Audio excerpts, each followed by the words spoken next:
Hello, how are you guys doing? Just making sure I'm letting everyone know I'm live for real now. There we go. I honestly have no idea what we're gonna do today. I think we're just gonna hang out, man. And I hope that's all right with y'all. Need to put my ring on.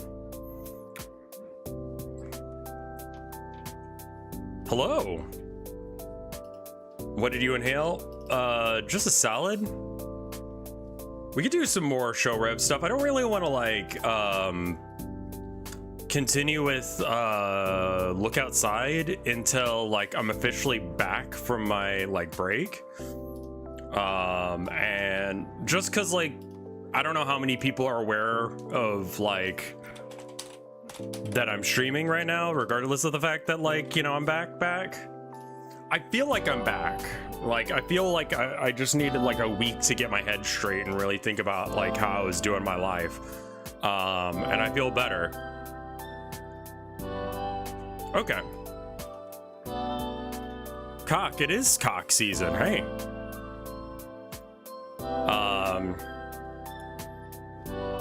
Solid was good. Hey, Luigi guy, how you doing?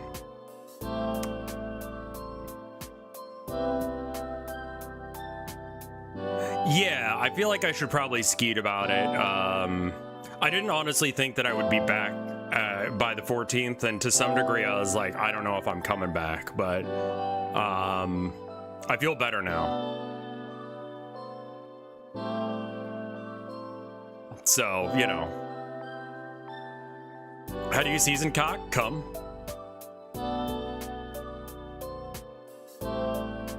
Oh. I hope that I don't have to redo my save file for that. Yeah, I wasn't doing good there for a minute, but like, look, my dad's doing better. He's the one with cancer. He's on a short list for getting stuff together. Like he can't get a new liver yet. It's like a two hour or 2 year delay on that, but you know, they're getting in to do some other treatments.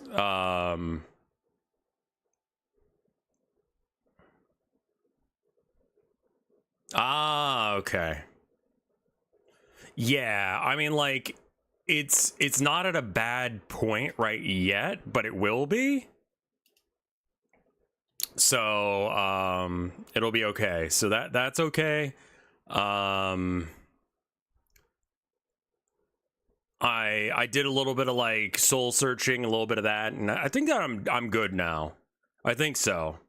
I'm hesitant to say that I'm back just as a result of that, because I'm like, am I? I think I am. A lot of it has to do with the fact that the game is coming along really well. Did I find my soul? Yeah, I forgot where I put it. But having the game almost done is pretty great. Yeah, I mean, like, listen, my schedule might be a little fucky for a bit. So, you know, I think I just don't stream the narrative game that I was playing while I'm on my break. I am having a small... I don't know how to best do this. I guess, like, what I should really be doing, instead of having, like, 100 cameras... I'm going to show you what I'm working on, because I like to talk about shit. So, here's what I'm working on, and so, like, this is all the different cameras. Wait, what the fuck is that?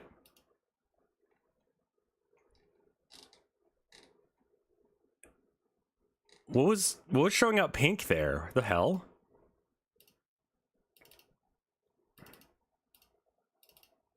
Okay, that was just like an artifact or whatever. So I've got a whole shit ton of cameras looking at different angles of stuff to like really sell the, you know, aesthetic.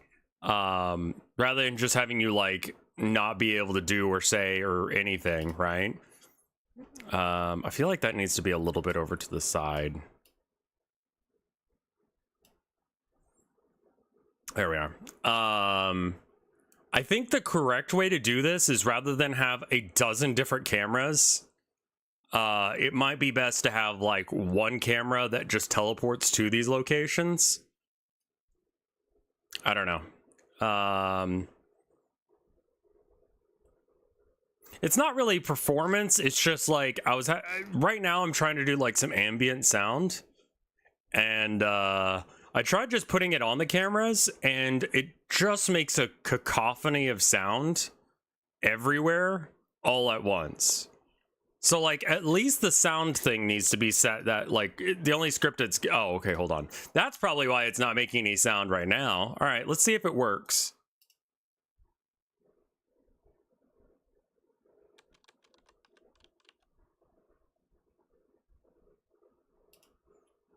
Okay, I don't hear shit, so apparently it's not working. Is the scripting stuff hard? It can be. Luckily I've got chat to tell me what I'm doing wrong, and I honestly don't know how normal people do it aside from like vibe coding, which I do not recommend because that just makes you bad at stuff.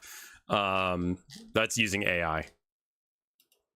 But like a lot of the code is like we're definitely at the I get to play with my like toy now part of coding, because like I don't have to do that much work.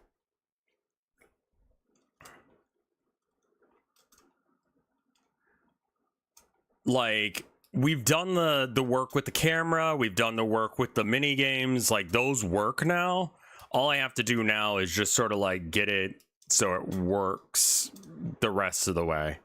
Let me try putting this audio source like right in here and see what that sounds like. I mean, like the code for the audio source is outrageously simple. It's just like when it stops making, like when the sound effect runs out, just restart it.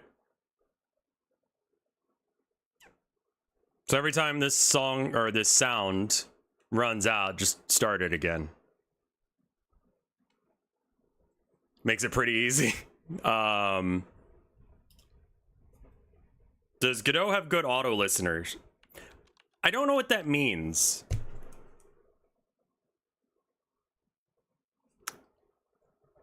Like, it does have an audio listener, but I don't know what that does. So if you tell me what that does, I can tell you whether or not it can plays a sound in 3D space. Overrides the location sound where location sounds are heard from. Oh, what the fuck?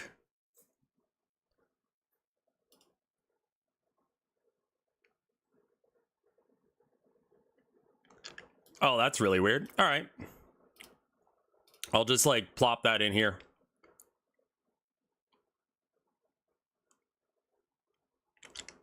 I mean, it was working without it, but that was because I had an instance of the audio everywhere.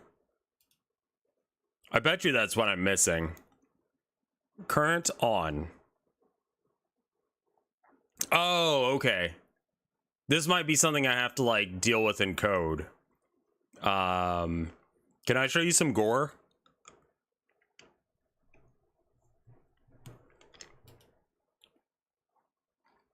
I even added this, like, to whoever's reading this, I know this looks bad, and that's because it is. And then it's this shit. Just if else, if else, if else, if else.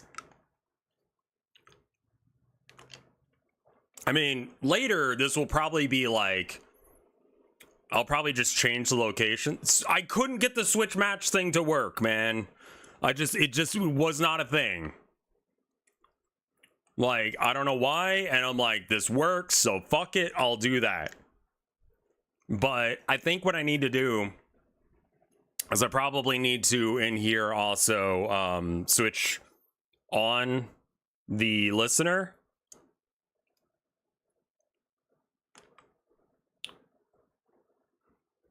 You can't make anything worse than Yandere Dev. I mean, like, this is pretty egregious.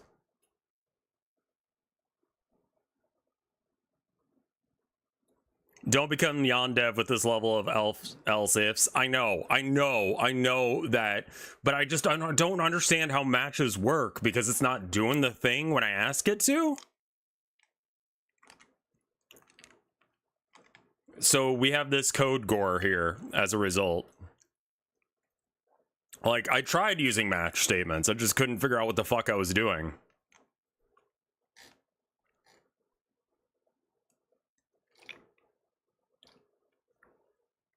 So,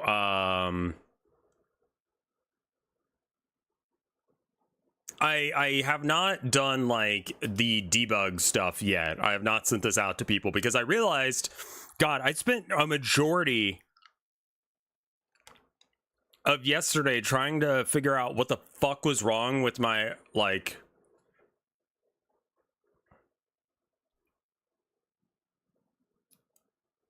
my audio player, my like options menu was just not fucking working, right? Like only 2 of them were. And I'm like, why the fuck are you not working? And then I checked and it turns out that they just didn't have signals on for those 2. I fixed that. I solved like an hour's worth of, like, no, more than an hour. I was there for like a decent amount of time just being like, why the fuck isn't this working? Switching out like options and all that jazz. Finally it worked.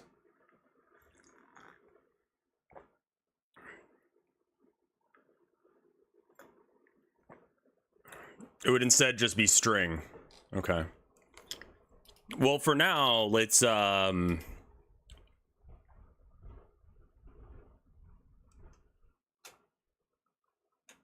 not Jesus Christ, RevScarecrow. Yes, but what? If it works, it works. Let me see how I turn on audio listener stuff and go from there. Audio listener Godot. Documentation, the fuck do you do? Do.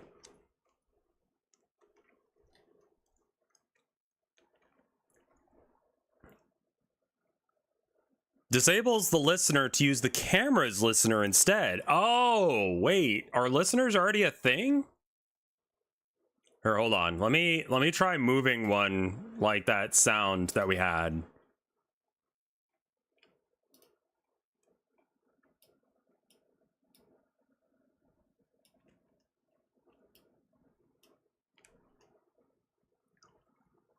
Oh, it wasn't on autoplay. All right, let's see if this works.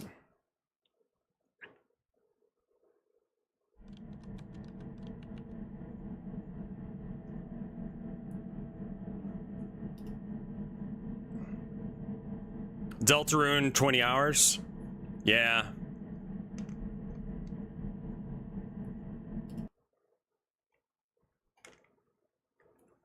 I hate that there are spaces in your arguments. Yeah. Deltarune now. Oh, man. Well, I'm not going to be streaming it because, yeah, I don't want to be streaming it because, like, people need to, like, just enjoy shit. Deltarune an hour ago. Yeah, no, I saw a spoiler for it. Yeah, no. I kind of talked it out with you guys the other day that I won't stream it, just that way you guys can actually, like... Yoel's thumbnail's already spoiling, my dude.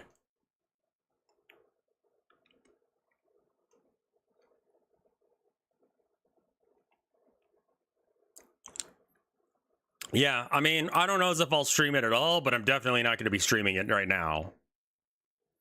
Because that seems to be a problem.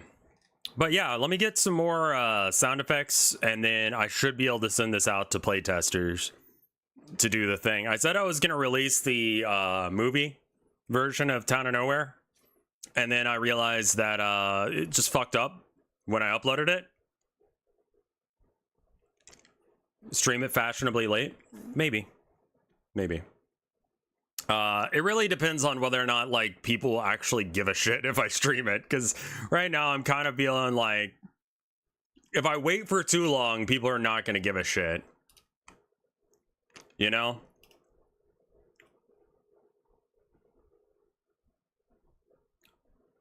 I mean, we already have that, I think, chopped in two. It's just like YouTube just had a fuck up. I'll give it another go. Give it exactly 5 days.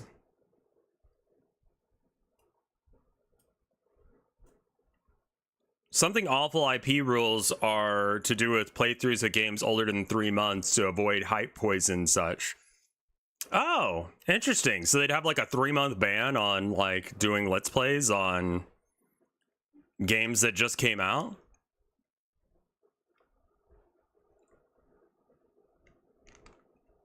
There's a new emote that has been posted on the Discord. Just want to see what you guys think of it, first off. I think it's great. I'm pointing very low, because that's where, you know, my cat is. She's right there.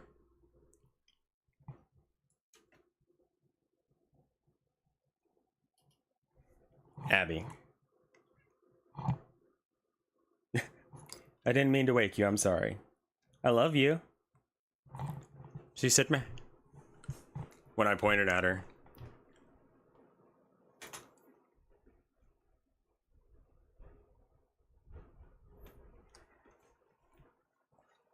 I don't know if I have any slots open. She just gave meh. Viewer rewards, emotes. All right, let's look at the emote slots we got.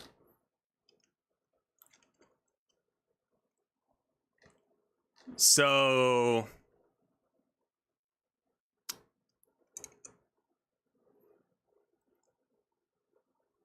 we have no slots for standard emotes, unless if we want to put it in a tier 2 or 3 area. You can just make a fake GIF. Yeah, I mean, I guess I could just do it as a fake GIF. Let me see if I can just like...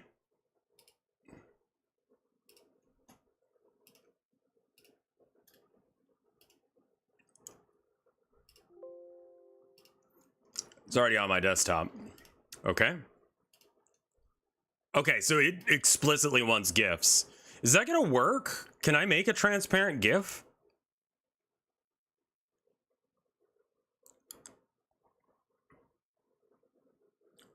Well, okay, so the normal emotes that we've got right now that we could replace are RevCrab.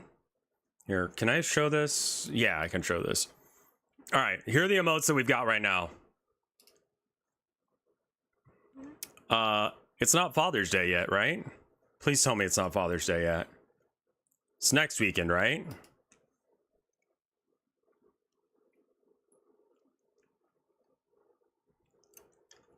Any of these that we remove, I would probably just move up to a second tier or something.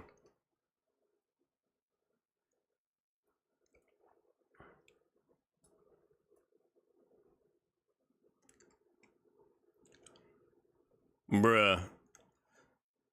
Is bruh still seeing use?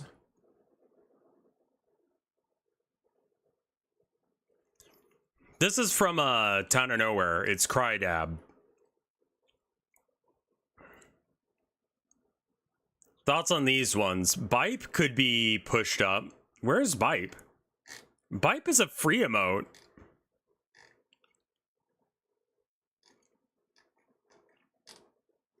Wait, where the fuck is Bipe?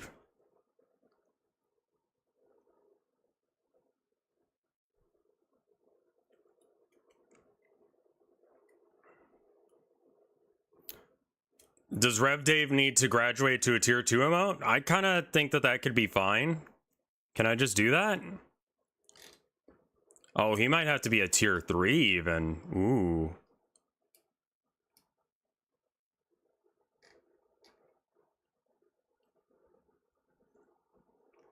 I don't see Bipe. Like, where the fuck is Bipe? Like, I know it's an emote I've got.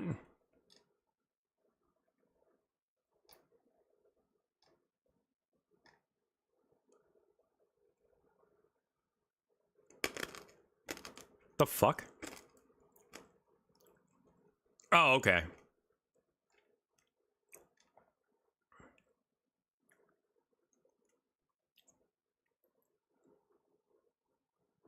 It's Rev Bipe. Yeah, I just don't see it in the, I don't see it on this page here.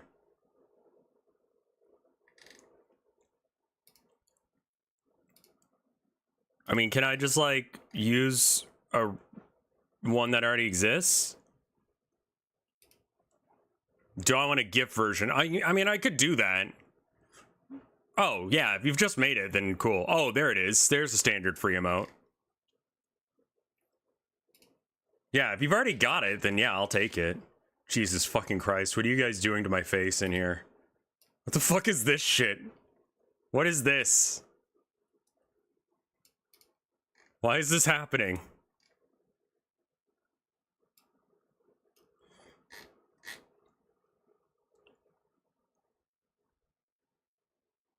Was I not showing it there?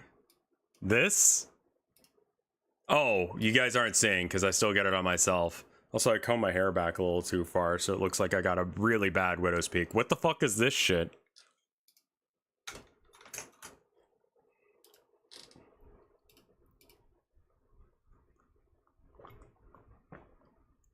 Horrible. Jesus fucking Christ. It's Rev Curse, but worse. Yeah. There it is. Thank you, Luigi guy. Save image. Save to desktop. Yeah, this is a nice little workaround. Now no one has to lose one.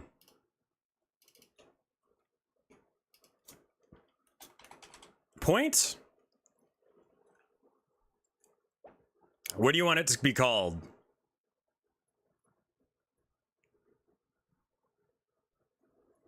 Point or Pog? Are Pogs still... Pogs are still, I think, not okay. Right? Because they have, like, a thing against you doing PogChamp stuff. Because, like, the guy is, like, anti-vax or some shit.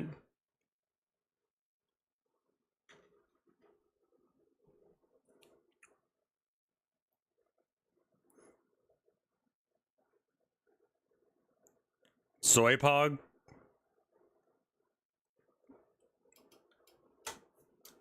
Well, let's give it Pog.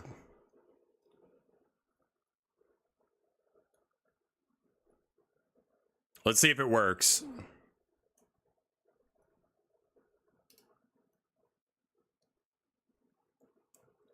All right, so that'll be rolling out any second now. You guys will have access to that.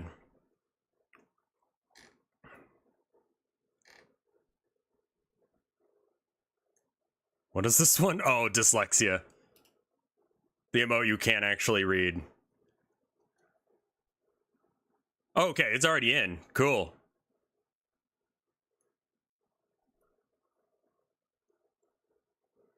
Which sucks because a Photoshop of the guy's face with a mask on, with the lips visible beneath, would be perfect emote for that. That would be funny as shit. That Pog makes you look like... I mean, that's what I was asked to do, is like... Hey, can you do exactly the Wojak meme of, like, soy pogging? And I'm like, yeah, okay, is it like this? And then I took that picture, and that was it. Let's see if there's anything in the Rev Media Share section. Show Rev stuff. Yeah. All right.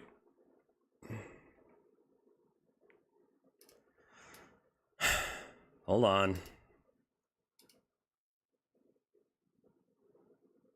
No videos in the RevCord Media Share for now.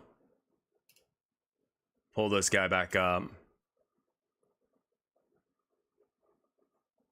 Okay.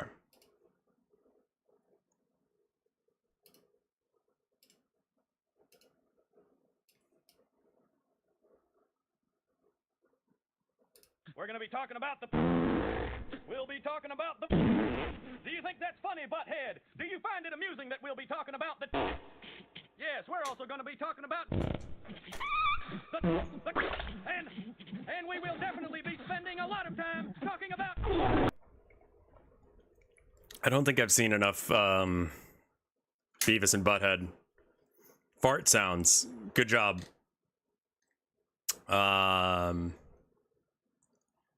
This is a article from, it looks like a newspaper. It says, if you were raised on bologna, drank Pepsi, played in the bologna, got your butt drank, had 3 pickup trucks, had an outside hose, and school started with the spank, had a pickup truck, rode in the back of the creek, and recorded songs from the antenna using the hose, and drank Pepsi from the hose in the creek and said, "Sir," and radio, "you might still turn out okay. Say damn right."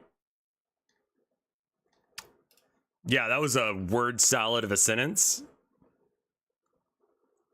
Could I translate into English? No.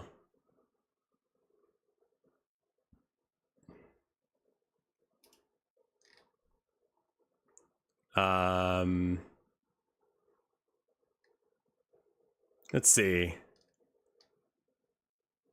Since he was wondering about game trailers, let's say he can get away with a lot. Okay. Let me see what this is.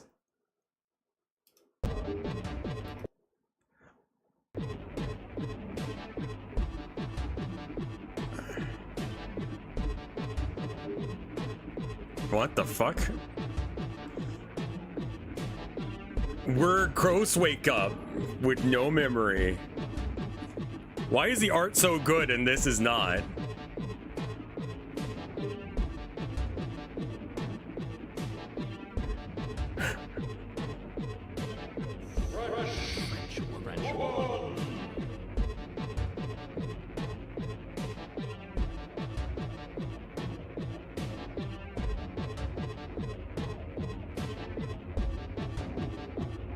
Sequence may not appear in game. It's rad looking.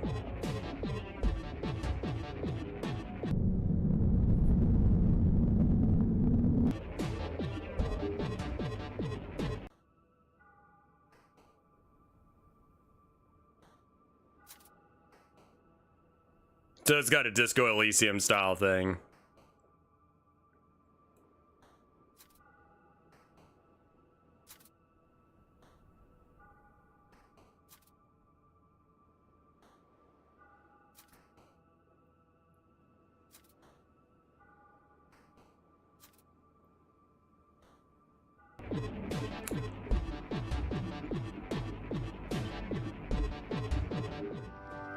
Get crazy jail, go for a walk.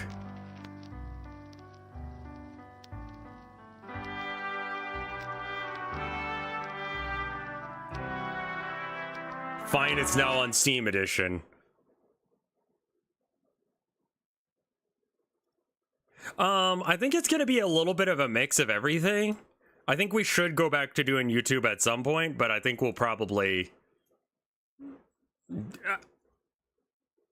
come back to that as a separate thing. The share channel is Sisyphean. Yeah, it is. It's a never-ending thing. What a fucking wild trailer, because you want to have a video trailer. It was... I'm going to be honest with you, this did not do it for me. I have no interest in buying this game as a result of that trailer. I know you could do whatever the fuck you want with the trailer. I guess the real question is, how do I make one that's actually good? Windows Movie Maker ass thing. Yeah. In 1987, Paul Verhoeven's RoboCop became a cultural icon, and, as was the style of the time, got a ton of video games. Seriously, too many. But for some reason, a few versions of this game, most famous being the Game Boy version, feature this absolutely beautiful and melancholy song on the title screen. It is not in the RoboCop movie, and only in a few versions of the game. It is an original it's fucking piece great. from game composer Jonathan Dunn. It is an amazing song, but how and why it got on a RoboCop game is really anyone's guess. The song had a brush with legacy almost immediately in 1992 in a commercial for Ariston, a UK appliance manufacturer. What the hell? And Ariston.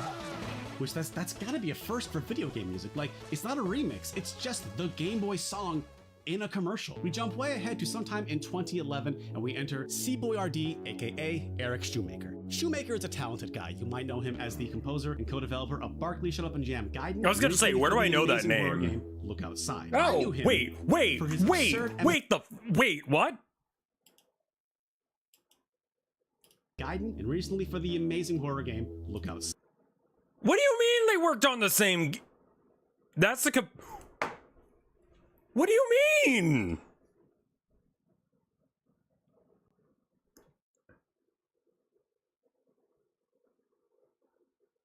he mentioned that during I totally missed that. Holy fucking shit. I didn't know I was in the room with fucking greatness, dude. I was enjoying the game, I was enjoying the music, but fucking Charles Barkley, shut up and jam Gaiden. I knew him for his absurd MS Paint cartoons, specifically his trilogy of Dilbert cartoons. They are an extremely NSFW and brilliant series of cartoons, similar to but years ahead of all the Eldritch Horror Garfield stuff. The magnum opus of the trilogy is Dilbert 3, where an aging, wheelchair-bound Dilbert and Wally, as the kids say, unalive their co-workers and then themselves and face 2 bloodshed. But that's not even the weirdest part. The cartoon's 3 minutes of carnage is scored by a synth cover of Jonathan Dunn's RoboCop title screen music. Why? I cannot say, and it's just about as fitting here as it was for RoboCop, which is to say, as beautiful as it is completely out of place. The calm, emotional song is in such stark contrast to the psychedelic and violent absurdity of the cartoon. Brilliant, 10 out of 10, no notes. So the journey of this song can't get any weirder, right? Enter Lil B, the bass god himself. What the fuck with this song? It's great, but why? All you need to know about Lil B is that he is a rapper, and he is the reason people say based. And he is my friend. No, seriously, he actually DM'd me once. Thank you, bass god. He's able to release so much music because he basically just freestyle raps over beats that people send him. On February 1st, 2012, Lil B released the White Flame mixtape, 21 hip-hop bangers. Pitchfork gave it a 6.3. What a fucking album art that is. But one song stands out from the rest. That'd be track 15, Been Down Bad. Bruh, I'm in down bad, bruh. And bruh, down bad, dog. I'm thinking about heaven, dog. And yeah, like, it kind of works, right? I mean, listen, he's down bad, bruh. I'm not sure if it was Shoemaker himself or someone else that sent his RoboCop cover to the bass god, but he must have listened to it and thought, based. Lil B is aggressively underground and independent, so it's not like this was ever a charting hit. But it is the convergence point of so many weird pieces of pop culture. It is one of my favorite pop culture rabbit holes. What the fuck? Scalpers are ruining everything? Yeah.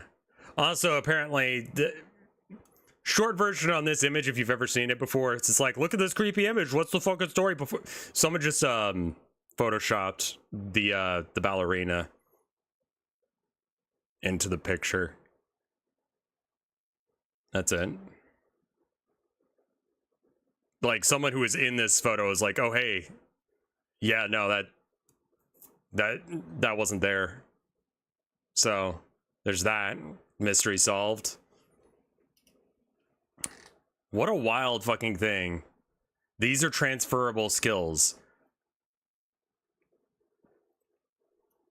Do you, okay, all right. People who paint your nails, do you thin your paints?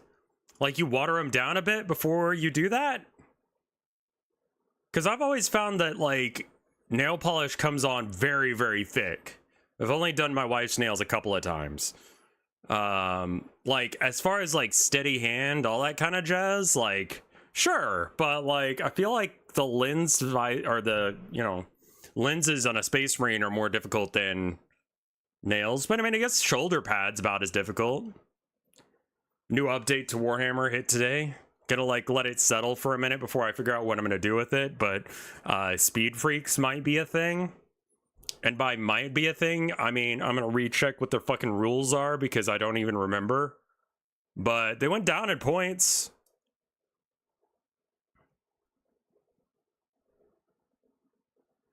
And their detachment got a buff. So maybe it's, like, good now? I don't remember. I remember it having good rules, just nothing worth using it on. Because it's all like the buggies and stuff, and those all have horrible data sheets and are huge. So it's like you won't play that.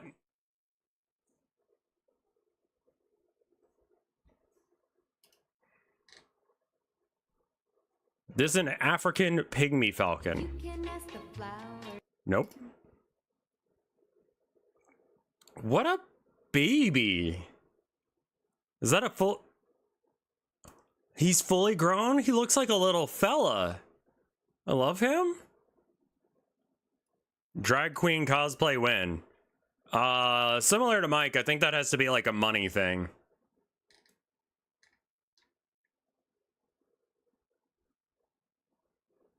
read the whole thread. I was gonna say, like, 1963. Read replies. Okay. Never mind then. I assume it's gonna be dunking on the idea of 68 being a great year for black people. It wasn't. It was still very racist in there. Still pretty fucking racist nowadays. The fact that they were able to photograph her correctly is actually kind of impressive. There was an issue with very early cameras that, like, the darks, which I'm going to call darks rather than blacks because it sounds bad in this context, would get kind of like drowned out because they wanted to make it look good to photograph like wood furniture, and a lot of those colors like are skin tones for non-white people. So it kind of usually doesn't end up developing super well, like old Polaroids for non-white people. What is this?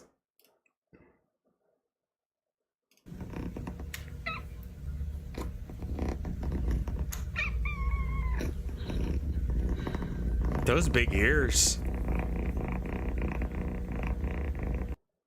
What a baby.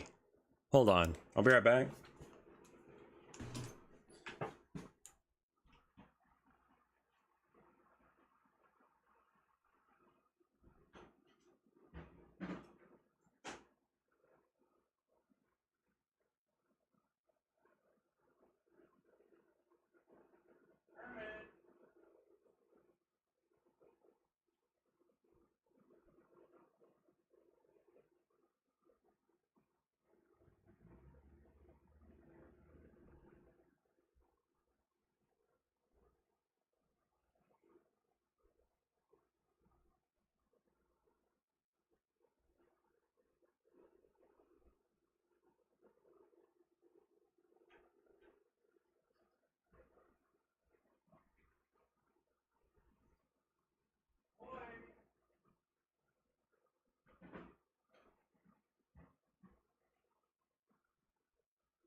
I think he's downstairs. I was gonna grab the boy. Who's that in the corner? That's Abby. Hi, Abby. I love you. She did a half biscuit. Yeah. I think you're cute. I don't know if you heard any of that, but she's having a good time there. Teddy bear cookie before and after. It's gonna just be melted and oh no.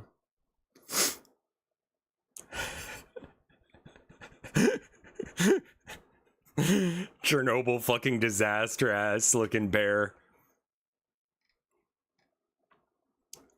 This I think is great.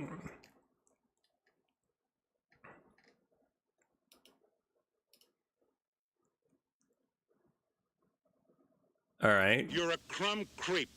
I want to fight you. But you don't have the courage. You're a real crumb bum. Put that on camera. You're a creep. Get away from me. Well, sir, I'm on the public street. I should be authorized to be here. Whoa. I'll break it over your head. Get away from me, you crumb. There is a You're out here. a crumb creep coward. I want to fight you. Why is that? Because you're a crumb creep lush coward. You don't even know me, Mayor. You are a lush, I can tell by looking at you. I was a cop all my life, and I know a lush when I see one, and you're a lush. You're a creep. Get away from me, crumb. All right. A lush is not a term that's used anymore, but if you're a lush, that means you're a drunk. You get, you know, it's... Yeah, you're a drunk.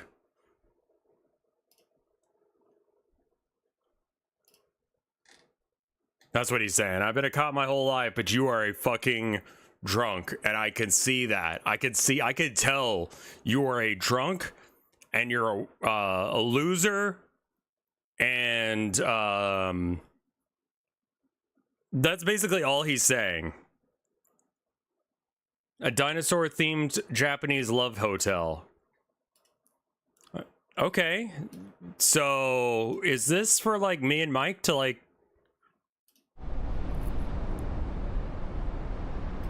you guys are trying to get me and Mike to go there, right? Like that's what this is about? Because I'd love to go to Japan. And Mike fucking loves dinosaurs, and he's a bit of a weeb. Like, you telling me that he would not hit this place up?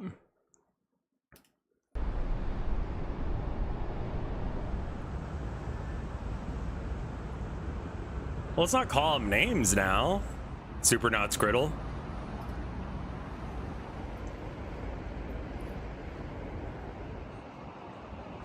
Dinosaur-themed love hotel is a little bit of a interesting choice.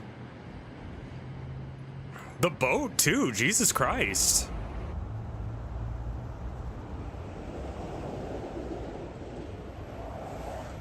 And I like the fucking pterodactyls.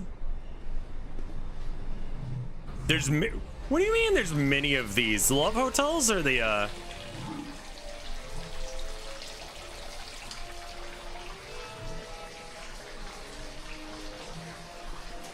how's Brony is not a slur. I'm memeing. Oh, the seam lines on that guy look a little rough. I love the dinosaur on the side there.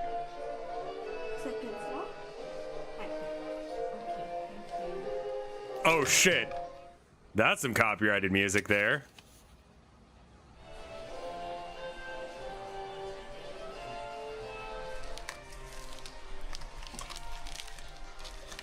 Okay.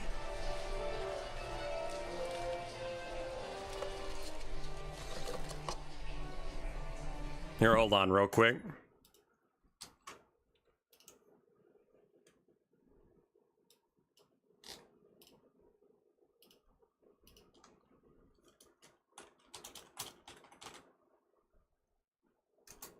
The subs are doubled up? Yeah, sorry about that.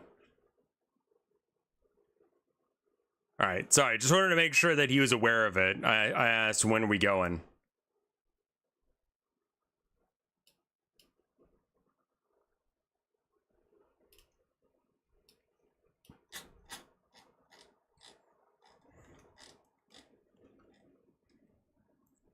All right.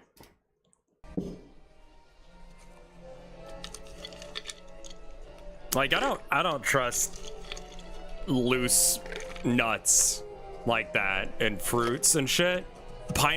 Bruh. Pineapples and nuts.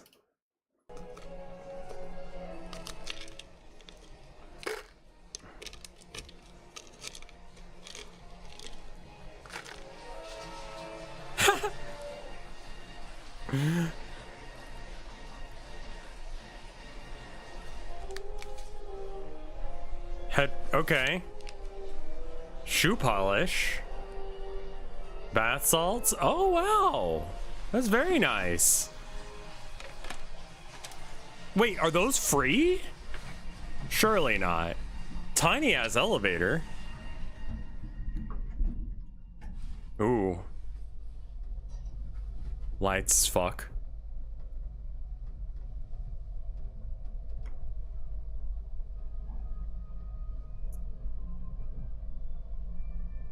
Is that just to warn you that we can see you?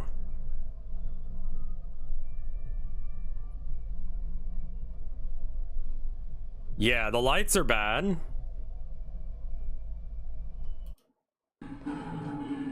Amazing.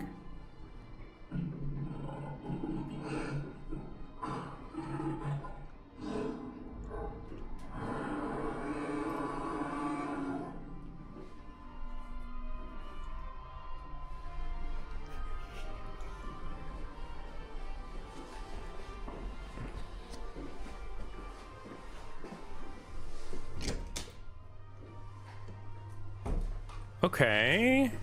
I've never actually seen the inside of a love hotel, so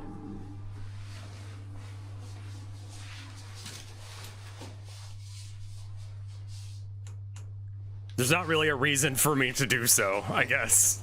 I don't live there. And not to be like that, but we kind of have like this place and the walls are decently thick, so I'm not gonna go all the way to Japan, you know? I mean, it's exciting, it's fun to go out somewhere else, but yeah.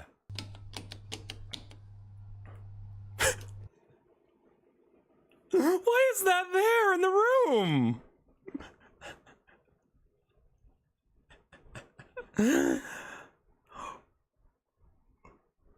What the fucking clamshell?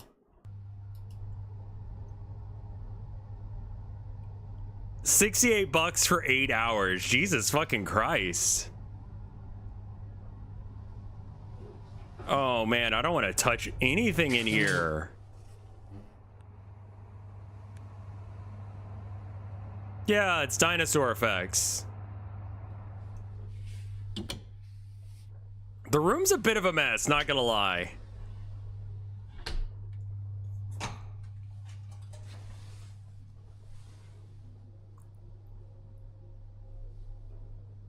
Bathroom looks nice. Wow. That's very cool if I cared about saunas. Large, yeah. Two very close together, but I mean, yeah.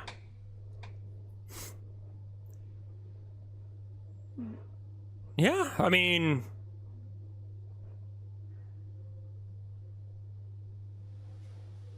Oh, okay. I'd worry about my dick getting stuck between the slats. Oh, yeah. Free bottle of water and then, like, Cokes and shit you have to pay for.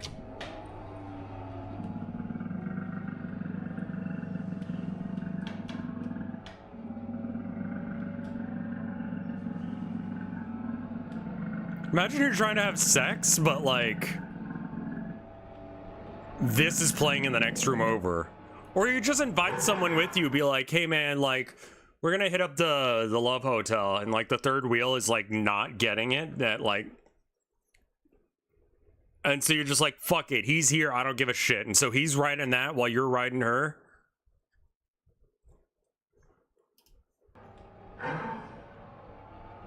I'm just gonna say it, I think it would be fairly difficult to have sex on top of a dinosaur. The Cuckosaurus.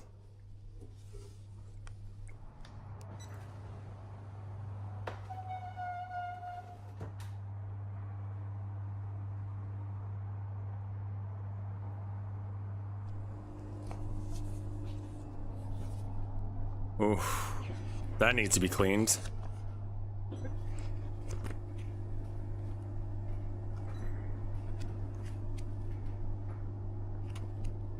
This Love Hotel is old? It's gotta be. You get that vibe that it's been around for a minute.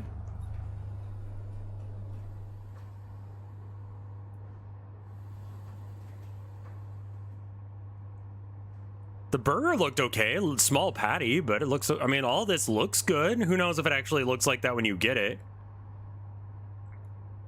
51 bucks, give or take. It's not bad for like room service food. That's a cool phone.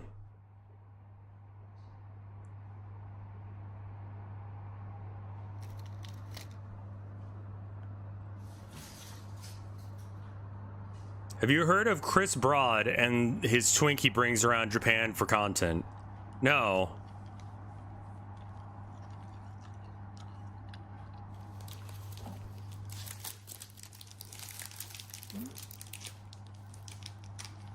Oh.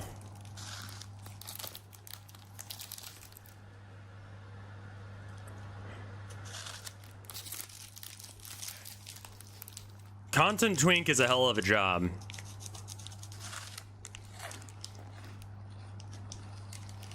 Zangy.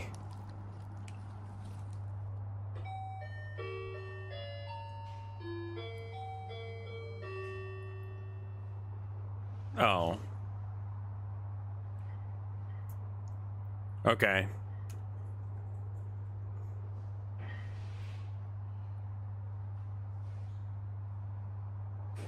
Oh, that's interesting. Hard Gay was like, he was too ripped to be a twink. Personal take. And he's not an otter, Jesus fuck. Twunk. Okay, I'll accept twunk.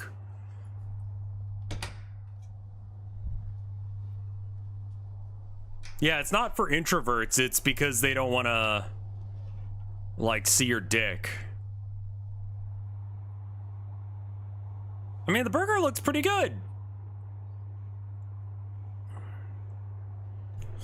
I mean, only being, I mean, like, what the fuck with the turnaround? Like, how do you do the turnaround to this?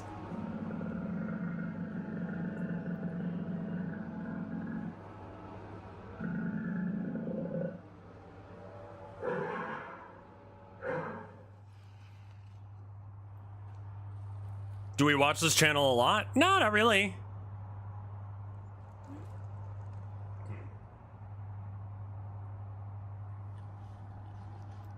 Meat looks good. I mean,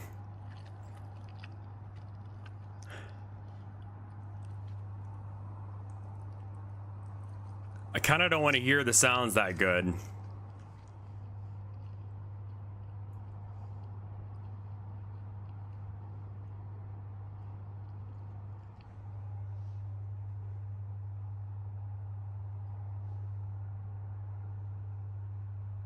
It's not bad.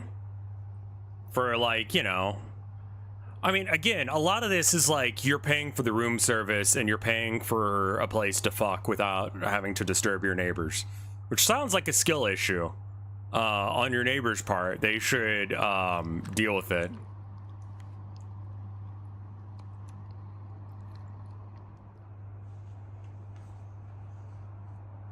Okay, so hot chocolate rather than chocolate milk. Chocolate fondue. I mean, it looks exactly like the picture. Oh.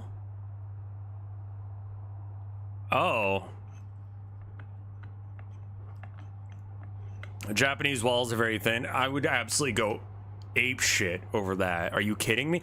Don't they have very, very cold? Is that a potato chip? Is that a potato chip?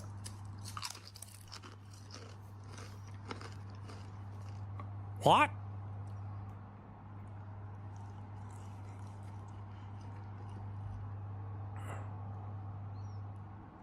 No, you're good. You're good.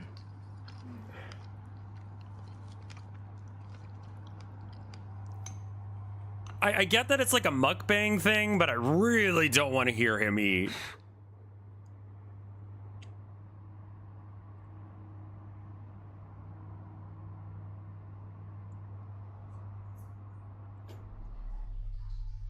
All right, so they eat it.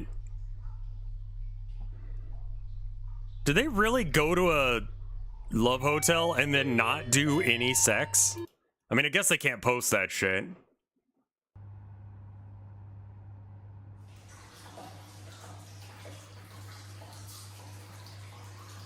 Nice.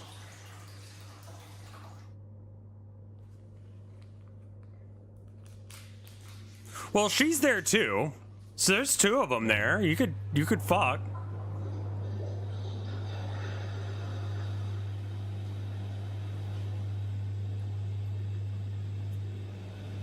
You could fit the raptor in there. Yeah, you could. Okay, wild take.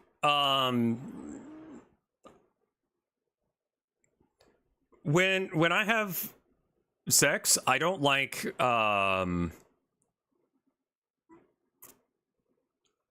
animals watching. Like, the fish have seen so many fucking depraved acts involving that raptor. Just saying that right off the bat. I'm really glad that the raptor is facing away from the bed.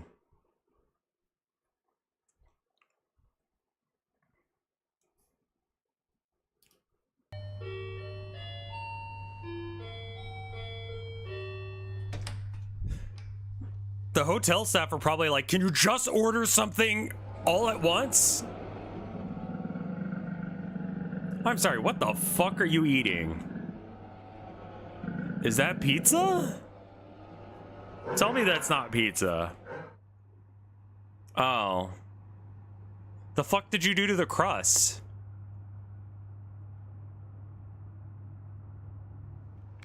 Why is there salad on it?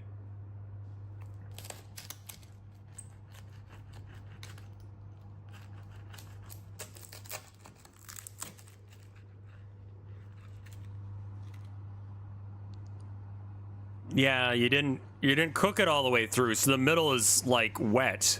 And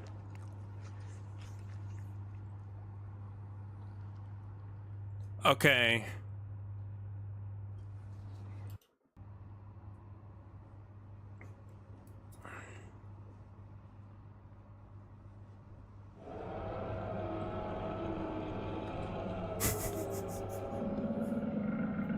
I mean, thank you for this. We needed this.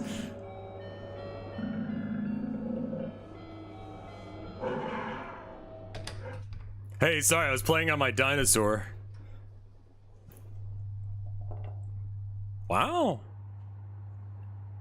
The, is that pancake?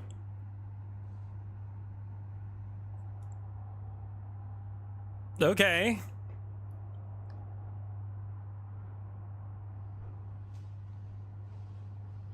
The dinosaur also likes it. All right, let's skip past the food.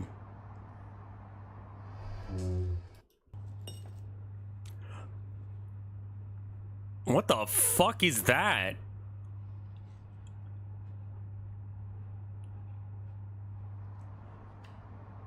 Before we go, we can take this and use it at checkout. Oh, okay. Oh, okay. Well, that's nice.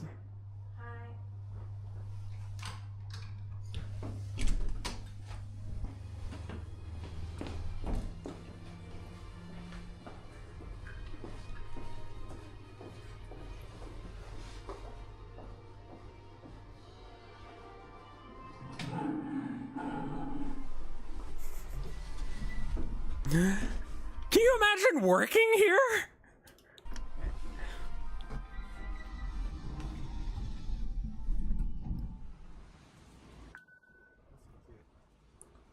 $142. I don't know about that. I mean, I get it, but man.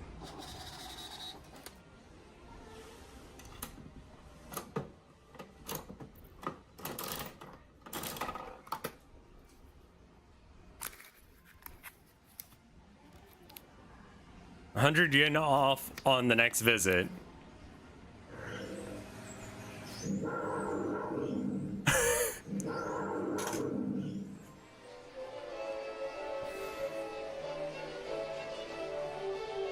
Kids are welcome.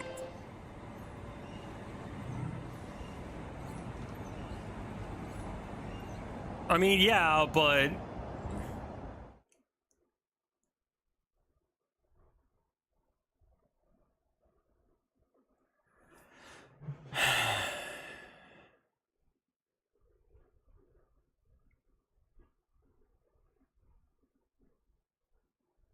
realistic scenario of AI takeover. Okay.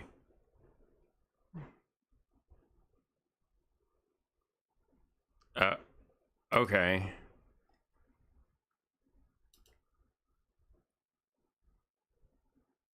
Well, I can't read that. But I think that's a manta ray of some sort.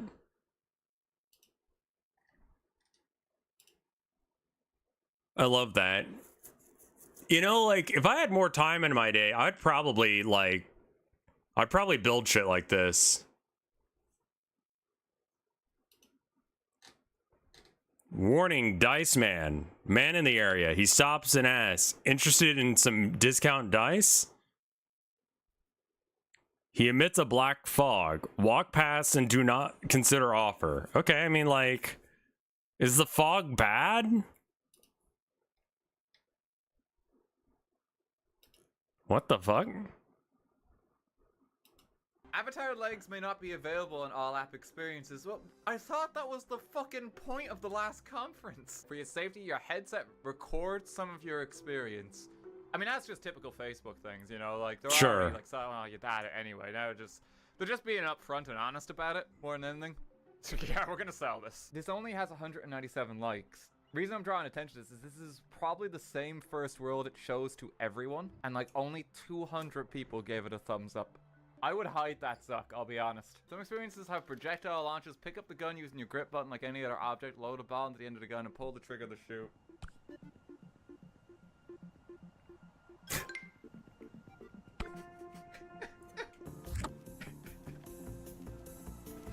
Is it worth it? Do it! I can hang out by unemployed alcoholic.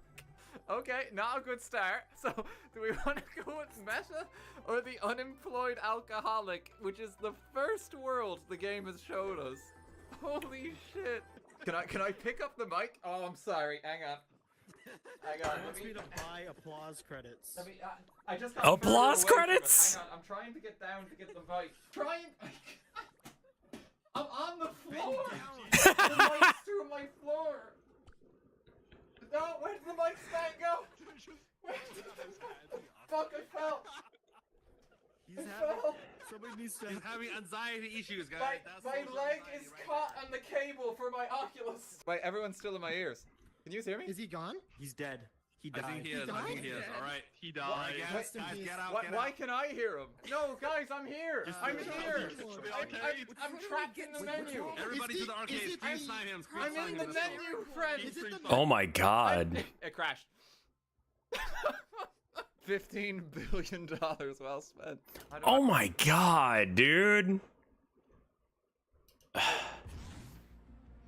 Oh, I'm gonna be sick. I'm gonna... The one thing you don't do in VR. Drastic movement. There's like no animations. This is so lame. Oh, I've been hit. Oh, thanks for the red filter across the entire screen. I think I'm just gonna close the game. It really is just kind of boring. Oh wait, no, it crashed again. Okay, well, it's making my job easier. Dan, you killed Meta's stock. Wait, what? Shares in Facebook owner dive 20% as investors lose fate. Oh, that was an hour ago. Oh shit. Oh, no. Surely not. Surely not. Oh no. There's That's no why way we to were look screaming. at that Oh and my say God, it's I can't good. believe that.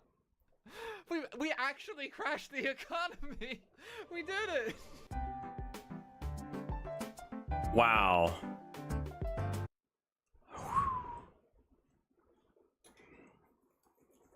I mean, you know, simple correlation. Maybe it is, maybe it isn't. I don't know. But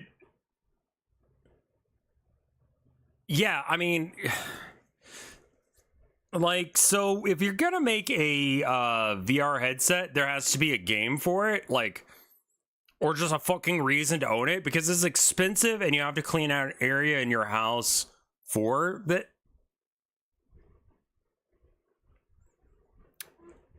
Which is like the main reason I haven't gotten one, is because like that's an expensive ask and I may not even use it.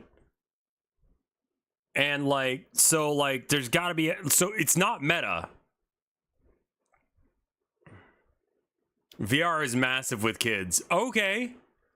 Well, I'm not a fucking child. Resident Evil 4 is their killer app. Okay. But like, I've played it.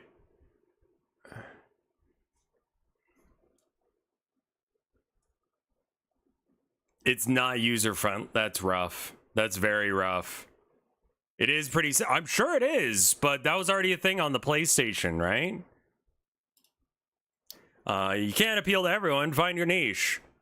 My niche is one guy named Cody. I love you. I love you too, Cody. Hell yeah. My husband's TTRPG group, so like, you know, tabletop role-playing, D&D, is playing a system that one of them wrote the rules to at age 12. It's handwritten, and they're having to decode his handwriting. One of the pieces of equipment is called, at everyone's best guess, Egg 2 Boys. Amazing. There's a little bit of a, like, I'm going to say controversy, but it's not actually a controversy. There's a bit of an issue with, there's a group that's trying to do the, like, what's the name of it? What's that D&D group that everyone jerks off to?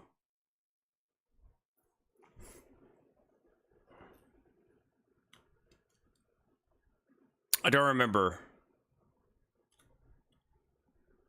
Critical Role, yeah. So they're trying to do a Critical Role thing, but with Warhammer, because there's like Warhammer D&D is a thing, right? There's like other systems. So everyone was like, "Oh man, which one are you doing? You're gonna do Inquisitor? Are you gonna do like which edition are you gonna do?" And it's like, we're gonna do D&D, but we're just gonna homebrew some rules to make it Warhammer. And it's like, oh,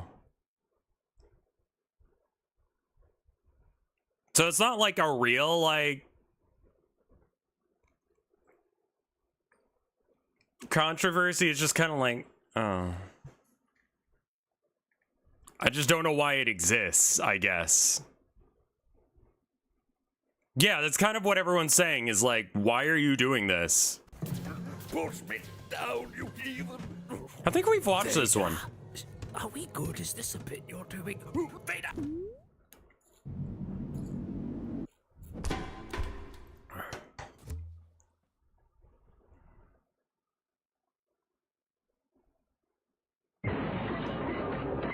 5 years ago, before that whole thing happened.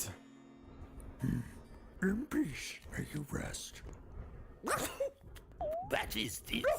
No, dead you are. Yoda, you old sponge. You look terrible. I did hear about that, but they're also doing some like bullshit copyright shit. I'd like you to be as well.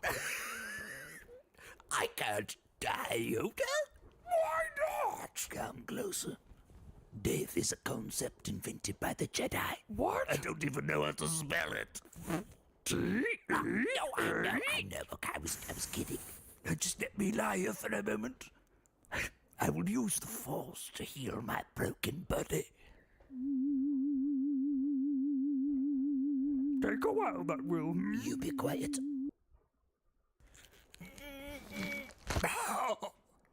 Whoa. That was a lot of hard work. A chair. It's perfectly sized. $10 billion, but Yoda porn. Explain Yoda porn. I'm in, but I'm not sure to what degree. Because $10 billion, I mean, okay, hold up. This is one question I have. If I become a billionaire, I become an asshole. Unless if I get rid of the money, actually. Have to draw it? I've drawn fucked up porn for less. Starring. I don't know how to explain this to you, but I'm like 6'3". I'm not Yoda shaped.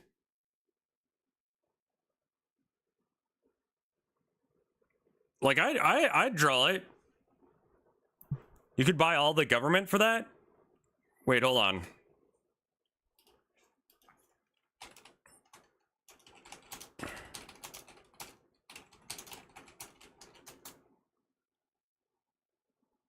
I'm sure he's very proud of that. So you can't buy the government for 10 billion. No, you need, you know, 400 and something billion in order to buy the government. For my little body.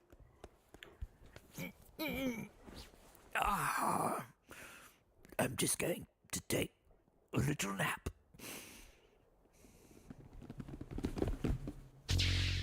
Oh no.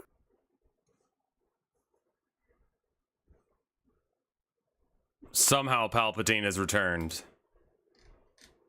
Why, though? Ms. Nesbert in real life. Okay. I'm Toymaker ZW, and today we have a request from Hannah to recreate her favorite action figure, Mrs. Nesbit, which she only got to play with for a few minutes before losing her forever after leaving the room. So today, we are going to help her rediscover Mrs. Nesbit with this bootleg Buzz Lightyear, a few accessories that I bought, and some that I printed with the mighty 8K printer. Well, did you know that Mrs. Nesbit teapot actually exists in real life? The world's most famous teapot. Yeah. It's called the Utah teapot, the first realistic, complex object to be widely used in computer graphics. As we have seen from a Windows screensaver, The Simpsons, and of course, Toy Story. Which means there are 3D models readily available on the internet. Sure. So all we had to do is to modify it to make it printable. The most important thing here is of course to make sure that we get the scale right. so I took the Kingdom Hearts 3 Buzz Lightyear model to scale the teapot according to his palms, and that should be good enough. We've also previously used the Kingdom Hearts model to make a toy mode version, and now it's time to modify it into the iconic Mrs. Nesbit expression. They had to update the Utah teapot when widescreens became more common. Why? Impressive and a little crazy, but I like this expression the most, so let's try it. That's a good one, yeah. I'll deal with her mouth first, which looks hilarious. That she's going, whoa! Ooh. Eyebrows are also incredibly curvy compared to the frown that Buzz has. So Disney can sue him. Disney can sue you for like what? Because I just wanting to like celebrate your kid's life with like a Spider-Man costume or something.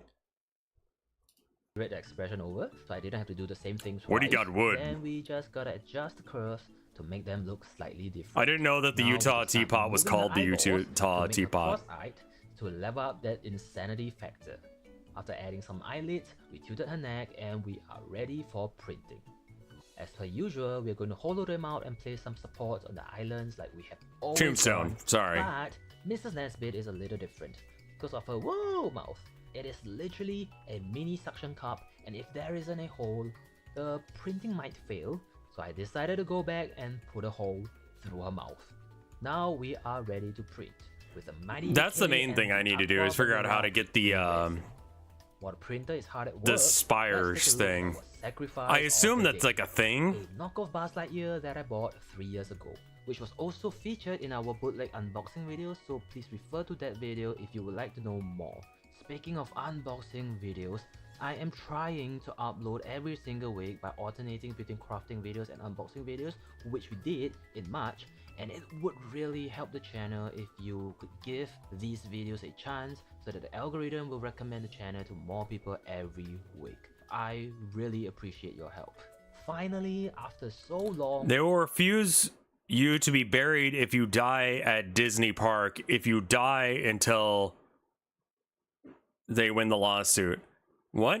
You can generate auto supports, it's easy? Okay, I figured there's probably like already a thing that exists. We're going to give him a new life by turning him into a her. I bought these accessories from a creator in China using their local app Xianyu, and they are not bad. The head is definitely 3D printed with PLA and not resin, but it's good enough because I bought this primarily for this, the apron, because I don't know how to sew. And this is pretty well made. You can't be declared dead at Disney, right? For the waist. No one dies in Disneyland. I'm a sucker for they die outside the gates, but not inside. Also, it has some wrinkles when it's ironed on. The embroidery is too thick and the cloth is too shiny. So let's fix it by taking a photo to work on it on my computer. Okay, first I am going to remove the waistband. Then I will remove the entire background, give it the right shade of pink, and replace the skinny heart with a nice fat one. Looks like then we will try underwear to now. Make the border patterns and duplicate them throughout the apron, mirror them over, and that's it. I'm going to print it out on this fabric sheet, which okay. off, and it's way less shinier than the original apron. It printed out really well, but that's not all, because we are going to deal with the borders. I'm going to use some leather cords. Well, they don't say that no one can die, it's just that no one does die. I'm going to apply some UV resin to kind of give the inner pattern some volume. Then we're going to paint the white into pink, and it is done. Cool, alright, yeah, that's a good fix. Well, just after 12 hours, and they look so pretty. It's more that no one has officially died there. And I can always press print and come back the next morning expecting a successful print. Now we just need to cure them further to solidify them using the Cure Mega S for about 10 minutes, and I can't wait to take a closer look at our amazing prints. Oh, look at her goofy face! I'm so excited to paint this. But of course, we still have to remove these nasty supports. But yeah, that's the main thing that's going to stop me from 3D printing shit is figuring out how to do the supports, but just in the same way that Elizabeth is the reason that we have good fluid stuff, I would imagine a lot of 3D printers have caused there to be a default option in Blender or something, or a very easily installed mod that's specifically for this shit. Thank you so much for your support. And now the prints are centered and they look so nice, but we still have to cover some things up with UV putty, like all those little support holes on the teapot, and the very big I hole have that we been made in 2D her brain mouth. for the longest Then, time. after some final sanding, everything is smooth. The slicers Even will though do we're it not for going you. to be drinking tea out of this teapot because of resin poisoning, I would still like to use I think I could use it for 3D, like doing like Warhammer guys. I'd have to make them myself, I would assume, because the only place I can print is like the library. So like, there's that. I don't know what I would do. There's a new Chaos Space Marines detachment, and it looks pretty okay. Like, it just came out, so it's got some neat stuff going on. But it's like all the rules are good, but I don't know as if any of them are like so good that you would run it. I think what you do is you just run like maximum number of Rubric Marines with that, and then something you go from there. I don't know what Rubric Marines are right now. Like, I don't know as if they got a point increase or not.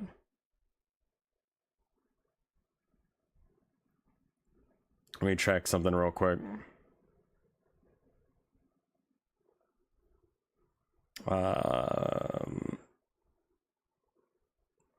Post changes. And I also don't know if they're battle line. If they're battle line, that might be the fucking list, because it's a very like infantry heavy thing. List. Anyway, let's go back to this, and I'm gonna try and find that out while we're watching. Opening bigger to give the illusion of an actual teapot. And with the lid on, we are ready to paint. Actually, before we paint, I want to deal with the body. Because apparently... So a thing that Games Workshop has been doing recently, and it's pretty fucking cool actually, is that... No, you're good, Woodman, you're good.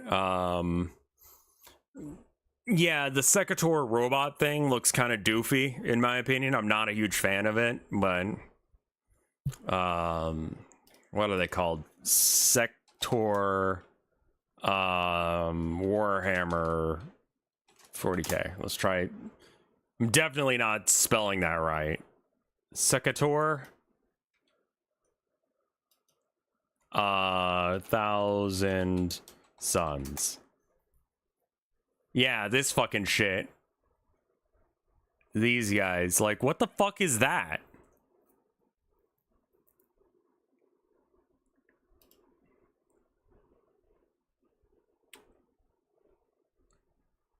Sekhitier. Like, I don't know about that guy. He looks really stupid to me. It looks like a Tomb King model. It does, doesn't it? Yeah, that's a no for me as well, dude. All right, create list, and then let's do Chaos Space Marines. Wizard shit.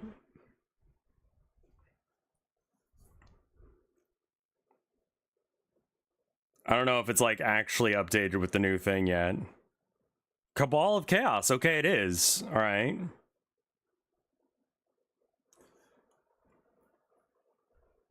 Yeah, I mean, like, you could... I think there's, like... Like, it's supposed to be, like, a Hellbrute, but the Hellbrute just looks cooler, man. My bars has these white pegs glued on, and I cannot remove them to do a head swap. So while we are still here with Apollo, I'm just gonna drill the pegs off. Some of them came off really easily, while others are getting destroyed, like the one on Buzz's butt.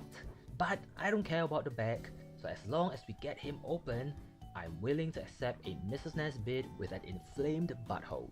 It's pretty easy after it's opened up. We just got Plague Marines or Rubric Marines are battle line. I think your list might be just like a shit ton of... Secured. Also, I'm glad to report that our teapot has been scaled nicely and the palm can hold onto it with no issues. Finally, we can paint. Like we have always done, I am cheating by using white primer to deal with the white parts first. Yeah, no, that's real. It's not cheating. Handle and mask the eyes with some blue tack and a toothpick. Oh, I like that. Just some pink for the handle and the lid. Then for Buzz, I mean Mrs. Nesbit, I'll paint it purple first, mask the face with some blue tack and toothpick again.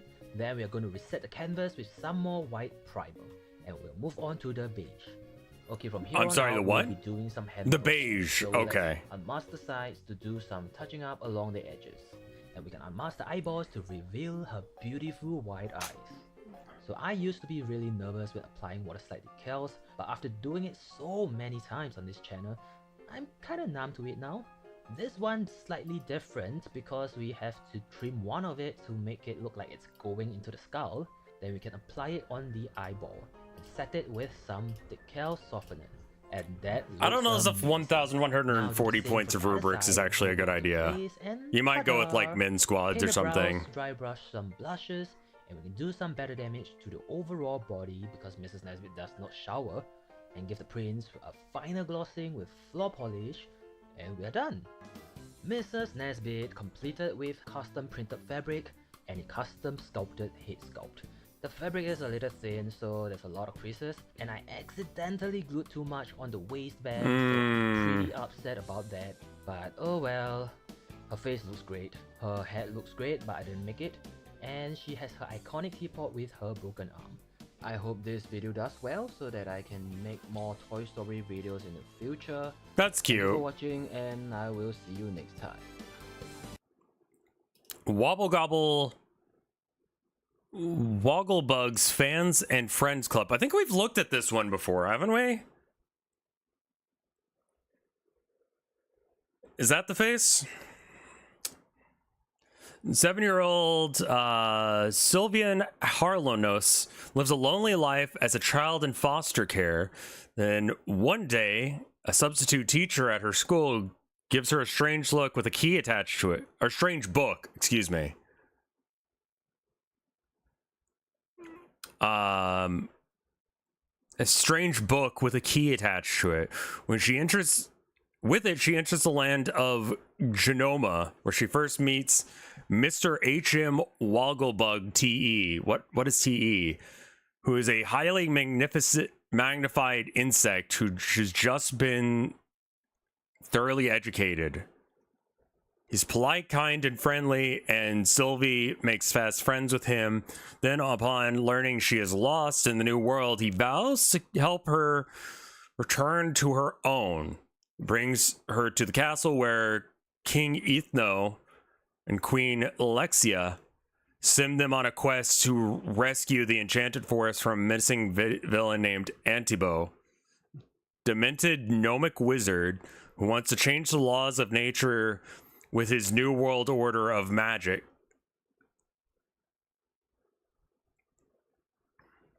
Oh, T.E. is thoroughly educated.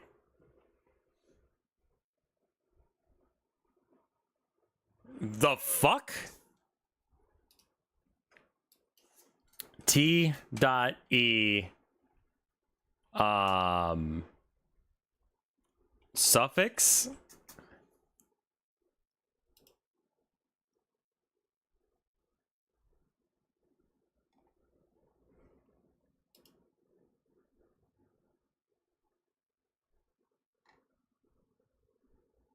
It's not a suffix, is it? What is that called? I guess it would be like honorific. Honorific.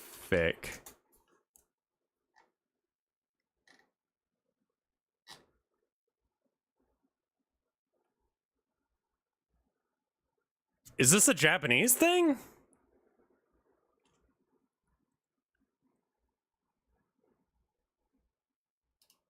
Also, I spelled honorific right. Or wrong. Excuse me.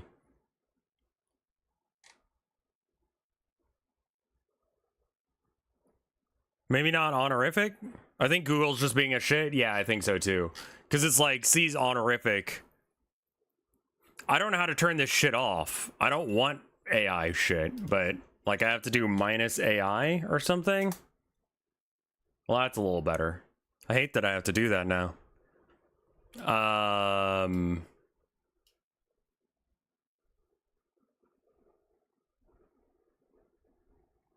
If you curse, it swears off? Oh, okay.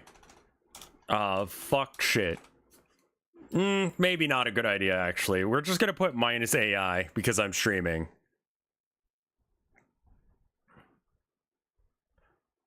Okay, let's try the caterpillar. Caterpillar. The caterpillar. No. No. What does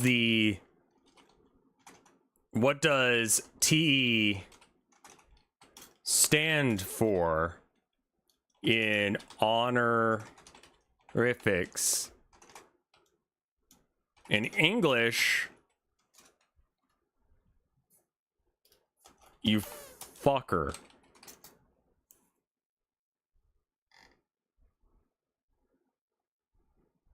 Nazi fucking da. I heard a girl say that. Does anyone know what that means? Hold on. Sorry, found something else entirely. In general, Nazi da or other spellings is expressing disdain for something. Yep. La-di-da, which is an adjective or a different way of, or describes the way that upper class people speaking or behaving, is definitely a colloquial expression. Maybe a la-di fucking da. The word fuck is used to demonstrate intense distaste. I see. The girl was talking to one of her friends about one of her friends who she doesn't really like calling her a bitch. So I guess she was disdaining that friend and what the fuck is this form?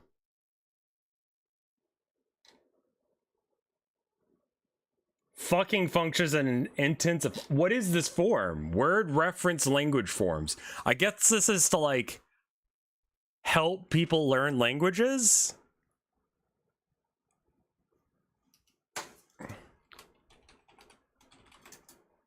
Oop, wrong thing. Hold on.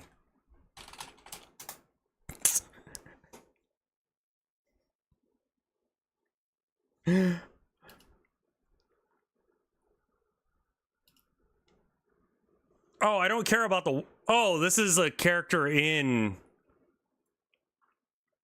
Thoroughly educated.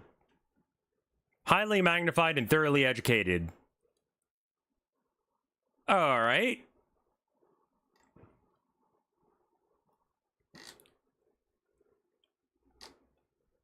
But is that like a real fucking honorific? It's a fake honorific. Like PhD for the fiction. I was just thinking, like, I spent way too much time in school to not having more fucking bullshit added onto my name. Because I'm already Lord Reverend Colin Edward Joseph Mullen Scarecrow. The first and last of my name. Traitor to America, Slayer of Smash My Mouth, and problem for everyone involved. T. You know what I mean? Like, I feel like I should be able to keep going. How do you spell Colin again? C-O-L-I-N. You can append a pope to your title on account of discordanism. I mean, I know there have been anti-popes. I don't know what this word means. It's a belief system based around Ares, the Greek god of strife and discord. Variously defined as a religion, a new religious movement, a virtual religion, an active social commentary.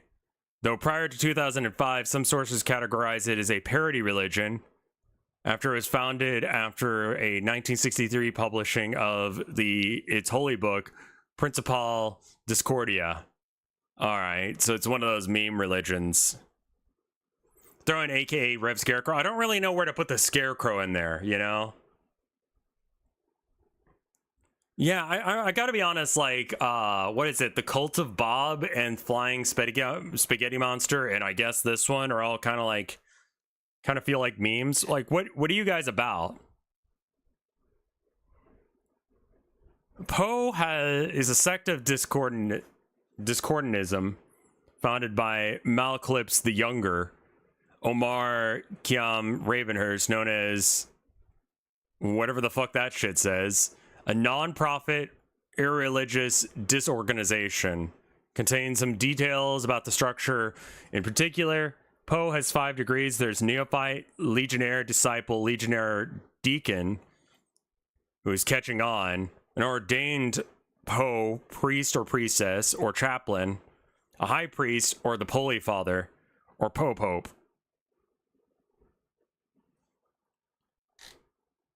Okay. According to this, everyone on this earth is a pope. Okay. I'm gonna be honest, this is a fucking banger symbol.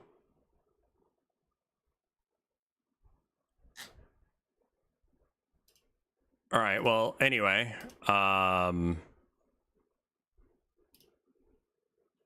Okay, so I have context for this guy now. Sorry, I got off on a thing. Pentabarf. Sure. Okay, alright. Mr. Wogglebug, together with little Sylvie, was somehow convince all of the dwellers of the Enchanted Forest, including the elves, the Pixies. Okay. Normally, you would put an and in there somewhere, including the elves and the Pixies, to unite and overthrow Antibo from power. At the same time, Mr. Wobblebug must also demonstrate his own intellectual prowess to win the respect of all, including the 7 living values of intelligence, which are honesty, courtesy, kindness, loyalty, courage, perseverance, and humility. What? That's intelligent? To be... I guess, yeah, honest. I mean, definitely being kind is a symbol of intelligence, I think. I don't know if loyalty is? Perseverance, I think, is part of being intelligent, I guess.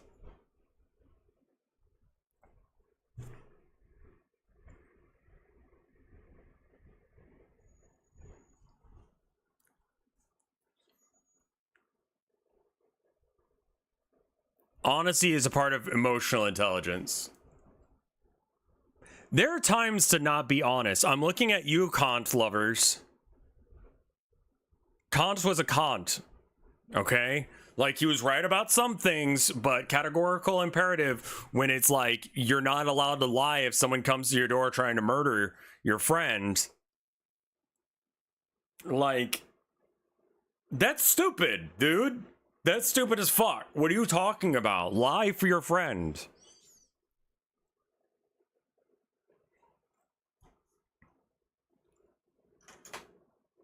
Like, I don't know how you can... I do think that whatever your belief is should be able to be, like, a generic thing for everyone, but, like, that, like, you're not allowed to lie because that, like, I mean, makes sense. If we're gonna have always rules for always, the fact that this guy was probably autistic just occurred to me. Oh my god, I bet you that explains so fucking much about that. Like, that's his whole bit, is like, he never left his hometown. He never saw the beach despite living less than an hour away from it. He had the same routine every day, which was very specific. Like, he went over to his friend's place at a specific time. He would eat the same meals every day. And in his philosophy, a rule for one person must be a rule for everyone. So, like, lying is bad because it's lying is bad some of the time. So lying has to be bad all of the time, is kind of what he goes with. Maybe he was just fucking autistic. I'm just gonna say it. Like, maybe. That actually explains so fucking much. Yeah, maybe that's it. Okay. I just solved it.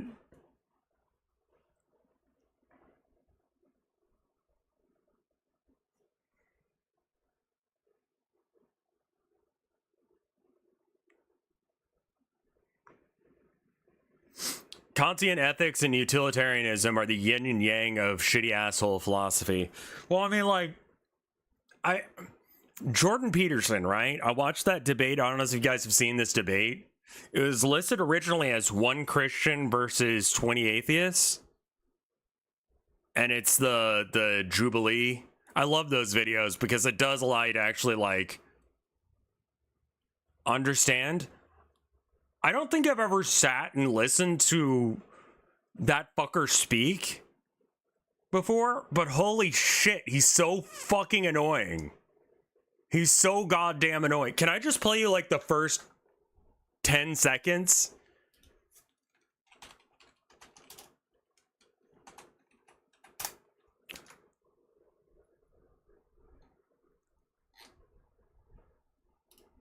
You're a Christian. You say that. I haven't claimed that. Oh, what is this? Is this Christians versus atheists? Don't be a smartass. Either you're a Christian or you're not. Which one is it? You're really quite something, you are. Aren't I? But you're really quite nothing. Right? You're not a Christian. Okay, I'm done with him.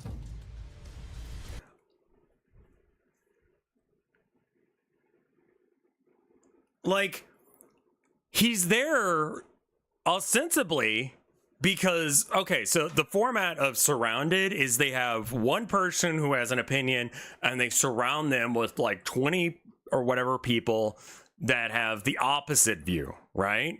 So, like, in this case, it was supposed to be 1 Christian versus 20 atheists, and they were supposed to, like, debate and talk. Jordan Peterson is not capable of debating because he's the no true Scotsman thing is his favorite fucking thing to do, where he's like, well, you know, you're not actually an atheist because an atheist has to believe exactly these things. And then he just, like, changes the fucking definition of words on the fly. That's most debate people, though? No. It's so bad, dude. It's so fucking frustrating. It's like, the way he wins arguments is he redefines every word in the sentence until it is like, yeah, no, that I have to agree with you now because, like, what you've said now is, yeah, if your meaning of words is completely gone to shit, then yeah, I guess it could mean that. If we just start redefining fucking words every 5 seconds and it's just like,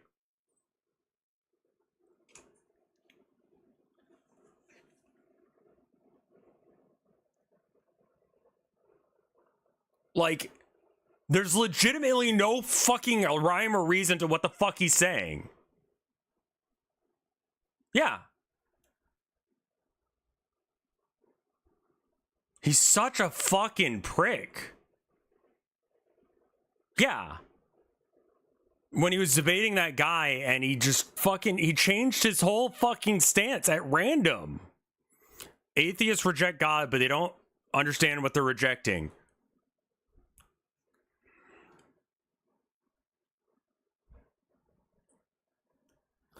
He redefines what God means and what worship means and what atheist means.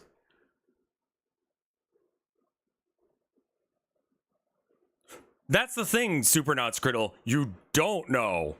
You don't know what any of those words mean because he's going to change the definition of them until it works for him. If you just change the fucking words in a sentence, where's the part where he outright denies me? I mean, literally, they have it right at the beginning, and it's like, how can you have this man on? You're a Christian. You say that. I haven't. Why are you here? It's so fucking annoying. It's an hour and 30 minutes of him just saying insane shit. Claim that. Oh, what is this? Is this Christians versus atheists? Don't be a smartass. Either you're a Christian or you're not. Which one is it? You're really quite something, you are. Aren't I? But you're really quite nothing. Right? You're not a Christian. Okay, I'm done with him. Hello there. I'm Dr. George.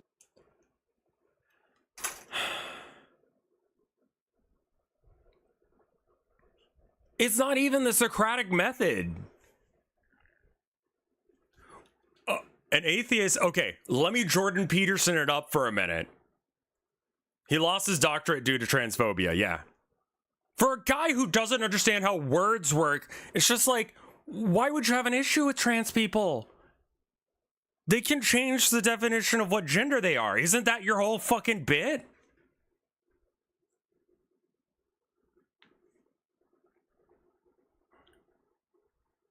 Okay, so let me pretend like this is the Weasel's method. Yeah, he's not actually good at debating, but if you're really stupid or if you don't understand how like debates work, he sounds like he's saying something, he just doesn't. So you're like, an atheist is the opposite of a theist who's a believer in a deity. So what's a deity?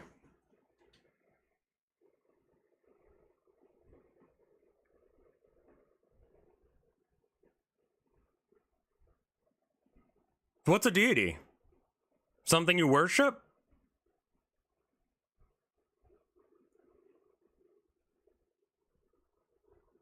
I would not want this man doing any sort of clinical psychology. And then he just redefines what worship and deity means to the point that you can't actually have a functional conversation with him. And that's how he debates. It's so fucking frustrating.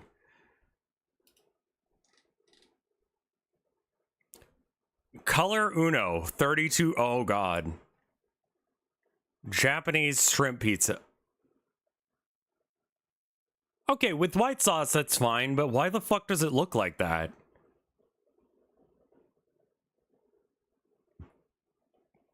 Agnosticism, yeah.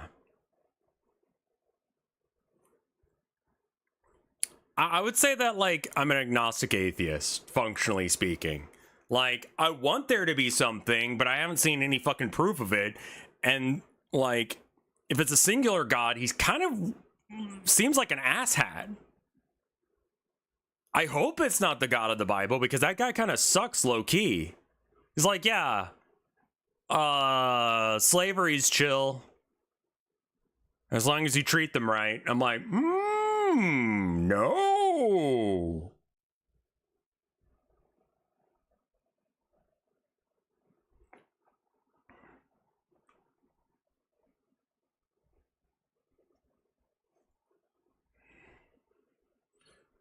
Oh, I totally forgot that he was the guy who did that.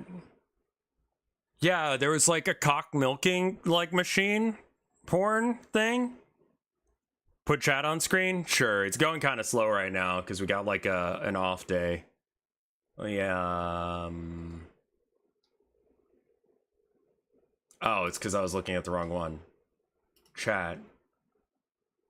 And then bounce. I need to use the other bounce. And then is there like a color source to put behind this? There we go.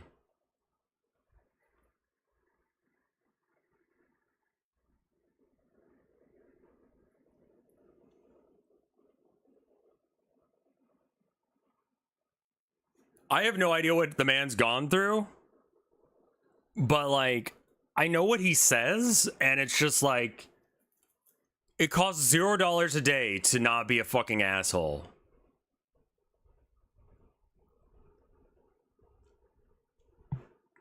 Like, that's the bit that I've never really understood, man. Like, before I really totally understood trans people, I was just like, well, it doesn't hurt me. And so I guess other people can just do whatever they want. And then I like looked into it, but that was my first position on it. Once I realized that I had been like indoctrinated to hate like people wearing dresses that weren't women.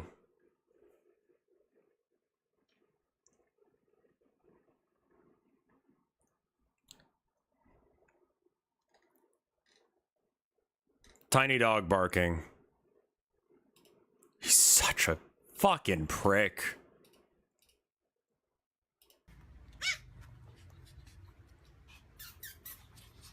Well, here's the deal, is like, there were gay people back in the day. You know? Like, before there were drag queens reading books. You know? So, like, maybe that doesn't make people gay. Maybe a consensual event where parents stay because You don't just leave your kid with a random stranger you've just met. Like, what is the fucking problem with people, man? Sorry. It's not...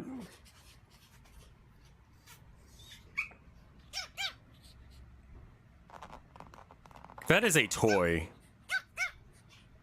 How is that thing alive? What the fuck?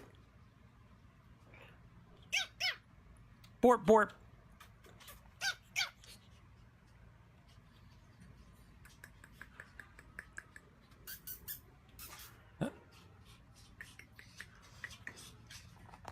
Brother, we've fallen so far. Wolf looking at that shit. Oh, okay. Electro boom fails.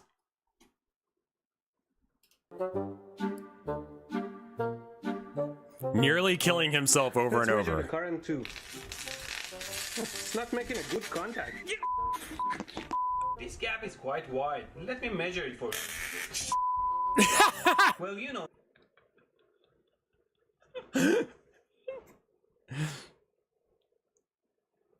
Metal is generally conductive. 10 amps through a regular pencil's graphite. Wow, this is good. Oh my god! Whoa. Oh. Turn it off! Okay, it's definitely shorted. Let's plug it in. Why? Hopefully nothing will happen and I'll know.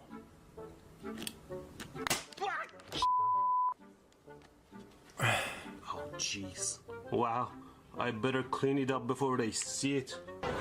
Well, I basically ran away. The breaker for all the room outlets just popped. It should turn or vibrate. Too much voltage. Let me reduce it by my auto transformer. To tap into our oven somehow if I pull it back a little bit. Thanks to the stupid design of the outlet, I can pull it back a little bit and expose the high voltage lines. Let's see what voltage we... Ow! What the f was the... You shocked yourself. Stupid spaghetti down here. What? I have to clean it up. Okay, let's do it. Okay, so normally what this guy does is, yeah, he's trying to show you, like, that electrical sockets and shit are dangerous and he shouldn't do any of this shit. He knows what he's doing, but this is really dumb. Like, he's dumb on purpose. Will show us if the phases are 120 degrees out or 180 degrees out. Let's check. Holy piece of... Some of this is real. Super sketchy. Well, let's see if it works. Woo. Okay, and we'll bond over playing these games. So here's the jack-in-the-box contraption. You just turn it on, and anyone touches the handle will be shocked. What? In some of the outlets, especially in the kitchen, they bring two phases to the outlet. And to do so, if you look here carefully, they have to cut that tiny bridge. Always wear safety gloves to protect your fingers and don't try this at home. Let me see if I can make some arcs. Always wear safety goggles when dealing with very bright arcs. Let's try it again. Nice, look at that.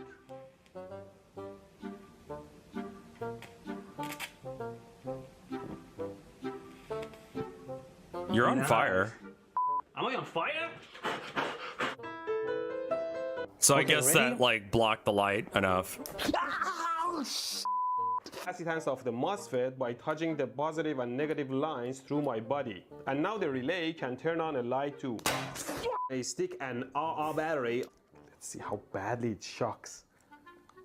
I hate getting shocked. Why do you do this then? This is pretty painful too. Let's try it one more time. Ouch! Ow, I hate it. Let's try it one more time. What? Really experienced one. What? This? Ow! It burn freezes. There you go, 100 amps. And it's holding on. British, oh My auto transformer can't take that much power and feed some material through. There's a guy, so I used to be with this company, it was like my first, this is like one of the, I had this friend who I met through Occupy, right? And I was explaining what I do and the fact that there's a guy in my network at the time, I believe his name was like Shoe Nice or something. He ate light bulbs. That's like his thing. He just ate random shit. And I was like, yeah, he's the most popular guy on the platform, right? Most popular guy in my network. And I was asking, like, I was talking to her about it, and she was like, do you want to eat light bulbs? I'm like, oh yeah, that's a good point. So when you're asking, like, imagine if this was your career.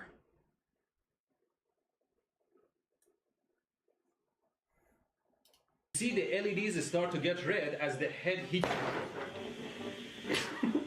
Let me demonstrate. I plug it in and now the rails are live, so under no circumstances you should touch the rails. Now I put the projectile on.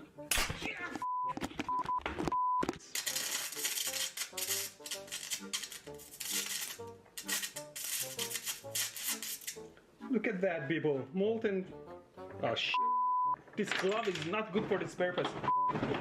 And remember that the white wire is neutral, and that's where you would be connecting your program. The white wire was neutral. I connected it backwards. I'm measuring the capacitor voltage and it's around... Yeah. It's not just capacitor things. Now if I turn it on, it draws power from the supply to heat up the...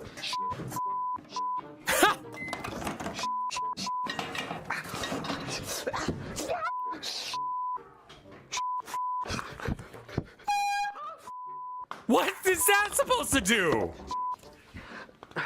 What does it want?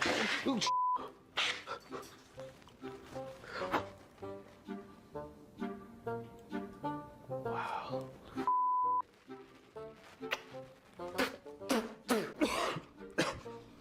If there is metal in something, don't put it in the microwave. More turns to get high enough voltage.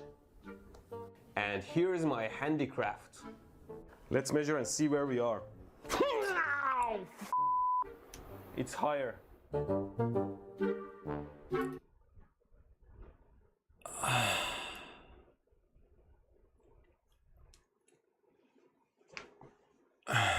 Why was it an air horn? He pulled the air horn out because he thought it was the fire extinguisher and just like honked it at the fire, and it didn't work, so he immediately threw it to the side and actually got the fire extinguisher.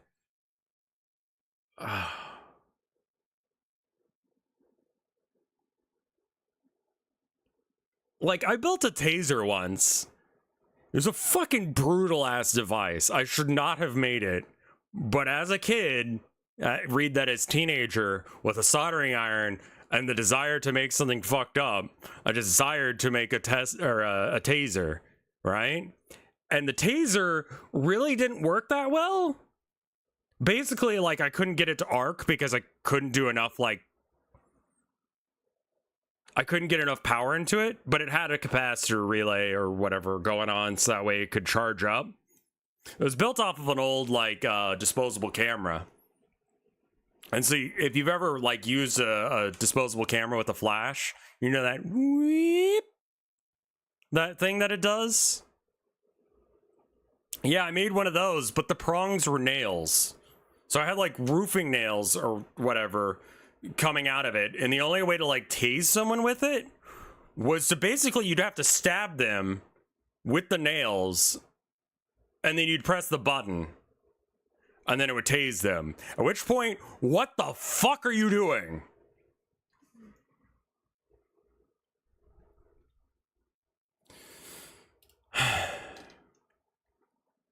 Oh my god, this is a classic. Did you have to wind it? No, I went around that. You had to press the button.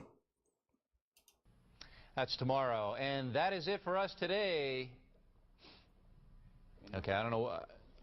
Whatever it is, it's not right on the teleprompter. I don't know what that is. I've never seen that. No, there it is. We are going to do Sting, yeah. Okay, but... Yeah, I can't read it. There's no words on it. Okay. Ready? Sure. There's no words there. To play us out. What does that mean? To play us out. Sting is going to do, it's a video. Sting video. What is... For credits. I don't know what that means, to play us out. What does that mean? To end the show? Yeah.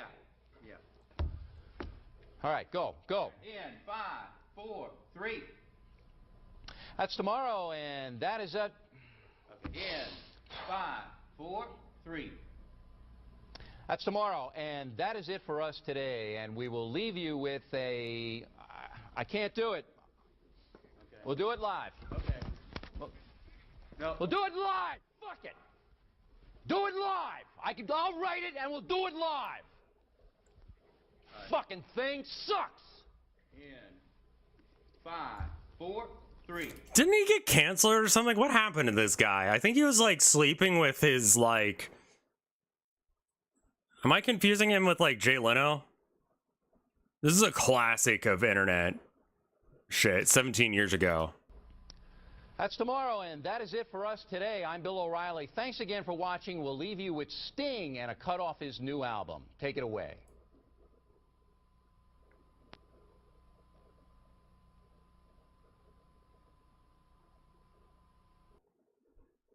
Yeah, I feel like that was a thing.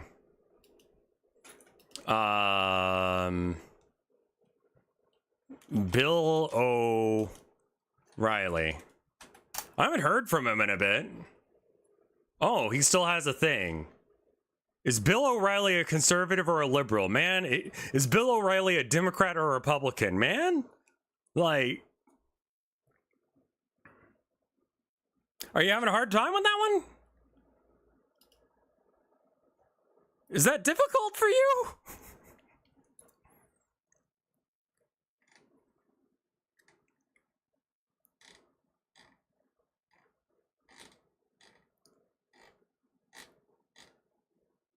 Departure from Fox News. He reportedly had 5 lawsuits involving women who accused him of misconduct. He lost more than half of his advertisers within a week. 60 companies withdrew from their television advertising of the show amid growing backlash. On the 11th of 2017, he announced he would take a 2-week vacation, come back on the 24th. Fox News announced he would not be returning. The program was subsequently renamed The Factor and aired its last episode on the 21st. O'Reilly has later stated he regretted not fighting back against his accusers the way that Sean Hannity did when facing the loss of advertisers.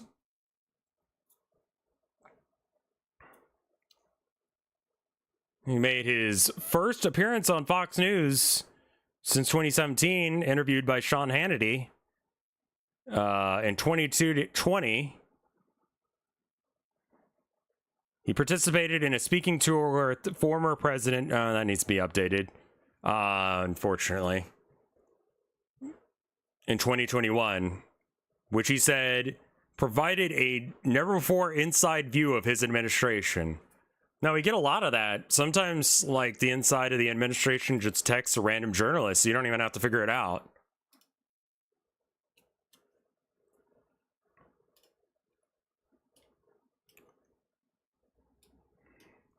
So, all right, so we go to 2,000. How much you boy at 28? No, 38. 38? Yeah. You played 2? God. Ah! Ding, ding, ding, ding, ding. Okay, that just sits on the field for no reason. We started watching more of that fucking thing. What was it called?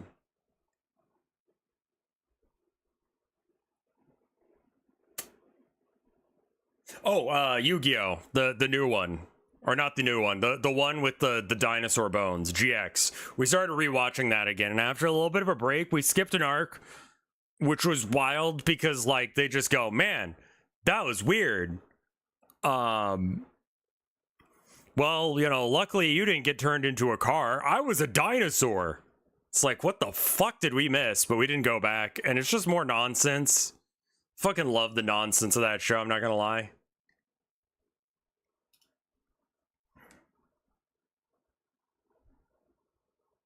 I can tell you're trying hard. I'm round and I'm proud of you. Okay, yeah, fair. Retired animatronics. Animatronics are timeless. Sadly, not every attraction, show, or in some cases store, lasts forever. And when those experiences disappear, the animatronics go with them. So, let's take a look at 8 rare, retired animatronics. Oh, that's the from Dragon Ball. That one. That left their mark before vanishing from the public eye. I always quack bird.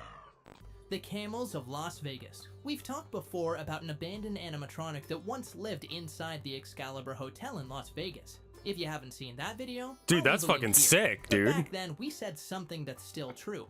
Las Vegas was once an animatronic paradise. Everywhere you turned, you could find robotic creatures in casinos, hotels, basically everywhere. Yeah, Android 18, who somehow got a child with Krillin. Krillin is very powerful. He just happens to not be as powerful as anyone else. Which means that he kind of doesn't need to exist. And 2 of the most unforgettable ones were Elias and Jody. Back in the 1990s, the Luxor Hotel in Las Vegas was at the peak of its themed glory. Between the giant pyramid, laser beams, and massive sphinx, guests were greeted by 2 animatronic camels standing right at the entrance. Yes, camels. Talking camels. Their names were Jody and Elias. Oh, I thought you were just, like, ragging on him for, like, being bald and short, and it's like, how the fuck did he have game? You mean like Android 18 was an android and therefore shouldn't be able to produce human beings. Okay. I thought you were just saying the guy wouldn't have any game, and I'm like, I mean, I fucking agree, but I mean, he's still pretty powerful, and if that's what you're looking for in a guy, then that's cool. He had the whole disc thing. You remember when he would throw pizza discs of energy around? I so wish I could have done that as a kid. And they were part of the Luxor's Egyptian show. They were massive, super expressive, and each had their own personality. They'd move their heads, blink, and throw sarcastic one-liners at all the people walking in. What happened to them? Over time, their voice recordings started to degrade. The audio got so bad that by the end, you couldn't even understand what they were saying. Eventually, when the Luxor decided to ditch the family-friendly theme in favor of a more modern adult vibe, guess who were the first to go? That's right, Jody and Elias. Nobody really knows what happened to them. Were they put in storage, sold off at a mysterious Why you auction, duck? sitting in some forgotten theme park waiting to speak again? There are no official records. All that's left are a few tourist videos and the memories of the lucky ones who saw them in action.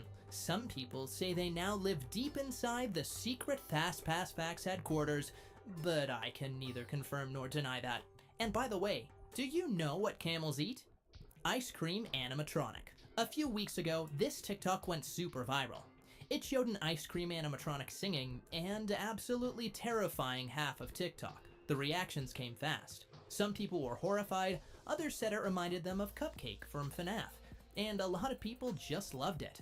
But the real question is, who is this animatronic? Well, You mean this dude does not have a game? Or does not have game? Yeah, this guy? Look at his baggy ass zoot suit fucking suit. What are you doing, my dude?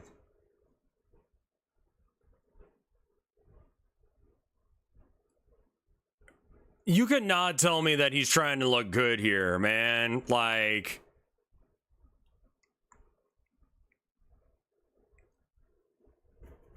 I mean, he is, but that suit's too big for him. Not straight, but I kind of get it. I am straight and I don't get it. He's 5 feet tall? That's relatively tall. I thought he was like 3 feet tall. How fucking tall is everyone else? He had a purpose as a child, but now that he's an adult, he peaked at 10. Okay? He peaked at 10 years old.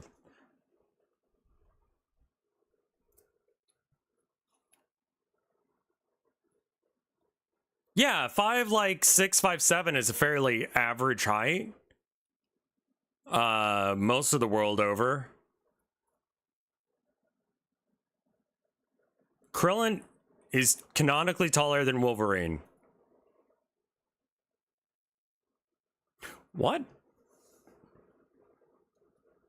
That's why I'm like, this guy can't be 5'7", because he's like an average height dude, but like, look at him. DBZ, Krillin. All right, whatever. Can I just see like pictures of him standing next to other people? Like, how tall is Android 18 if...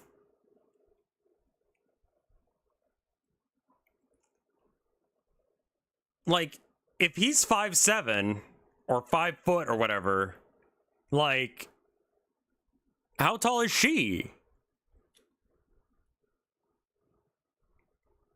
He's 5 foot even?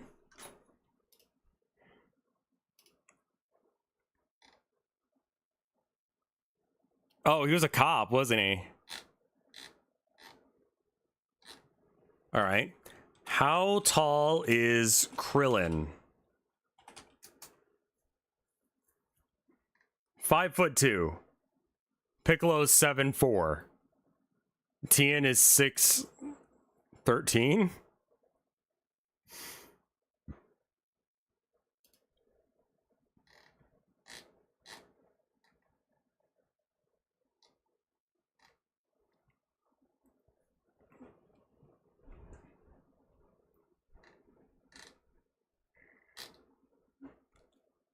How tall is like Goku? Goku 5'77".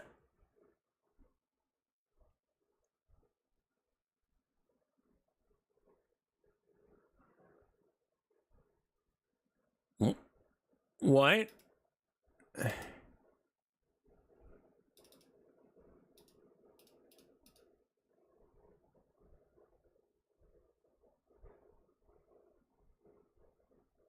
What?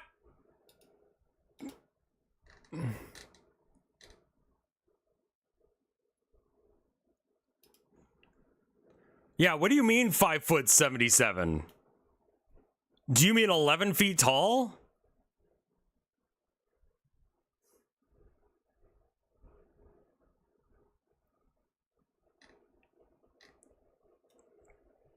Okay, so here he's 5 foot.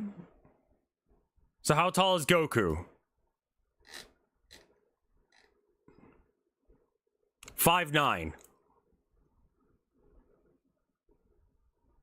Okay. Like, what the fuck? What? Why is my man shrinking? Yeah, the number in parentheses is the same number, yeah. 5'11" versus 6 foot.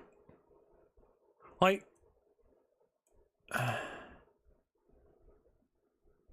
that's a great question. I have no fucking idea how tall Krillin is. Neither do the people who make this show, apparently.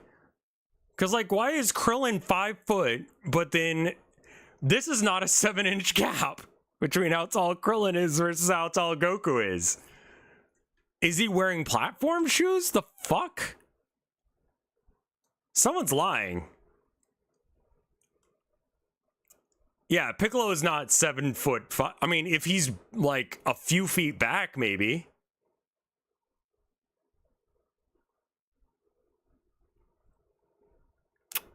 Okay.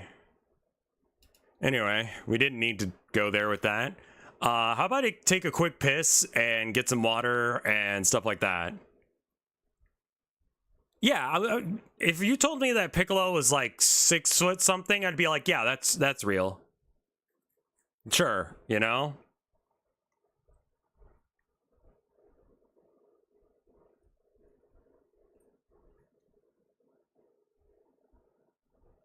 it fits his characters to be shorter than real fighters. I mean, sure, okay, it's not that I feel like I am taller than most of the like most of the time I am taller than like everyone in a show that I watch. And now I'm starting to be older than them, which is more of a problem for me. Luckily, I'm still younger than Goku, who is reportedly 11 feet tall and 44 years old, which is interesting because that's bullshit, but okay. Like, I don't have a problem with people being shorter than me. I just have a problem with Krillin and Goku being only 7 inches of height different.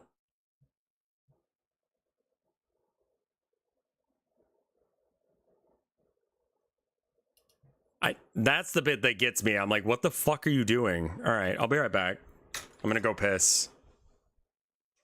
2 minutes. BRB. Who the fuck's Launch?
All right, I'm back.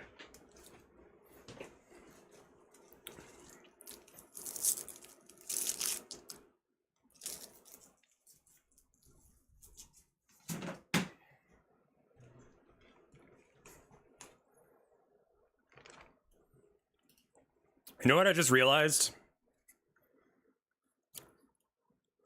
It's like,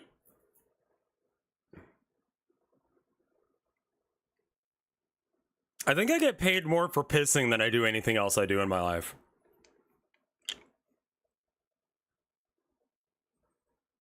That's weird. Right? Like, I run ads when I go to the bathroom. And I get paid more money for doing that than I do... No, wait, no, Patreon exists.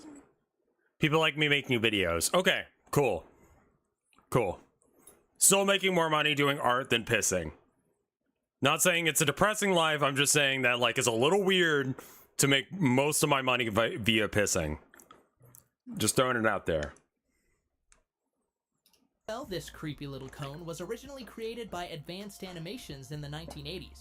for a place called Arnie's Place, an arcade that featured an ice cream parlor known as Georgie Porgy's. The parlor had 3 animatronics: the singing ice cream cone, Little Sis, and Georgie Porgy himself. The little ice cream animatronic even had a custom setup that allowed the owner to speak through it to guests in real time.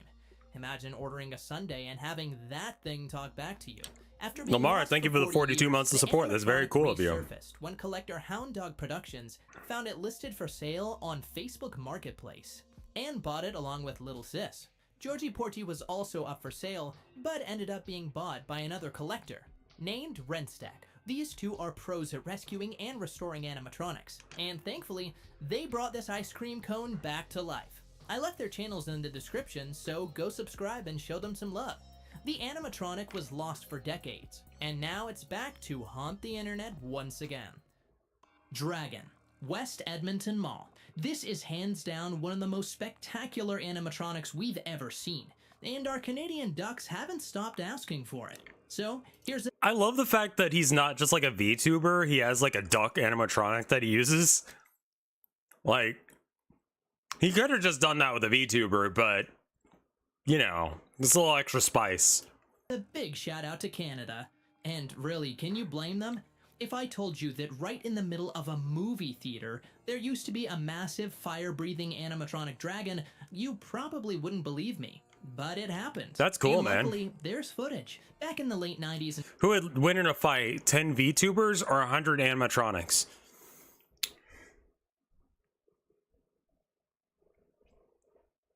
The VTubers are sapient.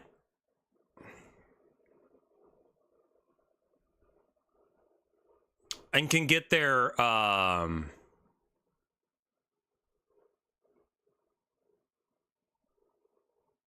they can get their fans to attack the animatronics. VTubers are data, but like they have a physical presence in the world, they just don't do it. 100 animatronics can't move without the assistance of other people. So if you get like simps hyped up enough and they're like, for my Oshi, and then they go into battle and do stuff. Hold on. Moshi Moshi.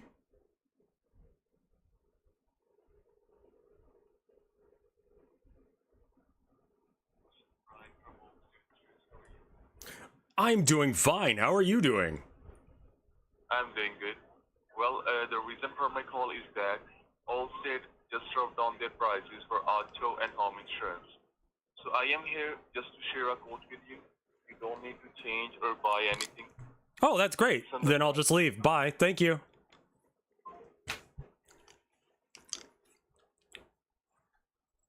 In early 2000s, two movie theater chains dominated Canada, Famous Players and Cineplex Odeon. In the middle of their rivalry, Famous Players built what would become the crown jewel of their empire, the Silver City Cinema inside West Edmonton Mall, one of the largest malls in the world. So what did this theater do to stand out? Oh, just a 33-foot-long animatronic dragon hanging right above the snack bar. Every 15 minutes, the show would begin. Epic music, flashing lights, the dragon's head would turn. Yeah, it's a new it would emote roar, as of flap today. its wings, and then boom, breathe real fire. If you were standing That's on the rad, second floor, dude. you could actually feel the heat. Over time, the fire shows were reduced to every 30 minutes. And after Cineplex bought Famous Players in 2005, it was cut down to once an hour. Still, it became a mall icon. Thousands of people visited just to see that dragon come to life. Here's where it gets tragic.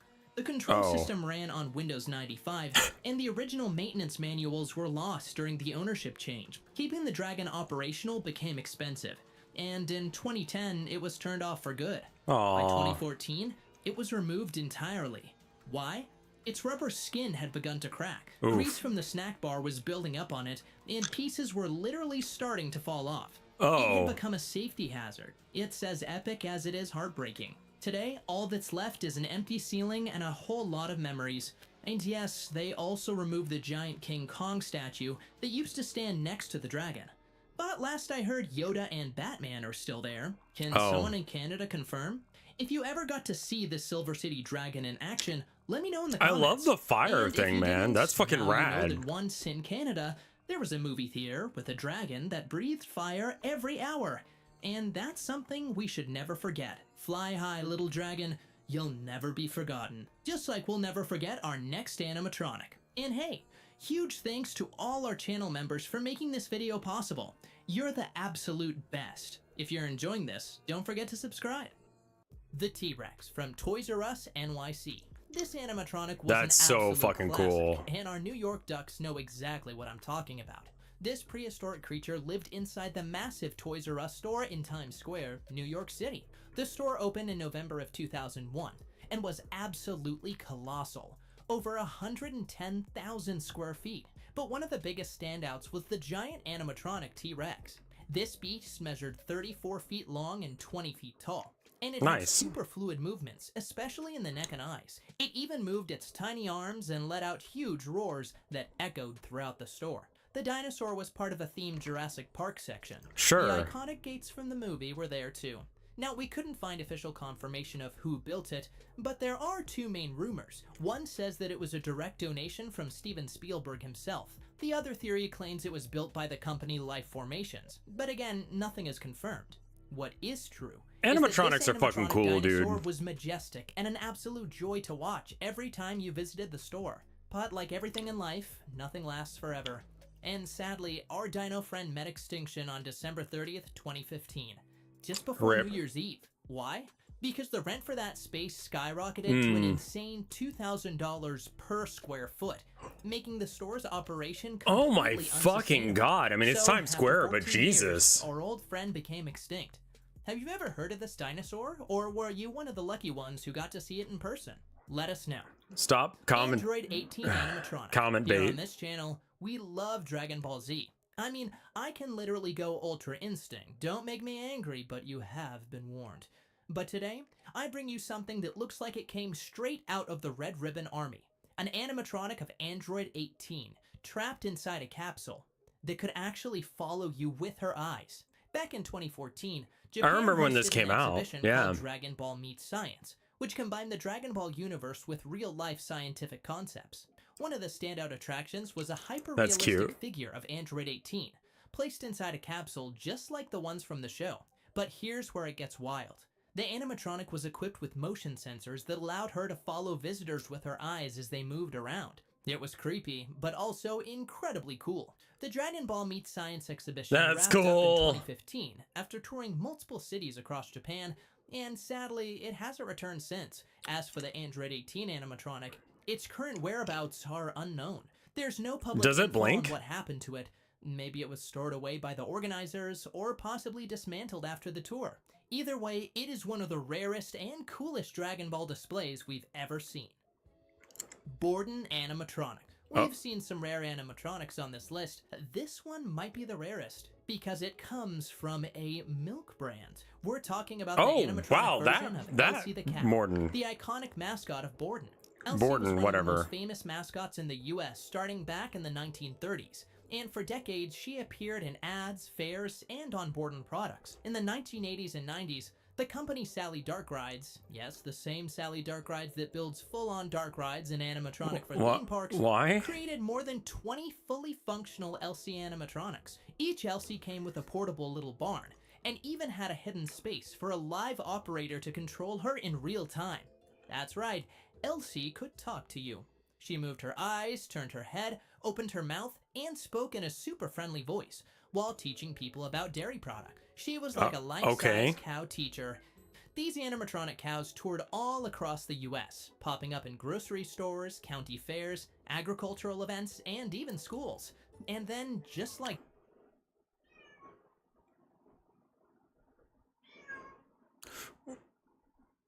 You could get some really fucking weird hand jobs from this. I'm sorry. that, they disappeared. We don't know exactly when they were officially I don't know where he retired. is. Some say they became too expensive to maintain. Or maybe Borden started shifting their marketing strategy. But recently, one of these animatronics showed up on Facebook Marketplace. Hopefully it finds a good home soon. But speaking of things that vanished, let's move on to the next animatronic. Care Bears. Care-a-Lot Castle. This is hands down one of the rarest shows and animatronic sets on this list. And we've been wanting to cover it for a long time. Back in 1987... Alright, hold up.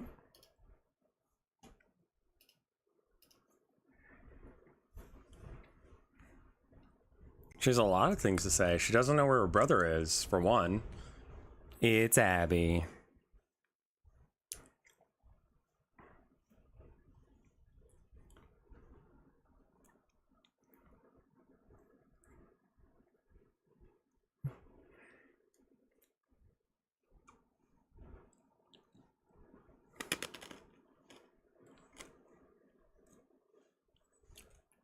Is she getting more comfortable with lap time? A little bit. She'll put herself in Tilda's lap as long as she doesn't see that it's a lap.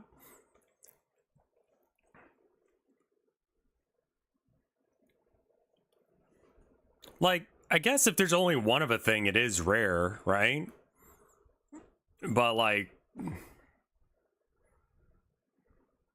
that means my dick's rare? No. Because there are other dicks. It's just mine is special. There are other animatronics, though.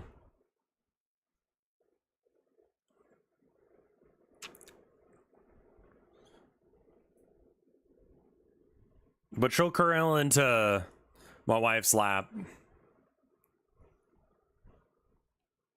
My Twitch suggestion box is filling up with Deltarune.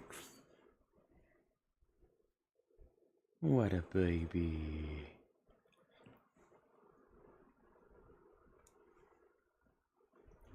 Alright, alright, alright. Off you go.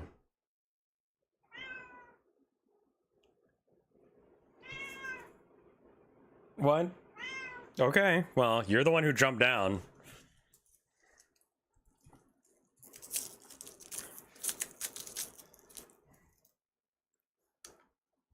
Sally Industries created an animatronic show called Care Bears Care-a-Lot Castle, which was featured in 2 theme parks, Dunia Fantasi in Jakarta, Indonesia, and Dorney Park in Allentown, Pennsylvania. It was one of Sally's first attempts at using licensed characters in one of their animatronic productions. Abby wants to find Herman, which I don't know where he's gone.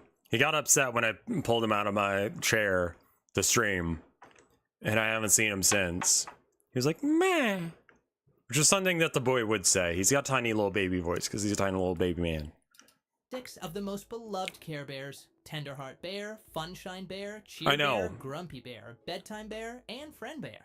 Each character had its own... Wait, Friend Bear? He's the only one that couldn't be friendly towards people? ...own animatronic figure with synchronized movements and voices. All he's known for is being friendly amongst the Care Bears? Dude, that is the most vanilla-ass Care Bear I've ever heard of in my life. Set inside a cloud-themed castle representing the magical world of Care-a-Lot. The show included original songs, plus a few musical cues borrowed from other Sally Industries shows, creating a whimsical experience for kids and families alike. In Dunia Fantasi, the show was called Berang Madu and was adapted for the local audience, with voices provided by the Indonesian band Cockpit. The Dorney Park version, on the other hand, was presented in English and retained the original charm of the show. Unfortunately, both shows had a limited lifespan. The Dorney Park... Like, I mean, like, you got, like, what, Grumpy? Like, that guy's got a personality in the very least. But Friendly Bear, like, what the fuck? Like, that doesn't make you special. You're a race of only friendly people. Grumpy Bear, you know? That guy's just a prick for no reason. He was born into a species of friendly, like, little fellas, and he's an ass. There you go. That's something there. We could talk about that. You know, in a culture that is entirely based around being friends with people, being an asshole is so much more of a fucking personality than being friendly. Like, I'm sorry, that's the default here. You can't be Friend Bear. Fuck you. Version ran from 1988. Sleepy.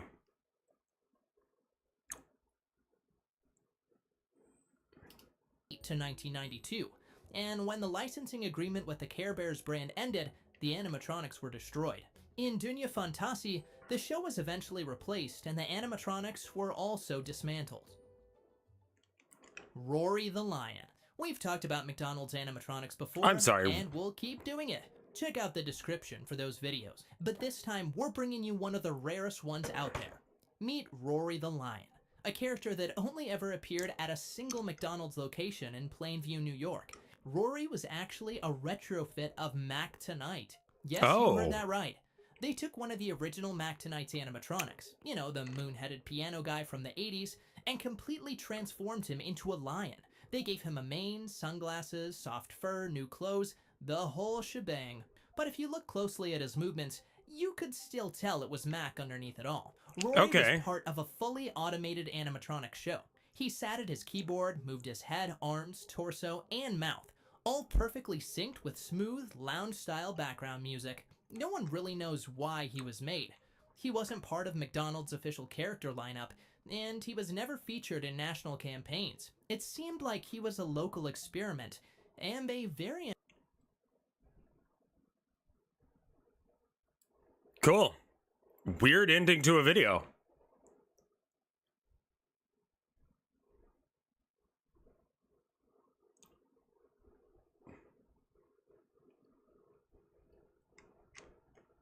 Okay. Next generation elevator. I think I know what this is. It's like a prank elevator. Welcome to this voice-activated elevator, the Intellivator. Please select language. English. English registered.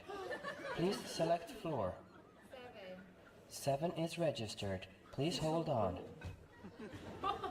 It will say like, it works. Of course it worked. It is an Intellivator.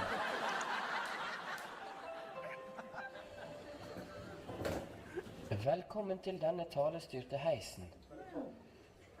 Vennligst oppgi ønsket etasje.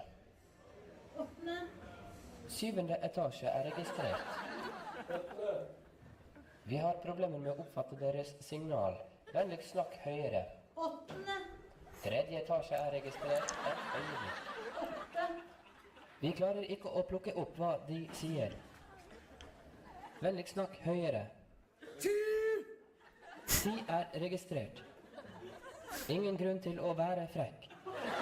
Ønskes det heismusikk på reisen? Si ja. Ja er registrert. Starter interaktiv jukebox. If you want to party, shake your hands. If you want to party, drop your pants. This is the party floor. Come on, let's party some more. Open the door. Welcome to the 8th floor of the Royal Christiania Hotel. Today, the 8th floor will be inhabited by an exhibition of wild Norwegian animals. Today, the fox is the Norwegian mountain fox. The fuck? Please enjoy this. This is a great prank because no one gets hurt. It's just weird. That's how you do a prank. Where it's just sort of like, what is this? You know? Like the one where they've got like a string, but they don't actually have a string, but like two people like lay down a string in the street and it like people will jump over it. That shit's great. But when like people get fucking hurt or upset or like Of stuffed animals from the Norwegian fauna. It's a fox and a weasel. I mean, to be fair, I would take a picture of that as well. How about go to 3? Knock knock. Who's there? Level 3. Level 3 who? Level 3. Level 3 you later. What? That was a joke. You are not laughing. Did you not find my joke funny? No, not really. Please select language. Saving. Saving is not a language. Español. Tenemos un poquito de problemas. Un momento. Me quiero a 7. Me quiero a 7. No problemas ni elevadores. Vamos con puntos. Vamos con puntos. Please do not take pictures of the Intellivator due to copyright restrictions, sir.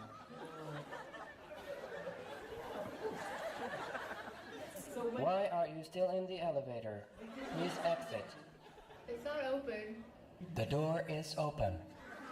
Have a good day. We are now taking you to the 3rd floor. No! Oh my god, no! Are we going to the 7th? You can. We are now at the 7th floor. It's a 6. One more. But it was close enough, wasn't it? Welcome to this voice-activated elevator. Mon Dieu. Aïe, aïe, aïe. Est-ce que vous voudrez français? merci. Ça va, This only works if you know enough languages to make this work. That is wild that they can speak that many languages. You can tell they're not American. This joke would not work in America. 17. 7, 17. 7. Ah. 1, 2, 3, 4. 1, 2, 3, 4, 5, 6, 7 registered. Going to floors 1, 2, 3, 4, 5, 6, 7. 7. Welcome to this voice-activated elevator. Please say your selected floor. 11. 11 registered. Please open the doors. To open the doors on this elevator, you can use hand gestures.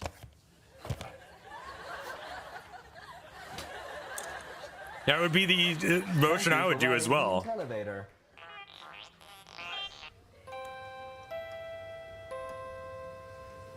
Please state your selected floor. 11. You can choose between regular elevator Regular. and quiz elevator. Regular elevator. Quiz elevator registered. You are now in the quiz elevator. The only way to get to your destination floor is to answer correctly on all 10 answers. Oh my god, this is gonna take forever. First question. How many liters in a US gallon? No way! Oh my god, I don't know. 25. 25 is a good guess, but a wrong answer. Oh my god, how do I get out of this machine? Velkommen til talestyrt heis. For å ta heisen til ditt rom, si rom. Rom. De blir nå kjørt videre til 9. etasje. I 9. etasje kan vi spandere et fotoshoot.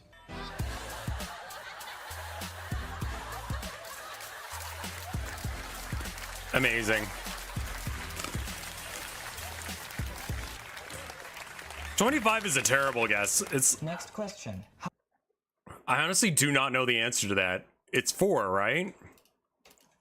How many liters in a gallon?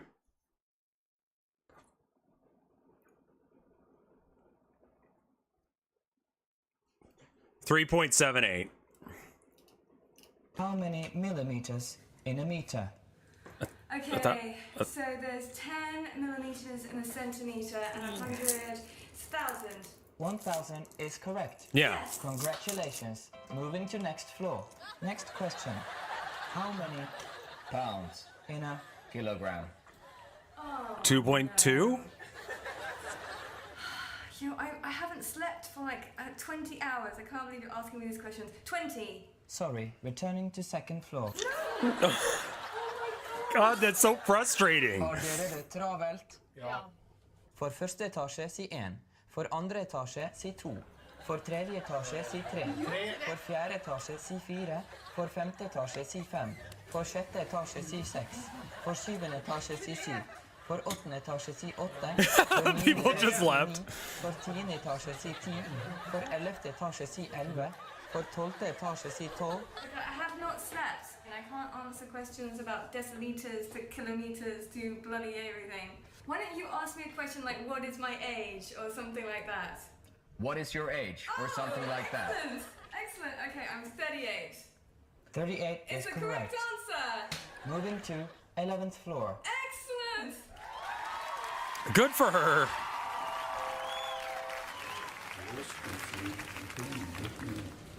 Velkommen til denne talestyrte heisen.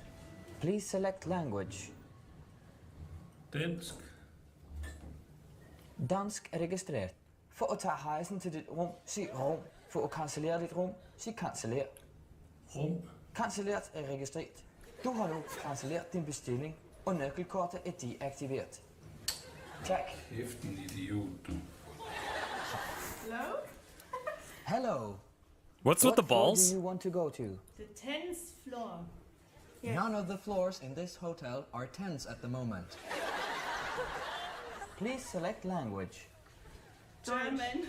Japanese selected. One moment.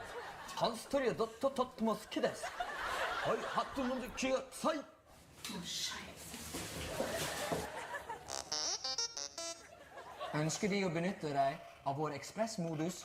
Vi ønsker ekspress. Ekspress registrert. Et øyeblikk.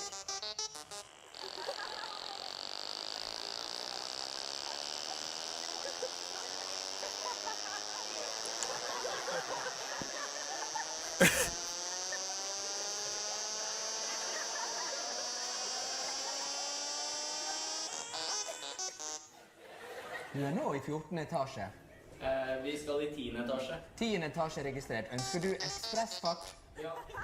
Ekspressfart registrert. Sa jo 10, han sa jo 10 han da. Hva er det som skjer da?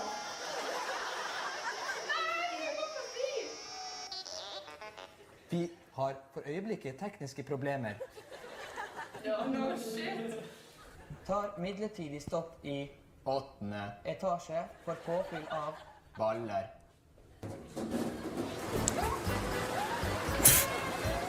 That's why there are balls in the elevator, okay. Welcome to this voice-activated elevator, the Intelevator. What is your destination floor? We would like to go to the 6th floor, please. 6th floor registered. Y si no, no sacan de aquí. ¿Estás hablando español? Dígame sí. Sí. ¿Qué tipo de música quieres? Tenemos salsa. Merengue. Tenemos merengue. ¡Arriba! ¡Merengue activado! Si quieres bailar en el elevador, si quieres bailar de más hora, si quieres bailar en el elevador. Welcome to this voice-activated elevator. Would you like to activate Donald Duck mode? No thanks. Yes, registered. Oh my god. Okay. Okay, I think I get the bit anyway. That way is Sacramento. Is this the official Guy Fieri, like, Instagram account? Guy Fieri giving you terrible directions. Okay, cool. 25 miles that way is Stockton. Right across the street from a Scandinavian college, and across the street from the Oregon Ballet Theater, and not too far away from where Laverne and Shirley rode their bike. In the heart of the true wine country, about 8 miles from the Fountain of Youth. Now, my cousin Paul lives here. Right over there is the golf course. Now, there's a lot going on in this area. You know, the witch trials and everything. Locals around here call this 10 Pen. Can we be real? Why did we rag on this dude? He dressed like a fucking weirdo, but he's living the best goddamn life he can.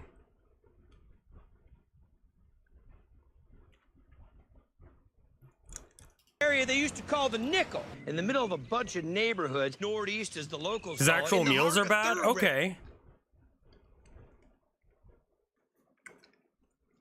I mean, you know, I'd be a little, I mean, like, I went to one of the places in Austin that he gave a thumbs up, and I'll be honest, pretty fucking mid taco. Pretty fucking mid. What's Guy Fieri Austin, Texas. What all diners, drive-ins and dives in Austin. Which one was it? Oh, it's in Magnolia. And the Green Mesquite. Hey, let's fucking go. Home slice, all right. One taco. Taco Express.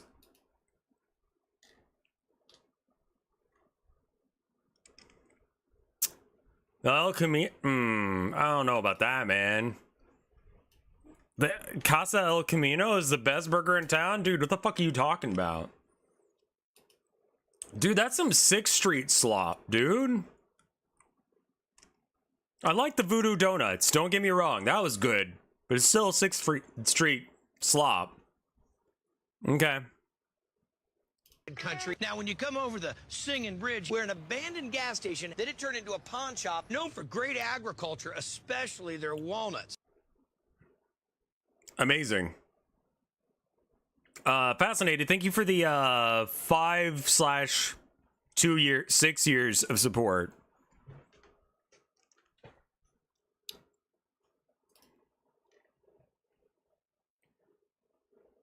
Paradise 17. Is this the animatronic duck again?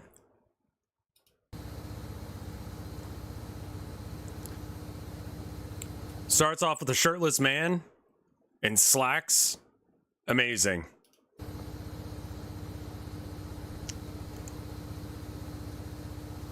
What the fuck is that one in the right?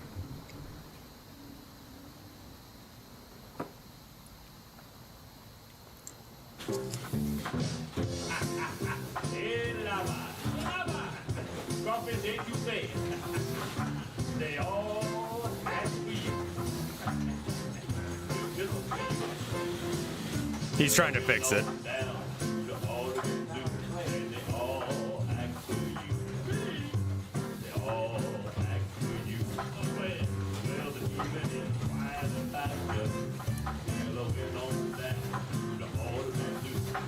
It says explosion.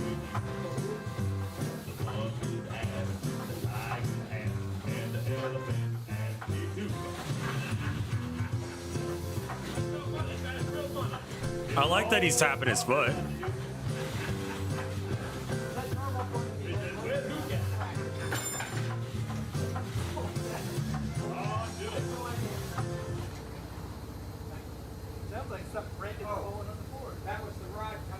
What is that right there? What is this? Rocket Fire Explosion's the name of the band? Oh, I was waiting for it to explode.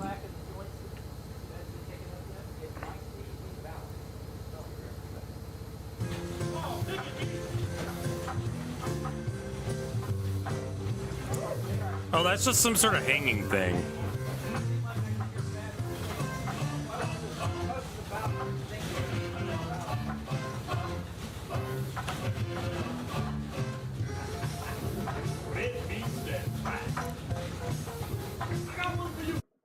Is this literally just a channel about fixing... What the fuck?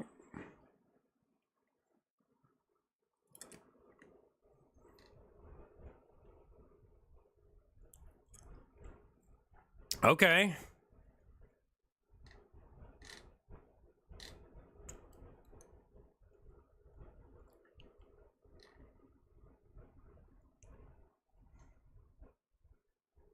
Seems wholesome.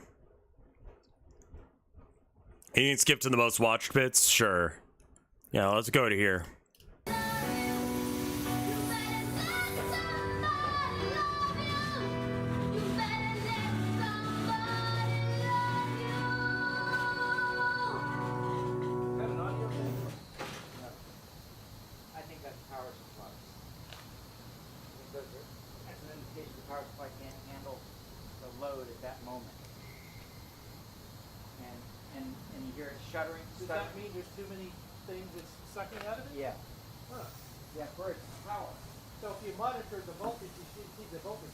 Okay.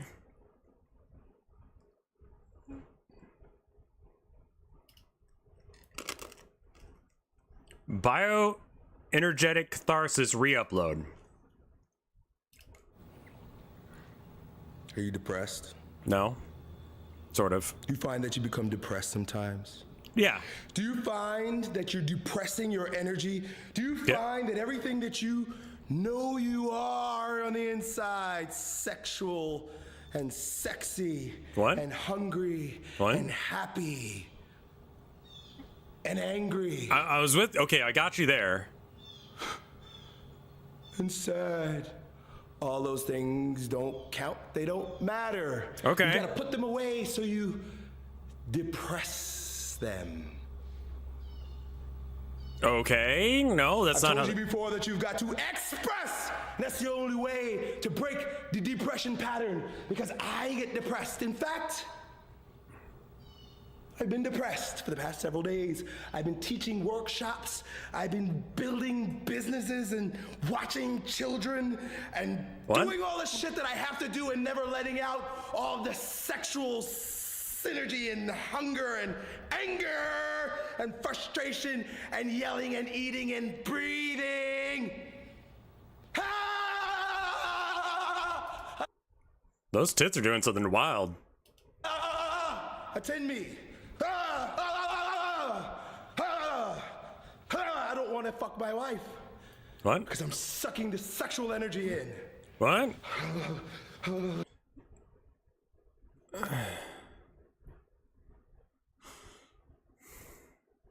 No. Why don't you want to fuck your wife? Like, that seems like that would be a solution to you being horny? I don't want to train. I don't want to do anything. I don't want to fucking do anything because it's become a neurotic holding pattern. Because depression is a holding pattern. You're holding yourself depressed. I'm holding it in. I'm holding in the energy. Sort of just like Mad I told you Libs. this before, but you've got to express. Okay, That's but how what you about get depression? out of depression. Okay. It begins with the breath. You gotta breathe. Breathing brings energy into the body, brings vitality, vibration back into a dead fucking body. Because your body's not doing anything, because your brain's doing it all. You're all trapped in your goddamn head, and you gotta wake the body back up. Wake the body back up. And Not you do bad it advice, by just expanding the chest open.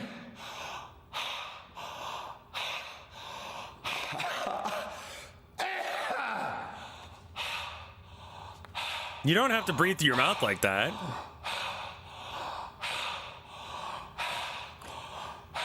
If crashing out meant whatever the fuck this guy's doing right now, which I think is steroid abuse, then okay.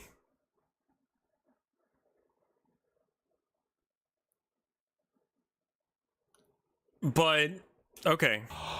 Breathe erratically, open the chest. This is where your Erratically? heart No, is. This is where slowly, you love. calmly. Animals close their hearts, they hold down. Animals, as human beings, we open up the heart, we open it up and we stand up and you can see it, it's soft.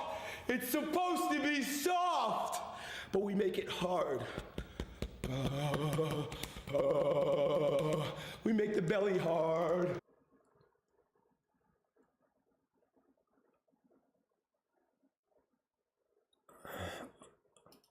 It's like he's mad-libbing himself, or it's like he's riffing on words as he's saying them.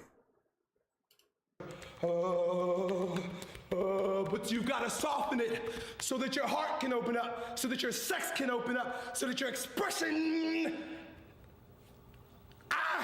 can open up. All right. So you got to breathe.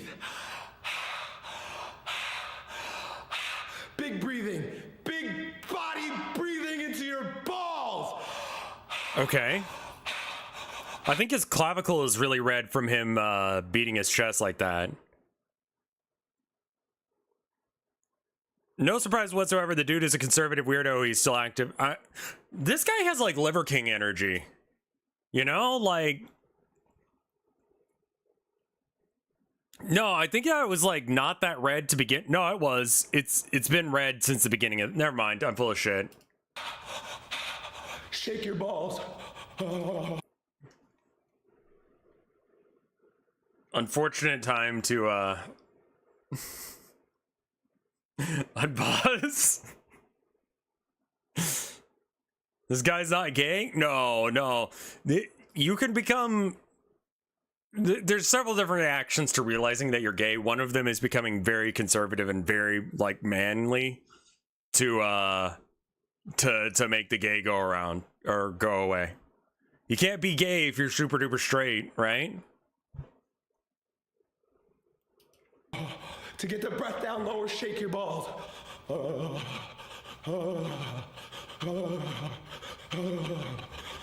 Feel your balls shaking. Feel your balls shaking. Feel your legs shaking. Feel your belly shaking. Breathe and shake. Breathe and vibrate. Breathe and vibrate. Breathe and vibrate. That word vibrate. What are the other reactions? Just being fucking gay and accepting yourself for who you are? So, like, if my friend is depressed, do I do this for him? Yeah, I think being gay is one of the better options. That vibrate. Vibrant! They like to say fucking vibrant. They like to say vibrant on TV. They like to say vibrant in commercials where they sell you pills. But the people in the commercials don't vibrate. They're stiff. They're stuck. But the people in the commercials don't vibrate.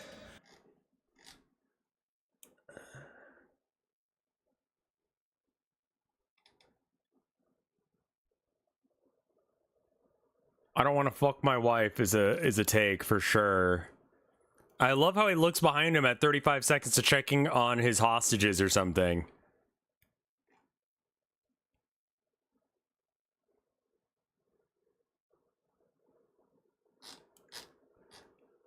They don't vibrate. They're just vibrant. They talk about being vibrant on the TV. This is not the original man, I don't think. I think that this is someone not this guy.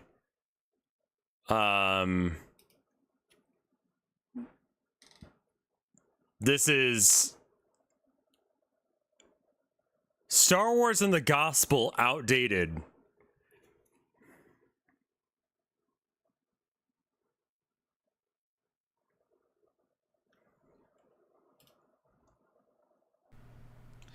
Hello. Today I'm going to be doing a vlog. I just want to talk about some things in a more organized fashion than I have previously. His wife dies. New drivers need to be installed. He doesn't know that. But his kid, that is amazing. That is amazing. And so... Why are you sitting on the floor when the couch is right?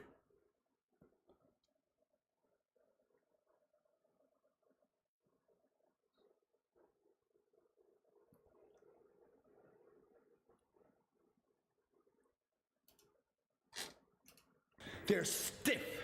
They're stuck. They're neurotic. Kick, kick, kick, kick, kick, kick, kick. Neurotic holding patterns. Is this just a guy like... Is he just having like a... What is that flash of pink? That's just like a editing thing or something. You're gonna let go. Or there's something wrong with his camera, I think. Shake all the shit out.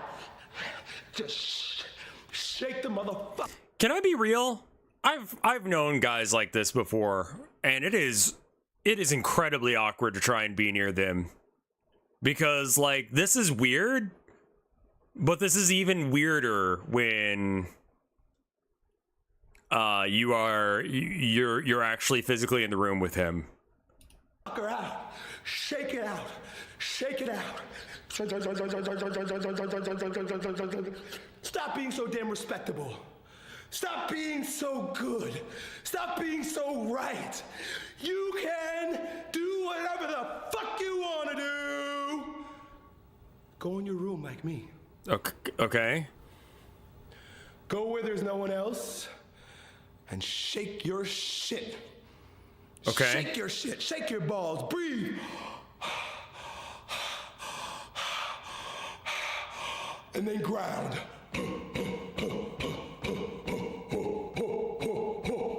Deeper. Worst upstairs neighbor in the universe. Sounds go deeper into your body. The deeper the sound, the closer to your balls it is. The higher your sound, the higher it is in your throat, the more of a whiny son of a bitch you are. Bring the shit low. Bring that shit you're low. Castrated when your voice is too high. Practice deep sounds. Okay, there you go. For anyone who wants to know how to, like, you know, update their voice based on their... If you want to feel more manly. I don't think I could put shake your balls as a redeem. Cause just like, listen here, hold on. Let me put it to you like this. Breathe and shake. Breathe and vibrate. Breathe and vibrate. Breathe and vibrate. That word vibrate. Breathing. Big body breathing into your balls. Shake your balls. To get the breath down lower, shake your balls.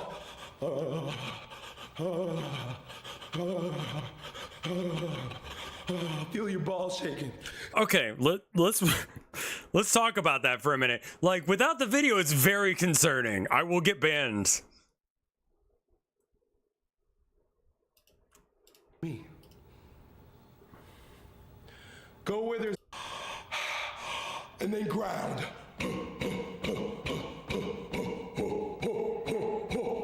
Deeper sounds go deeper into your body.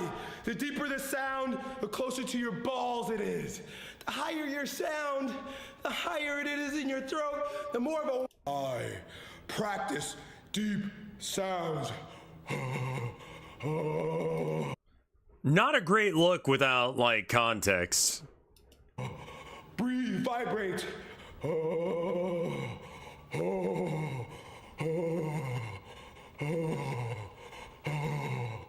And practice deep sounds. You don't have to choose to hold the depression. Let go of it and express. It's all good. You're allowed to do it.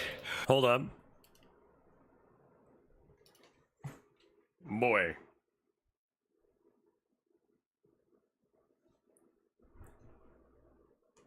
It's a boy.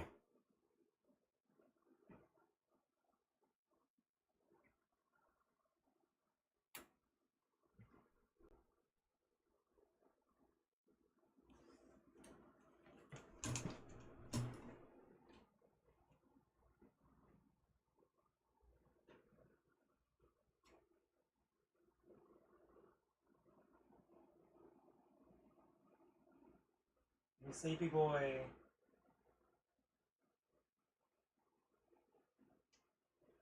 Good boy.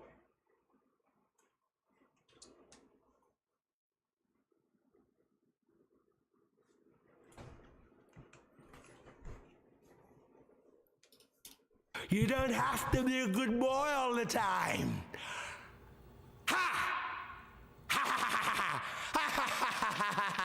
Hey, Chai, how you doing? Me fat? Him?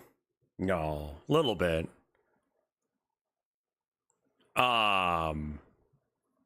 Him, yeah.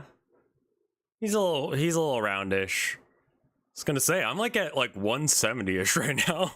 And 6'3". I need to gain weight at this point.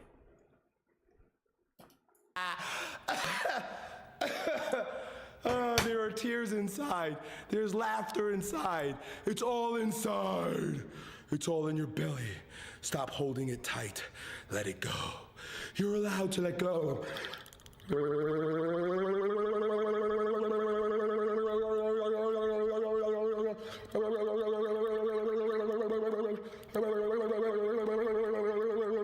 This video is 7 minutes long.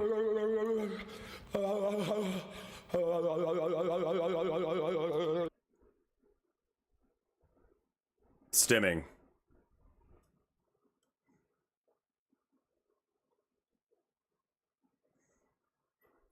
I haven't seen gay porn, but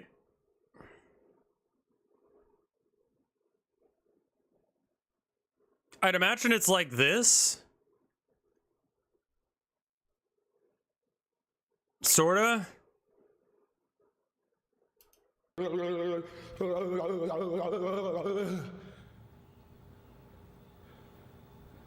Be free. Thanks. Elliot said, what? Okay, thank you. Be free. This is the opposite of sissy hypno for conservatives.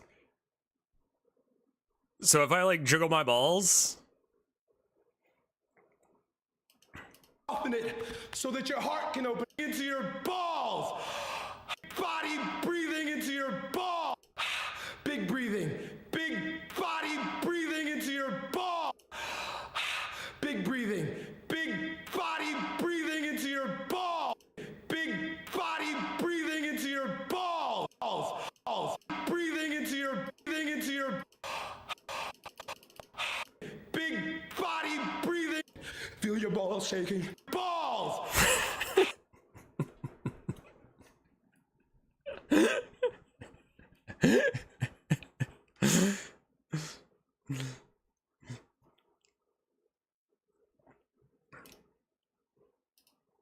Anyway, we got this. Hey man, little man, how's it going? Boy. Yeah, it's great. I love that.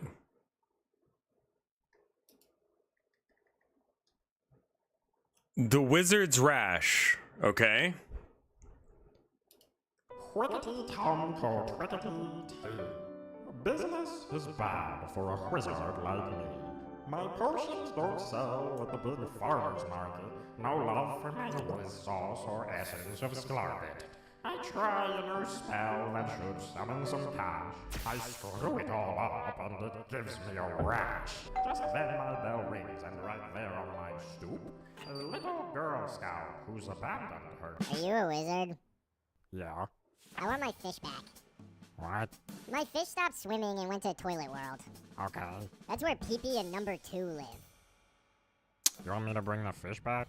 Yeah, can you do that? I don't know. Maybe. I have money.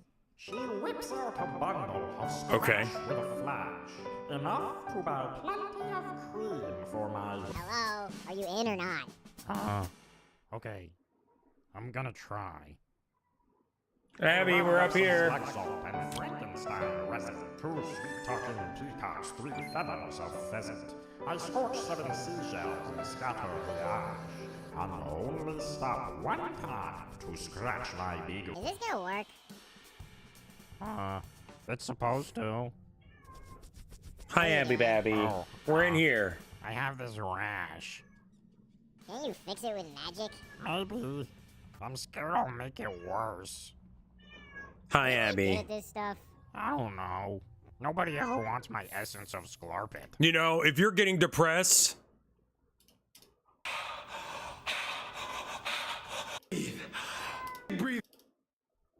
Breathing. Big body breathing into your balls. Body breathing into your ball. Breathing into your ball. Breathing into your ball. I think I'm gonna go find a different wizard. Oh. You just have a real bummer vibe, man. don't have a bummer vibe. You depress it. You repress it. You want to vibrate. You want to pound your chest. Open up your chest. Let your heart out. We make it hard, but we don't need it to be hard. It could be soft. Stop your voice being up in your throat so you sound like a little whiny bitch. Bring it down low. And feel it in your balls. I can think twice, and right then Absolutely insane shit from that guy. I tell myself firmly, a wizard you be, and now you will heal this big rash easily. Wickety Tom told Wickety T, please make this wonderful wizard rash free.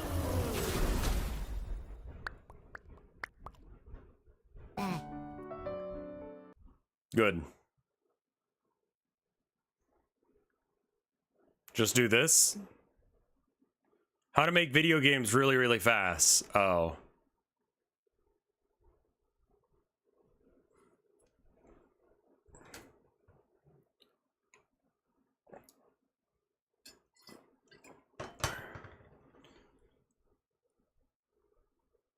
Can fish have rashes?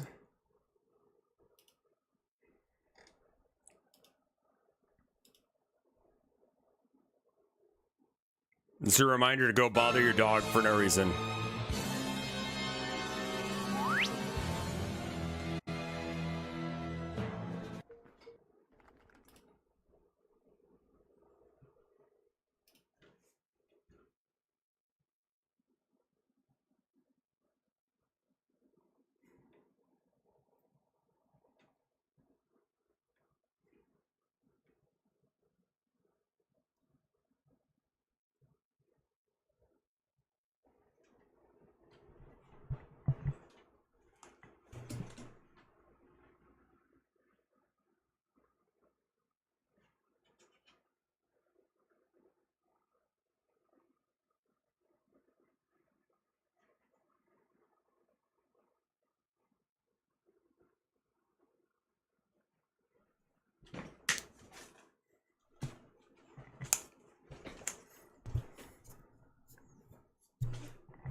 He's facing towards us. His head's right there.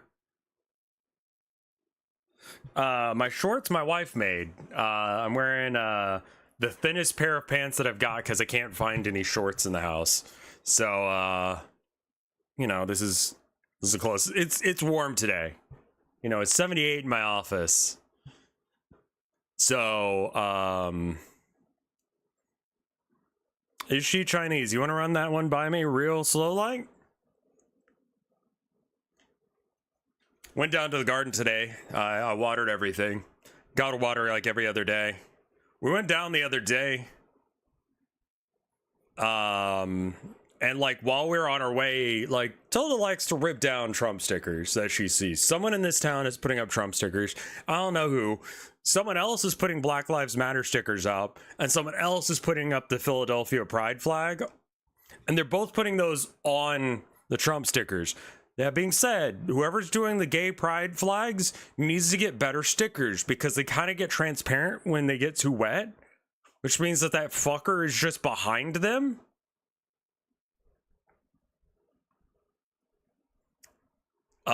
So she ripped one down the other day, and this guy, we're walking down the street, she rips it off real quick, and he does like this little like, he's got a giant ass truck. He does like a whip real fast. It's like, all right. And then she rips down another one a little bit down the street, and I think it was the same guy ended up following us up there, and he was like,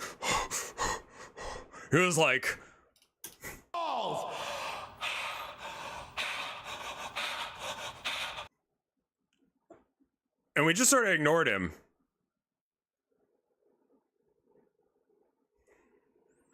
There haven't been new ones yet.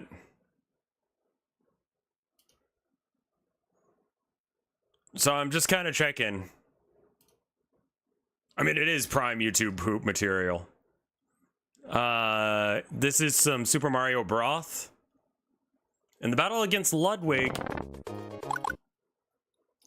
on... Okay.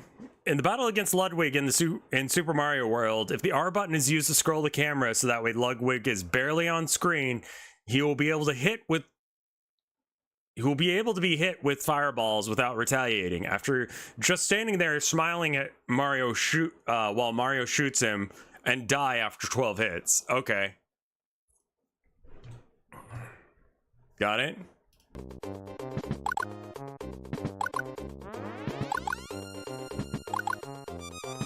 I will be careful about knives or razor blades under the stickers. Luckily, like, the Trump stickers are pretty shit too. There's someone who's putting up fucking Patriot Front shit, and I'm like, I swear to fuck. Like, I learned something today. They're not scheduled as a terrorist organization in the United States.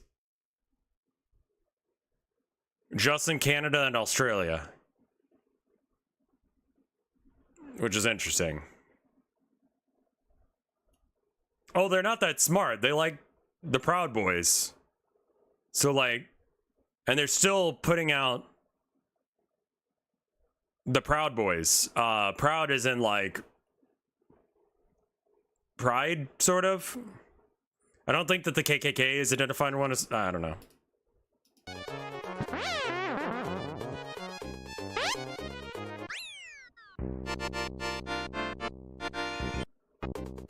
That's cool. Neat. I love the phrasing of this.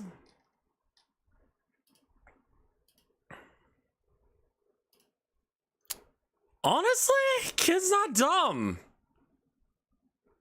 Yeah, the KKK isn't as active threatening people anymore like they used to.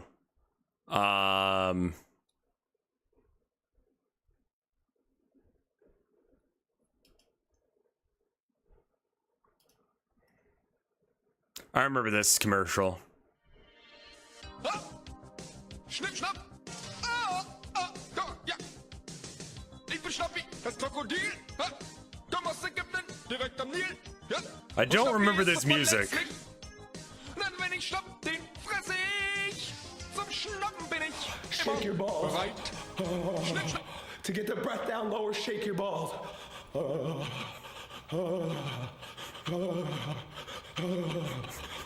Feel your balls shaking. Feel your balls shaking. Feel your legs shaking. Feel your belly shaking. Breathe and shake. Breathe and vibrate. Breathe and vibrate. Breathe and vibrate. That word vibrate. That vibrate.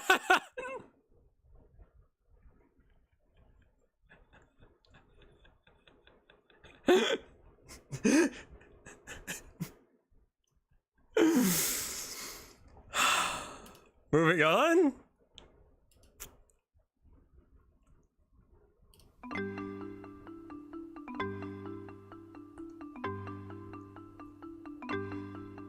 Ich bin Schnappi, das kleine Krokodil.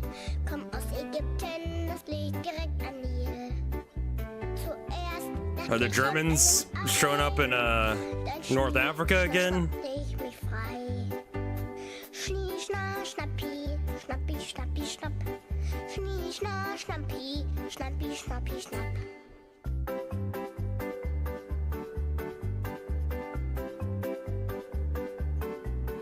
Ich bin Schnappi, das kleine Krokodil.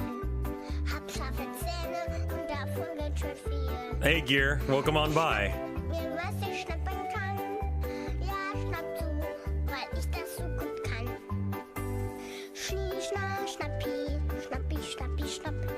Schnie, schna, Schnappi, Schnappi, Schnappi, Schnapp. What do you mean, Gear? Thank you for the 104 months of support.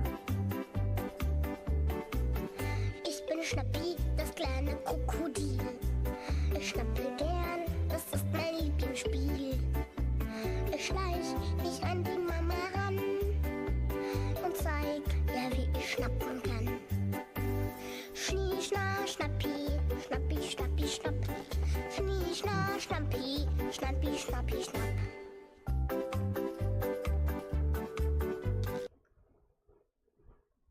All right.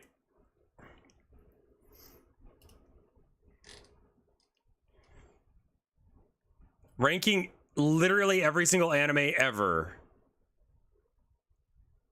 I heard this video is dog shit. Should I try and get through it? 11 hours. Jesus. By the way, every type of anime fan is in the comment section. A Naruto fan is saying how it wasn't about proving people wrong to get to the top. A K-On! Fan is explaining how the show isn't just about music. Cage Pro fan is stating that the anime is part of a bigger project. Oh. Ranking literally every single anime that I've watched. Yeah, so to explain, the boy's head is here, and then he's like laying down. Thank you for the gift sub to Shake Your Balls. What a fucking guy. What a legend. I just want you to look at the comments. Gotcha. We're not watching 11 hours of whatever the fuck this is. All right. You should spend another 9 years rethinking this list. Chobut's is Diddy. My brother in Christ, you have made In the Abyss your 4th best anime. Yeah, that's not a... What the fuck? Bigger crime than this tier list is the fact that you use 60 FPS enhanced anime footage for every anime. You should spend less than 9 years to know that's the worst thing that humanity has brought on itself. Making every single anime that yet refuses to watch magical girl anime because it's not masculine. The final boss of unemployment. Almost 11-hour Watch Mojo video is diabolical.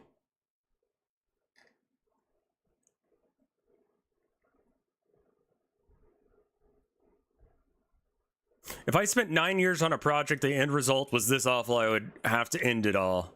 Job applications. Why is job censored? Job applications wake up in a cold sweat after having nightmares about, bro. I need you to take another 9 years. Goes off about Diddy Media, Made in the Abyss, top 5, bruh.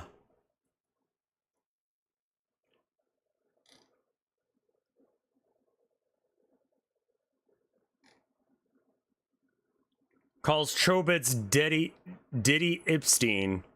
Yeah, everyone's like ragging on him for making Made in the Abyss. If you're not aware of what Made in the Abyss is, it's legitimately some very solid horror, completely fucked by the fact that whoever made it is a pedo.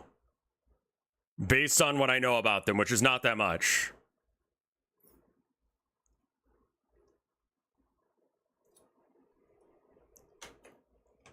Chobits isn't even like... Is that confirmed? I don't think it's confirmed, but I think that it's allegedly.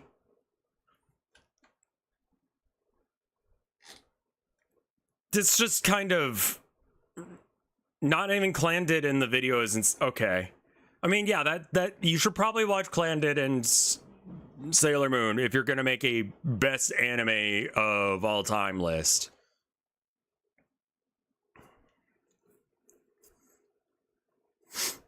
Yeah, I think that the proof is in the text. I think you should probably, if you don't think so... Literally, what? No Azumanga Deo.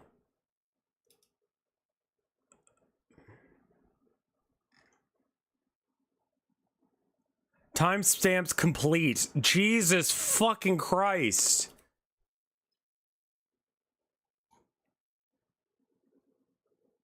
Okay, so like, I don't...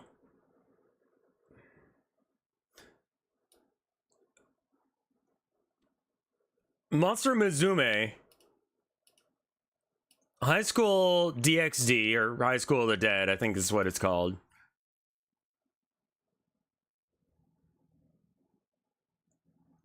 Why, okay, Rent-A-Girlfriend is here. How old is this video? By God, you fucked up. It's 2 days old. Jesus, man.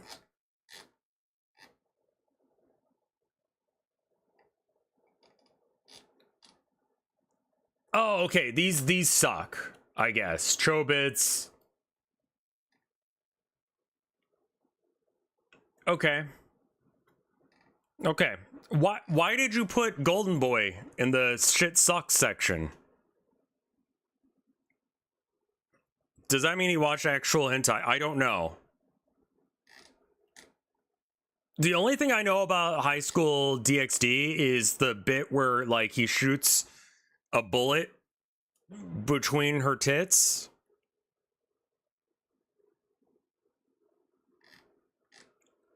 The horrid Kaon, Monster Rancher, Goblin Slayer. Oh man, you are trying to piss people off. Fairy Tail? Fairy Tail is not the best fucking anime I've seen, but it should not be that far down. Elfen Lied, Seven Deadly Sins deserves to be in the trash. I fucking... You know how there's Pixar face? Check this out.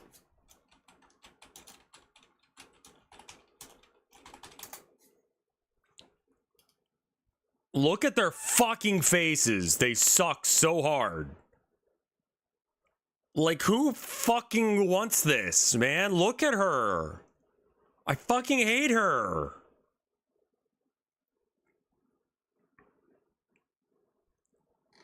Like, their faces are so obnoxious. Jesus, look at this image. Look at this image. Look at this image and tell me that there's someone who gave a shit when they were making it.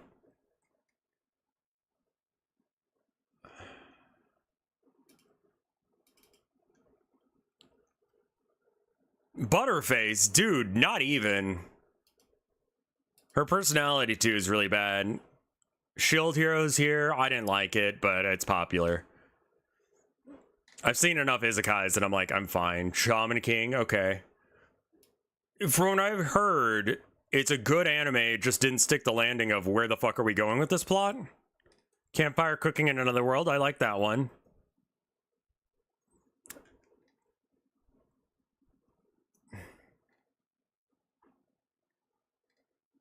Blue Exorcist, another one of those ones where it's just like, I don't know why I'd bother watching this. I feel like I could do a better job than this, man. Hey, Mafa. The Formidable. Yuri on Ice.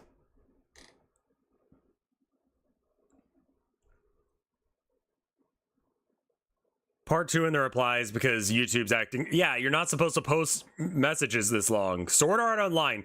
Why are you putting Sword Art Online and Black Clover this high up when you've shit on everything that's actually good?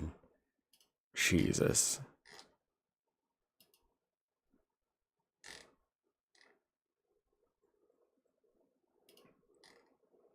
Timestamps part 2 of 3. Fist of the North Star.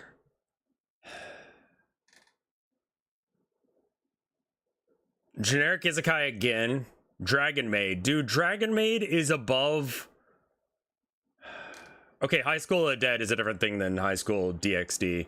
I always get them confused. Inuyasha... Okay, so these are the best ones. Toradora. Heard of it. Relife? No.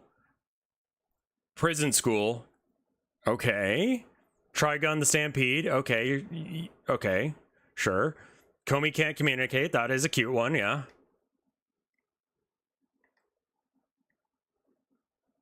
Overlord. Okay. Konosuba. Sure, that one's good. I don't remember how to pronounce this one, but I remember liking it. Dr. Stone and Food Wars. Why are you in the top 100? You don't deserve that shit, man. How is Moving Castles a movie? Are we doing movies too?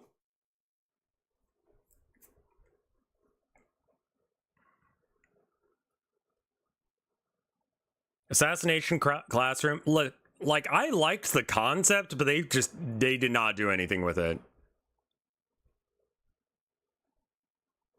Like, Ghost in the Shell. That one's good. Yeah, sure, I'll give you that one.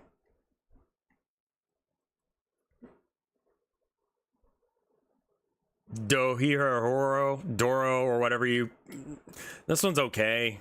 I didn't like it, but I can see why people would. My Hero Academia. Why do you have My Hero Academia above Ghost in the Shell? And Konosuba?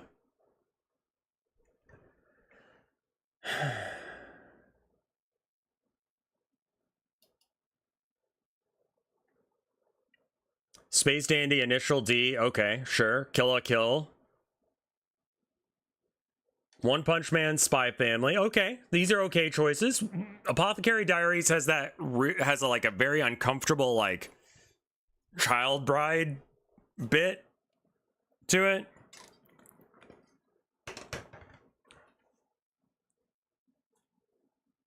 Anime of the Year 2024, Solo Leveling. I liked it. I liked it as a light novel. I've not seen the anime. I don't think that my wife would enjoy it. Spy Family is legitimately one of the better animes. I think that that one is fine to say. It's a lot of different genres. Where... Oh, right, because we still have, like, more to do. Part 3. Fate Zero. Fuck you. Fuck you. Fuck you. What? Dan. Good choice. Devilman Crybaby. Are you high? Why is it so high? Isn't Devilman Crybaby kind of a meme one? Like, it's bad, but it's bad in a good way? I've never seen it, so I don't know. The Great Pretender actually was really fucking good.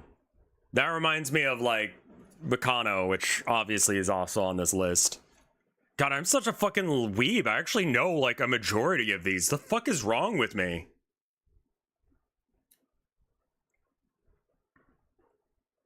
Beastars, okay. Paranoia Agent, I didn't really watch it. Fooly Cooly, okay. Like, so he's got to be, like, 30-something if this is his list. JoJo? Come on. Okay, so let me just say, like, JoJo is not a bad anime, but there are definitely some arcs that are better than others. And I don't think you can put them all in one category. Mixing movies and series is a choice. Yeah, agreed. ReZero? Fuck off.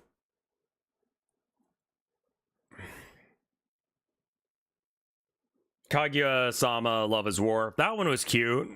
Very will they, won't they kind of thing. Yu Yu Hakusho. Yu Yu Hakusho, I think it's made by the same people who did... Who's the author of not Yu-Gi-Oh, Yu Yu Hakusho. This guy, he also did Hunter x Hunter. Didn't he also do Shaman King?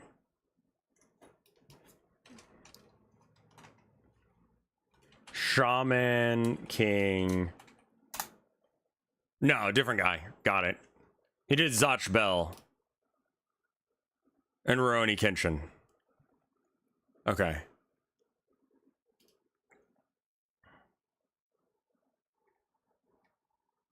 Ping Pong Animation, ReZero, Yu Yu Hakusho, Blue Giant, Blue Period, honorable mentions such as Berserk, Slam Dunk, Kingdom, Record of Ragnarok. Okay.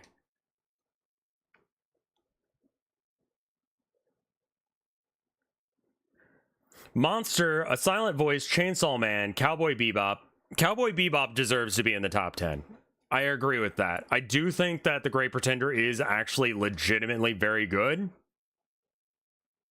Samurai Champloo, that one was good. Code Geass, no. Fenrin does not... Fenrin isn't bad. It's a hell of a lot better than a lot of things, but Jesus, man. Like, it's not that good. Yeah, I call it Code Geass. A friend of mine called it that, and I'm like, fuck yeah. Fenrin is peak. Fenrin is gonna, like, we won't be talking about Fenrin in a year from now. Date it. Gurren Lagann over, yeah. I mean...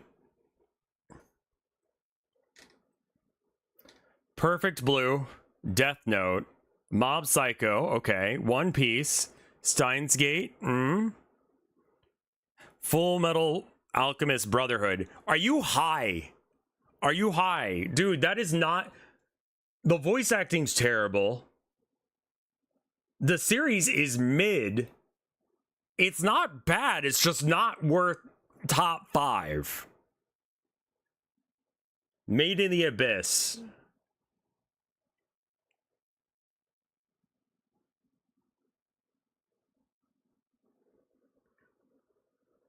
Vinland Saga, Hunter x Hunter, another series that just did not have an ending.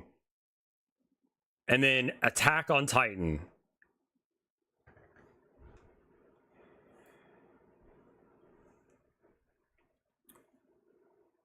You know where the moment I fell off of Attack on Titan? Because I watched it. I fell off as soon as I realized, oh, this is one of those shows where just like... just everyone can die. Anyone can die. No one's life is, like, important.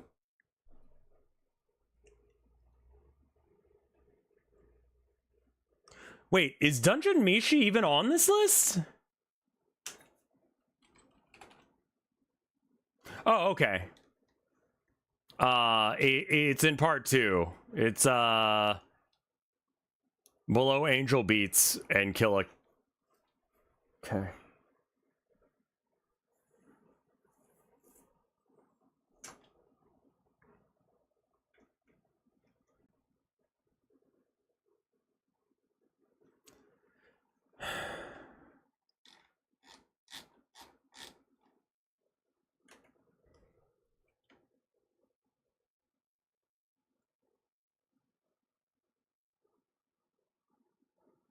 This must be the blandest video chat GPT has ever written.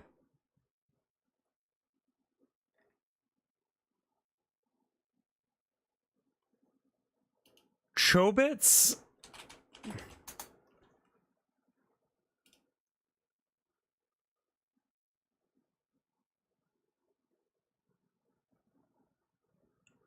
Chobits is Lolly?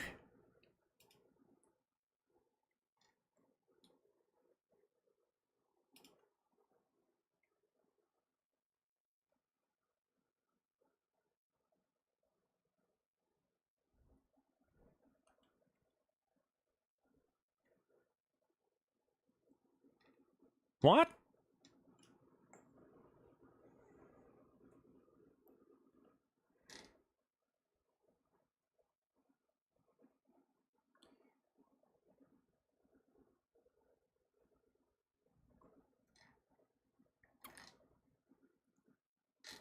Boo boo doo doo, yeah. Let me be with you. I remember that fucking shit.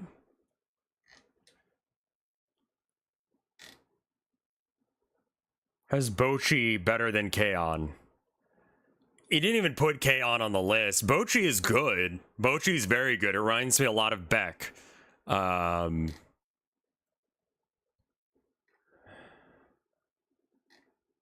it's not every... Yeah, like, the initial title was clickbait. This sucks.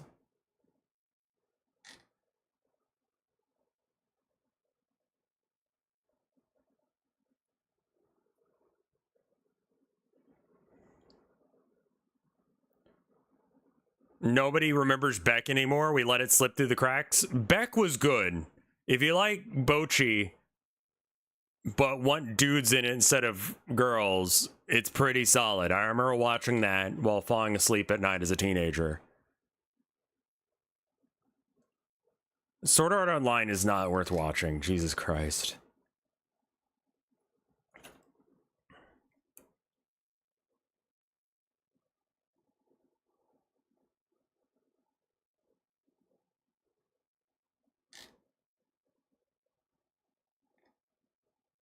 I can watch a magical girl and...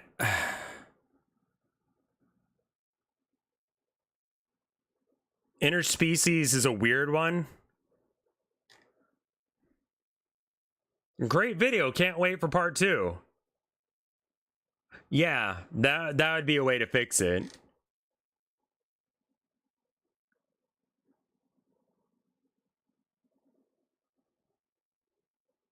What? They're duplicates?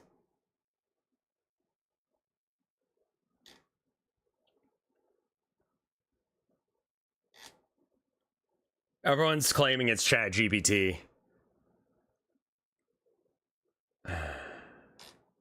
I want to see him defend...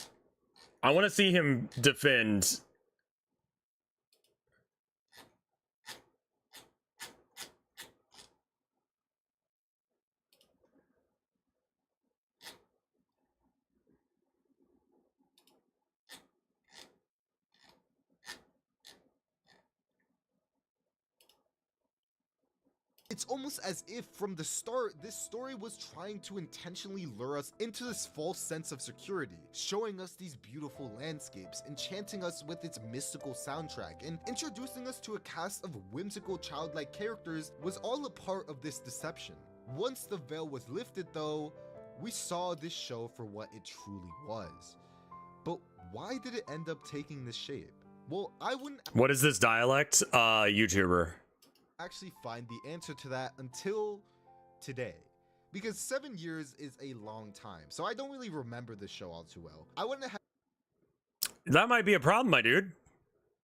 and rewatched the entire show and took this opportunity to finally get around to watching the movie and season 2, and both of these were fucking traumatic. Made in Abyss is one of the most controversial anime ever, period. You either love it, hate it, don't want to remember it, or think everyone who watches it should be sent straight to hell because it's lolicon. The last one is very important, obviously. I hear this most often from people who've read the manga because it's apparently way worse there, but the anime for the most part is a faithful adaptation. And look, I won't defend it. Made in Abyss... You made it your 4th best, man! A show I've never recommended to anyone, and it's something I probably never will. It's not... Then why is it your 4th best? Why is it in the untouchable 10? Not lollybait in my opinion, but even if I were to give it the full benefit of the doubt, this show would have been way better if certain things just didn't happen or if certain panels just weren't drawn. Otherwise, this anime delivers one of the most potent storytelling experiences I've ever witnessed in an anime. Let me explain. Why is every layer of the abyss more and more terrifying, yet they're forced to keep descending anyways since they can't climb back up? Why are all the monsters in reality 20 times more horrifying than any book could have ever described? And why does every single child character we meet in this show always turn out to be tragically exploited and used in some way by the adults of the abyss? Well, let me use Santa Claus as an example. Trust me, this is going somewhere. No, you've had 11 hours to get me on your side. I swear to fuck.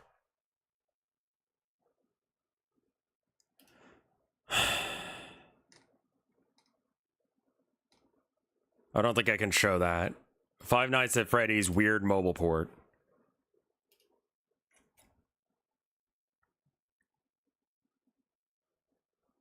Okay.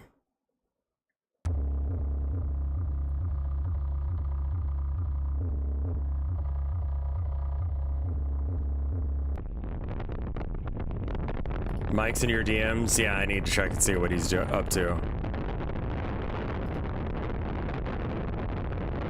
He says, lol, I've actually seen this place in a video before.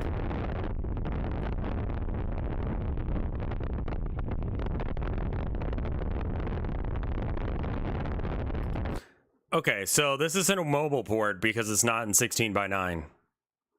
It's in 4:3. Or 16:10, excuse me.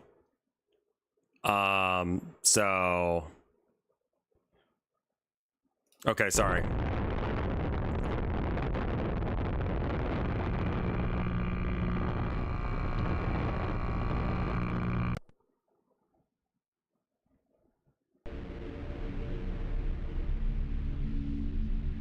I'm trusting you, Skriddle. You still haven't really explained the whole, like, is your wife Chinese because she can make pants thing. It was a little...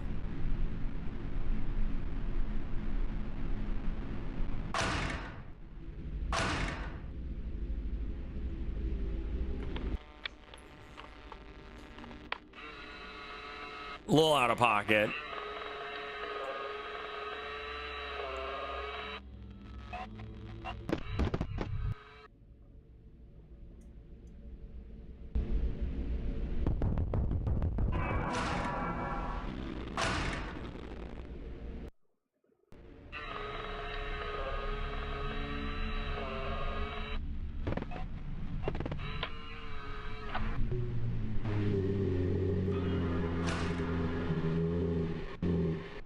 Okay.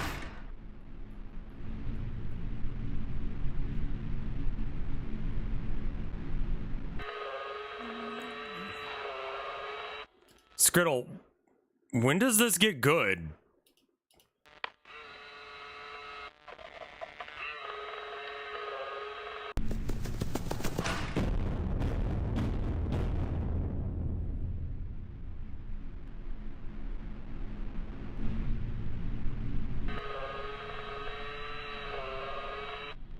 Because we were watching Bill O'Reilly earlier.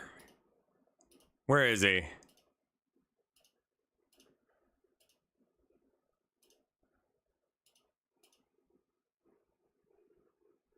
Oh, that, yeah.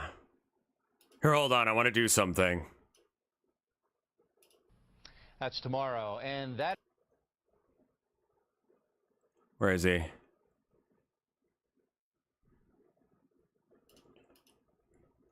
Being so good. Stop being so right. You can do whatever the fuck you want to do. Go in your room like me. Go where there's no one else and shake your shit. Shake your shit. Shake your balls. Breathe. And then ground.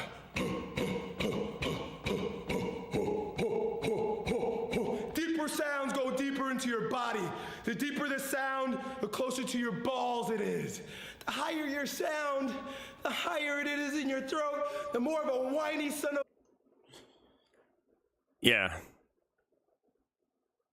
Fuck it, we'll do it live!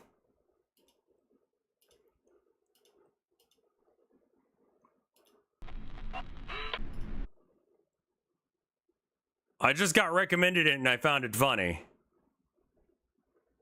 Okay, well, anyway. Mike says, lol, I've actually seen this place in a video before.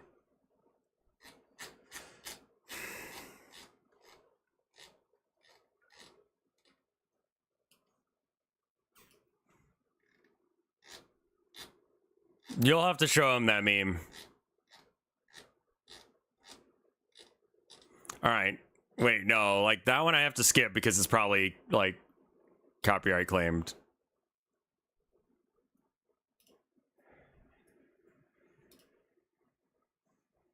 Say, where you been, doctor? I was beginning to think that you were... Austin, like Texas?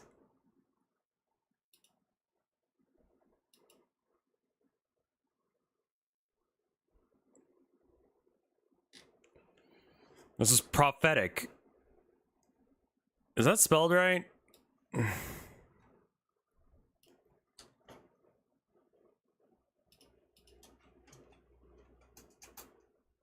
It is, okay. I think about the change in the intelligence of the U.S. population since this aired. The people have gotten way stupider. It must be the cheese byproduct. Alright, well.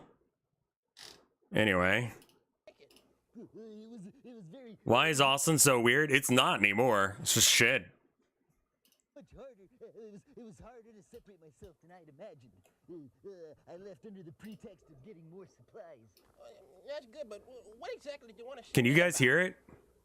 I need immediate press coverage of the most hideous conspiracy against the capital of Texas since Lupe Gate. I'm talking about lost biological weaponry. Yeah, it's like almost impossible to hear.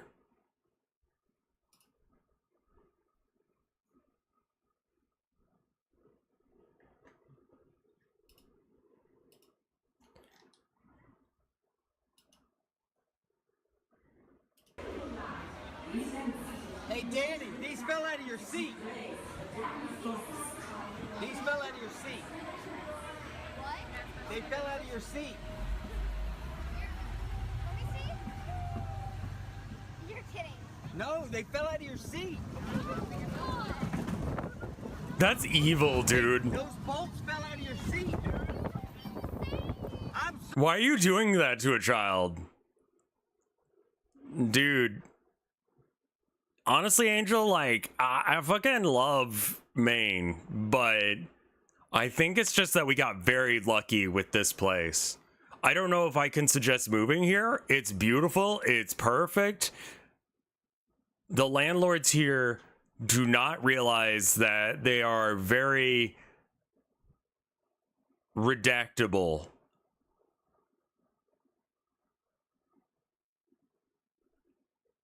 And it shows.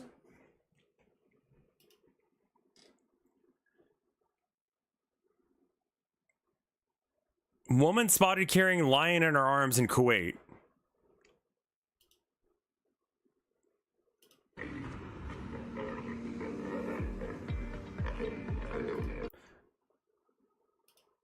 Shitty music.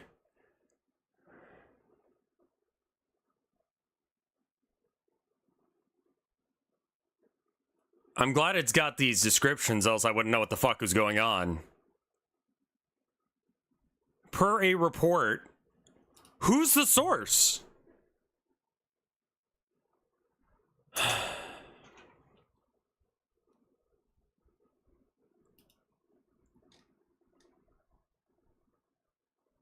Ruining my own animation with AI to prove a point.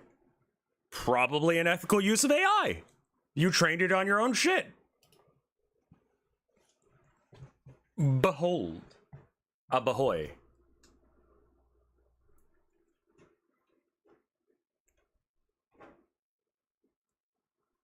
That's as far over to that side that I can put it.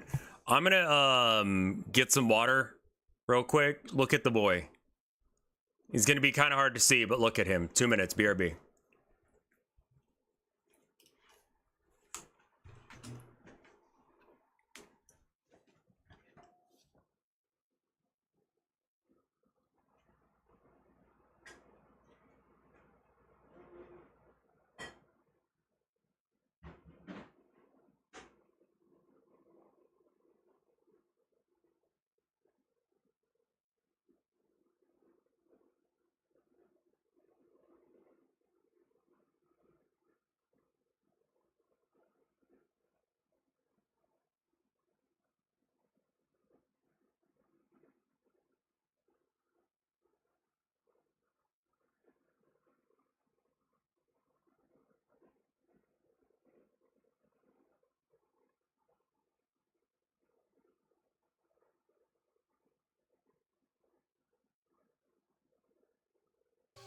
very special boy.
The creepypasta video ends with a guy going, wow, shit game. Yeah, the video is like long. Like that was, oh wait. We skipped that one. We should probably watch it as well. Yeah, how long is this video? 5 minutes? TikTok brain? Dude, it's 5 minutes and nothing funny happens until the very end? I don't know about that, my dude. You can skip that one too. Massive payoff? What a series of unbearable ads you just made me watch. Sorry, I had to pee. I gotta make my money off of my piss.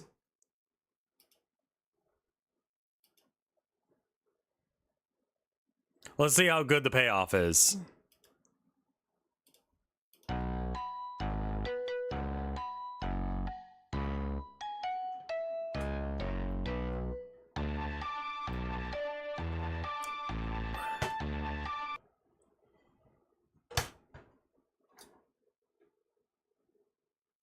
Four out of 10.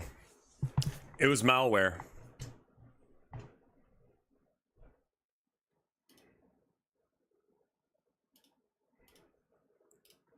Though we can only dream it will happen to one of us. So unsurprisingly, fossils are relatively speaking quite uncommon.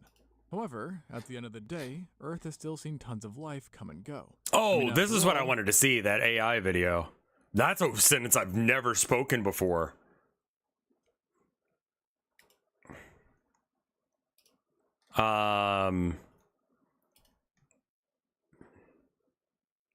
It doesn't seem right killing a defenseless Eldar child, says the salamander. Just throw a knife over there.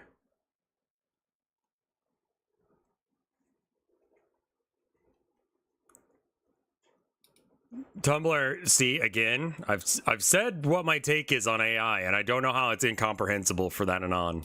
Sound the alarm, we're living on the brink of extinction, people! This report, commissioned by the Animation Guild, predicted that an estimated 204,000 entertainment jobs, including animation, would be disrupted by generative AI over the next 3 years, and most recently, new horrors beyond comprehension dropped. If you are an artist, this has been a really bad week for you. These AI tools have been threatening to revolutionize the animation industry for years now, and with each step forward comes a renewed wave of speculation about not if, but when animators... I mean, yes, though. Like, it will be bad for creators, regardless of whether or not the quality of it's good or not.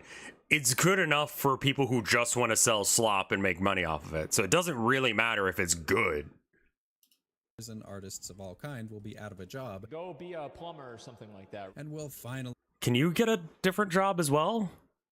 get to enjoy movies animated entirely by unthinking machines instead. I say, why stop there? Watching movies and engaging with art is so tedious. Why don't we just let the AI do that part for us too? And with recently Don't call them AI. They deserve better than that. Culture and conditions in the Japanese animation industry in particular, surely this could be the saving grace that opens a release valve and eases some of that pressure off those overworked animators, right? You know what? Maybe the greatest scholar and oracle of our time, Asmongold, is right. I want to promise you that it's only going to get worse. But as far as I can tell, this big revolution doesn't seem to actually be happening. There are a few relatively simple but labor-intensive tasks in the animation pipeline that, depending on whom you ask, it seems almost inevitable will be handled at least in part by AI. I think the coloring thing that Toei is announcing, people with little understanding of the actual but process also could think in between. I will say,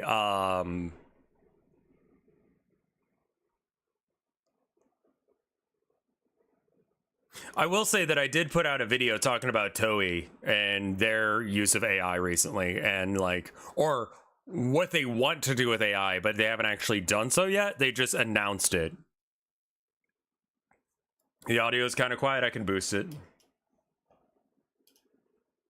Meaning is essentially a robotic process anyway, which is just begging to be automated away with little to no downside. But hopefully through this video you'll realize that it's nowhere near that simple. I want to get a comprehensive picture of where the technology is at and see if I, the worthy and agreed upon representative of all living creatures everywhere, can defeat the AI in a battle of animation prowess. But first I need to actually make a piece of animation to test. I'm always trying to improve my animation, and I really wanted this to be high enough quality to stand up to the machines. I have a pretty good understanding of animation fundamentals, but it's really two skills in one: understanding motion and actually drawing the images to create it. And my actual drawing and line work skills have always lagged behind because my brain don't work too good, leading to lines that feel tentative and inconsistent. And that's where this video's sponsor, Skillshare, comes in. I often get comments from aspiring animators who say my videos help them understand an drawing lab or not, which is really what this whole video is about, and gives a series of hands-on exercises that helped me consciously. The way my cat Artemis will sometimes stretch with her back arched so hard that it looks like she's gonna explode. So I sketched out some quick key poses for an adaptation of that routine, of course making sure to include the weird, nasty, half-open eyes at the end. And with my brain and arm warmed up, I was ready to clean up my keyframe sketches with a newfound attention and confidence in each line, planned out each major motion. He's trying to prove that,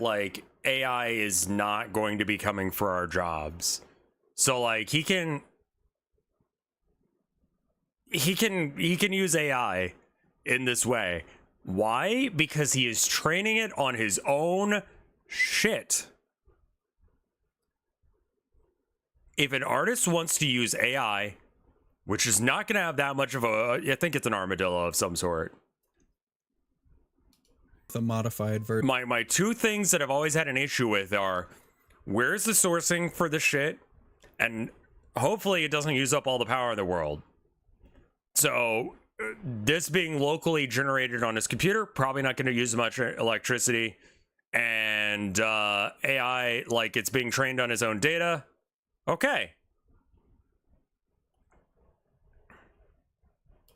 Version of a timing chart and set to work drawing my 32 in-betweens, which I will reveal once we actually have something to compare them to. And I had three main goals: clean line work that doesn't look too wobbly, smooth arcs of motion that pass through the keyframes, and I really wanted to convey the feeling of a stretch that's being pushed all the way to its limit. So let's take a look at 4 tools with varying levels of AI, from least to most sophisticated, culminating with a tool that's been in use for a while by well-known anime companies like Sunrise, the extremely prolific studio behind Cowboy Bebop, my beloved Trigger, and others. And I know that by saying this, it sounds like I'm contradicting myself, but I'm not, and you'll see why when we get there. As a consumer, these were the programs most often recommended online. Before we get too deep into this, a couple disclaimers. First, I am by no means an expert on the details of machine learning or neural networks or anything like that. Shocking, I know, and I will not pretend to be. I'm going into this purely as a consumer. Second, as you may have already been able to pick up on, my stance on AI as it currently exists exists is generally pretty negative, and I want to be upfront about that bias. I think that for the most part, the AI tools and features that are being forced on consumers right now are He does at best rotoscoping. neat little gimmicks with limited use cases, and at worst, cynical, soulless vehicles for a tech industry that's run out of ways to actually revolutionize. Is what he's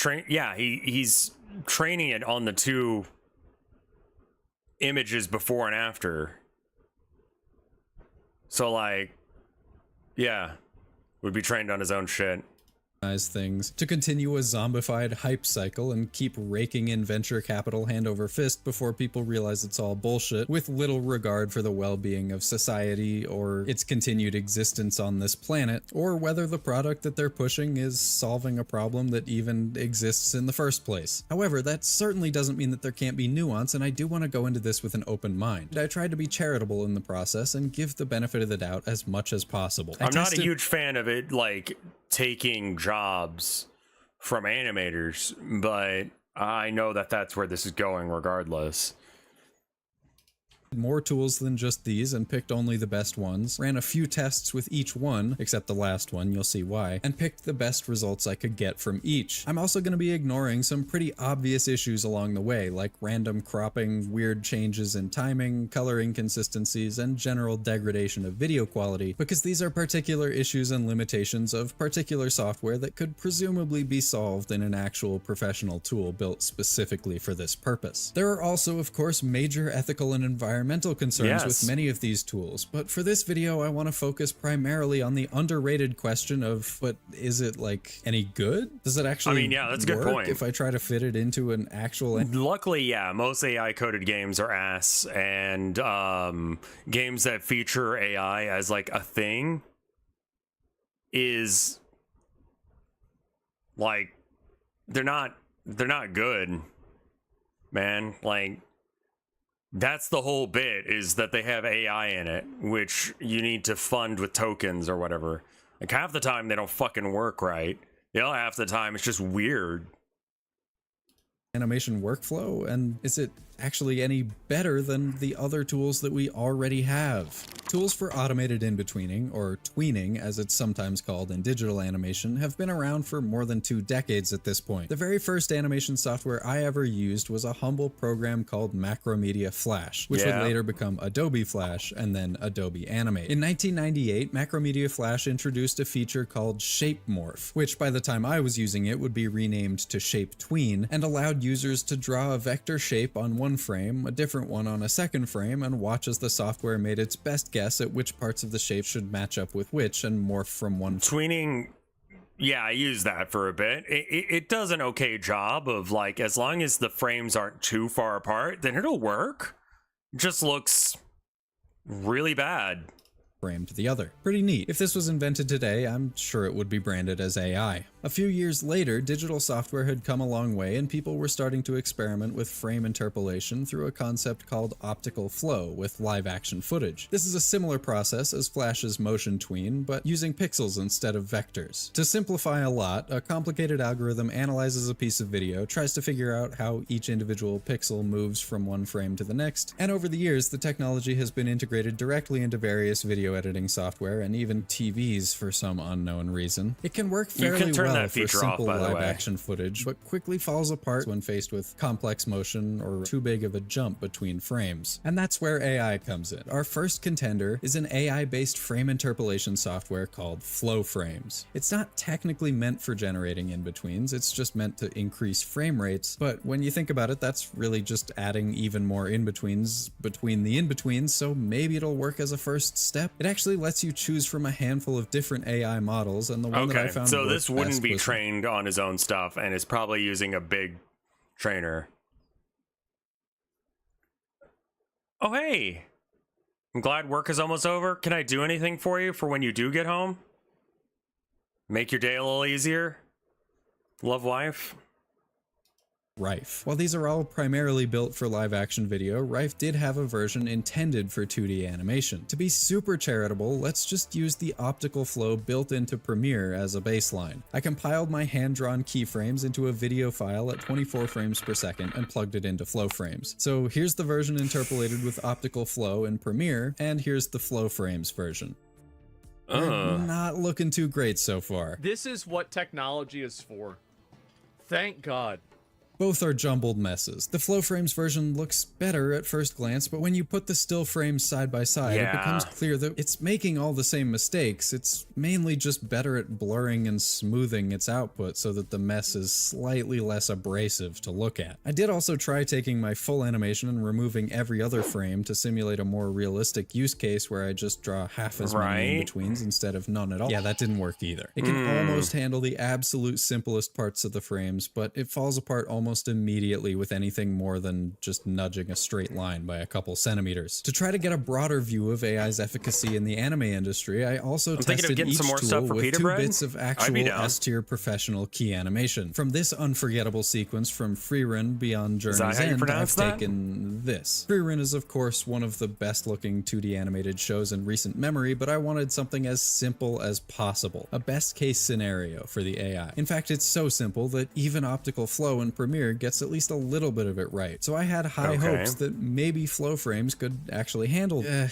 Right off the bat, it just gave up and crossfaded from the first keyframe to the second for some reason. It does get most of the lines in the bottom half of the face right, but, well, Optical Flow only does a little worse there anyway. On the other hand, for a worst case scenario, we have this cut from Mob Psycho 100. There's complicated movement, head rotation effects, and parts of this guy's body move in and out of the frame. It should prove extremely difficult, but if AI is to take over the industry and change anime as we know it, it'll eventually need to be able to handle something like this. Unsurprisingly, Flow Frames is completely sunk. It just turned out a bunch of noxious sludge. We are trying to push this beyond its intended capabilities, but I'd call this an unmitigated disaster.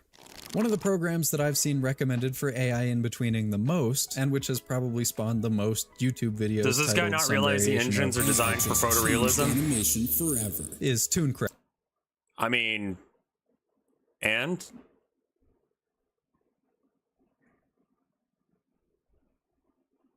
also, are they?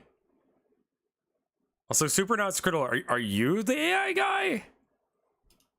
An open source diffusion model released last year that's designed specifically for 2D animation and in-betweening, and seemingly anime in particular, based on the examples they show. Also, side note, I just find it kind of funny how many of their examples involve panning across painted background art or manipulating 3D models, a solution without a problem. This one's just a 3D model of an airplane sliding across a static background image. There's no frame-by-frame animation going on here, and it still looks like shit. Still, some of these examples do look kind of impressive, so I had high hopes for this one. And I think it's time we revealed my fully hand-drawn version to compare it to, so here it is.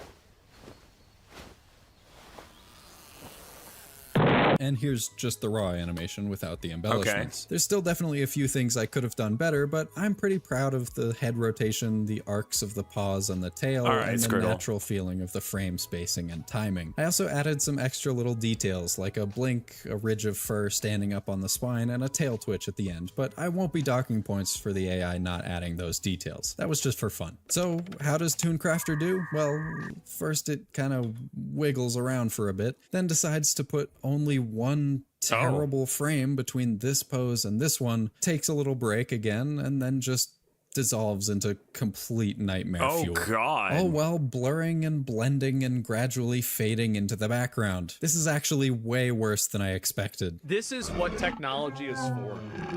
Thank God.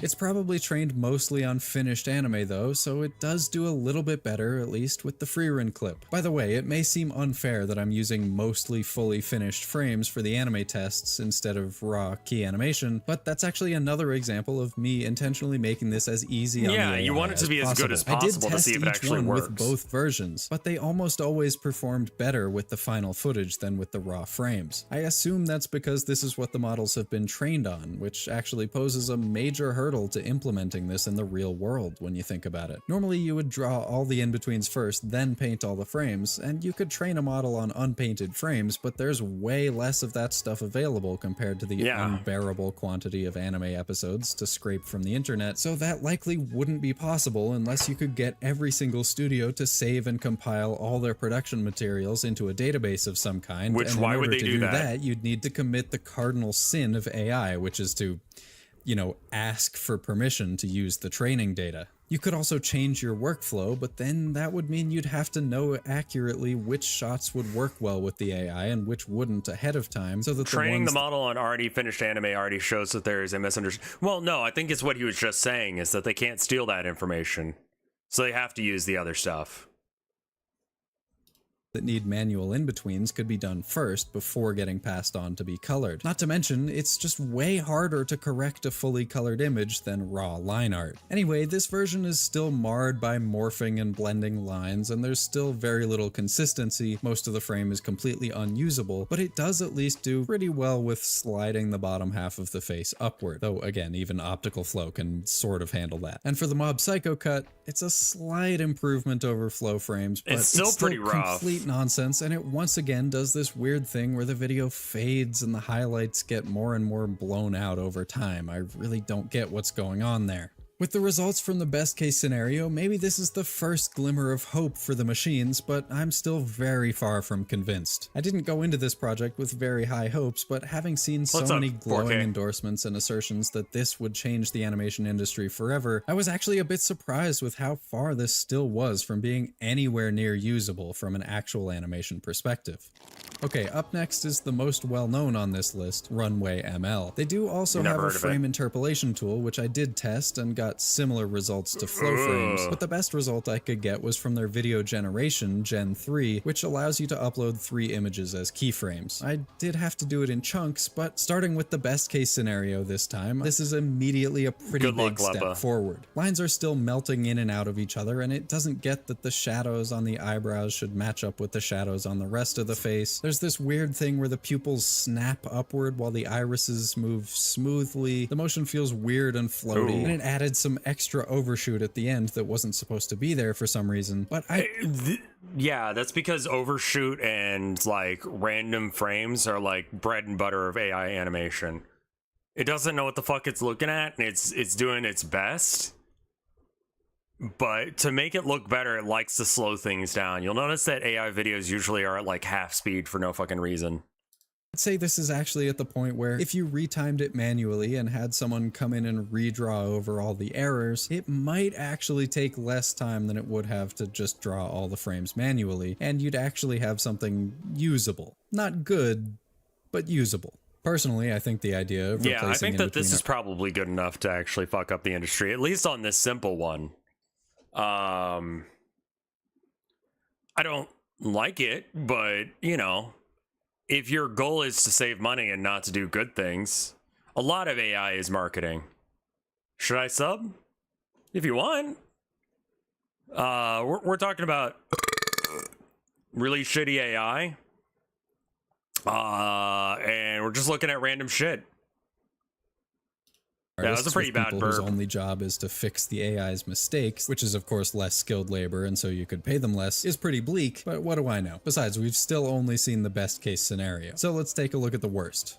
Oof. I mean, it's technically way more coherent than anything we've gotten so far, but this is just so I mean, it looks creepy, like ass, dog. but... Not in the way that it's supposed to be, but like in a why the hell did you think this was what I wanted kind of way. Like, why is everything always so weirdly floaty? The fact that it's generating instead of interpolating makes the lines look more consistent, but it also just gets its little fingers in there way too deep. Thank you, 4K. It just instantly makes it look creepy as hell. Almost none of this is usable. Maybe just this last bit here. You might think I'm being too harsh. Is over on Twitch. Twitch. The lines are somewhat consistent, but and it I seems read to both. sort of understand what's going on here, but there's no continuity from one frame to the next. It doesn't get the feeling of the scene right at all. No, the motion it's feels like, weirdly sterile and robotic. It doesn't seem to understand that these lines... That bit right there, where it's doing this, where that's supposed to be like, you know, almost an in-between. It's a keyframe, but it's like the...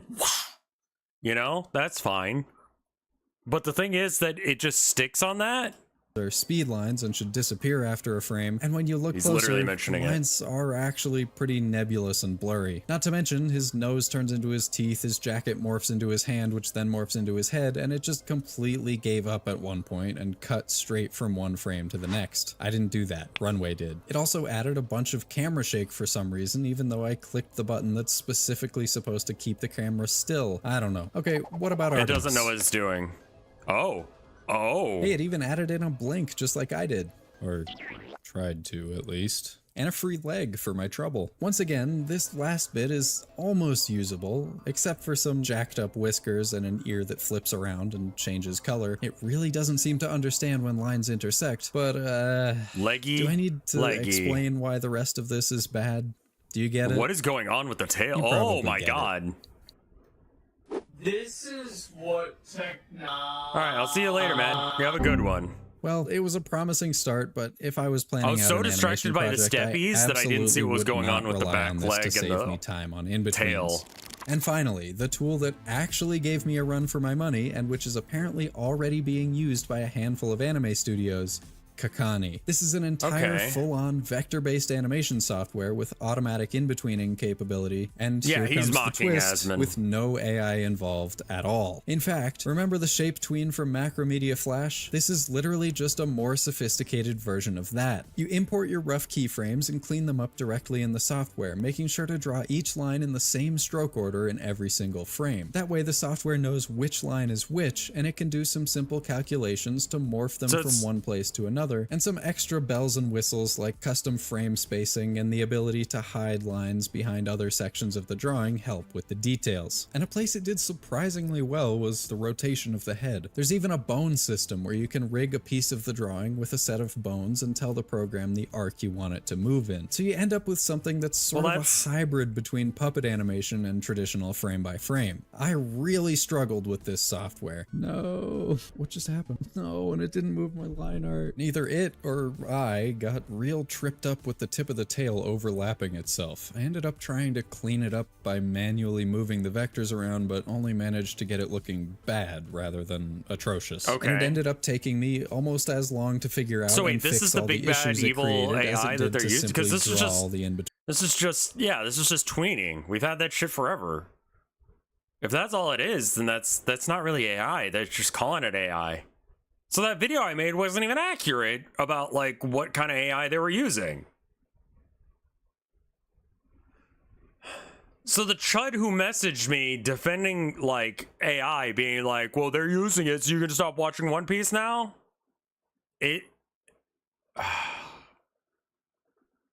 Why did I take him at his word that it was actual AI and not just some like tweening software? I guess because I expected it to be. Okay, you know, that's me. Myself. But many of the problems I had could almost certainly be solved with a combination of more keyframes, better understanding of the program, and more practice. I have no idea to what extent or in what capacity these studios are using this software, but I can see why they supposedly are. This is a good quality tool that in certain contexts, like for particularly simple cuts, I can see saving a good amount of time. I mean, it Being still looks a YouTuber, little I fully janky, but it's understand the better. urge for speed and efficiency. But while tools like the granular control it gives you over in-between spacing go a long way, and surely someone with more expertise and practice than me would be able to get even better results by timing the frames out manually, I still can't help but feel that a bit of the personal touch of frame-by-frame animation is still lost. Pay no attention to the extra details in the manual version. I added those later and didn't feel like going back and wrestling with Kakani to add them to the already finished animation. In the fully manual version, I was able to time different parts to move at different paces, like this leg that stays stretched out a little after the rest of the body starts moving forward in the next pose, and I could also easily change the number of frames per second to match the feeling of the motion. The Kakani version still feels like it's moving from A to B, then B to C, rather than forming smooth, cohesive movements. It's a and little the little weird. nuances in how you choose to draw a line, which parts move differently, faster or slower than the others, can impart meaning whether consciously or not. These clean, sterile vector lines, by definition, just can't carry that meaning. I and have it a ends hard up time looking with more vector like a lines design looking to me than right. something that someone actually drew. At this point, that's really just a personal preference though, and there are all kinds of animation styles that use different technologies and have different merits. It's not as if I'm saying puppet animation isn't still animation. Just based on line quality, consistency, and sheer number of frames, I think this is the first time that you can make an argument that at least parts of this version are actually better than my own hand-drawn version. I won't agree with you, and I'll be personally deeply offended that you would say such a thing, but I won't be worried about your sanity. So, am I going to continue to use it personally? No. Well,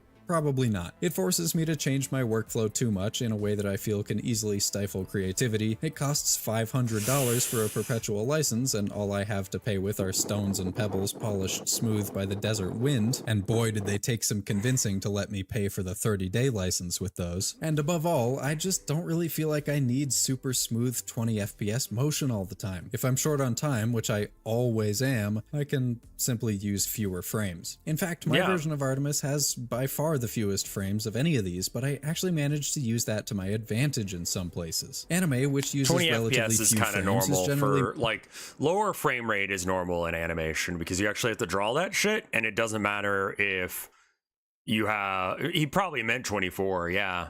I thought you were arguing on whether or not, like...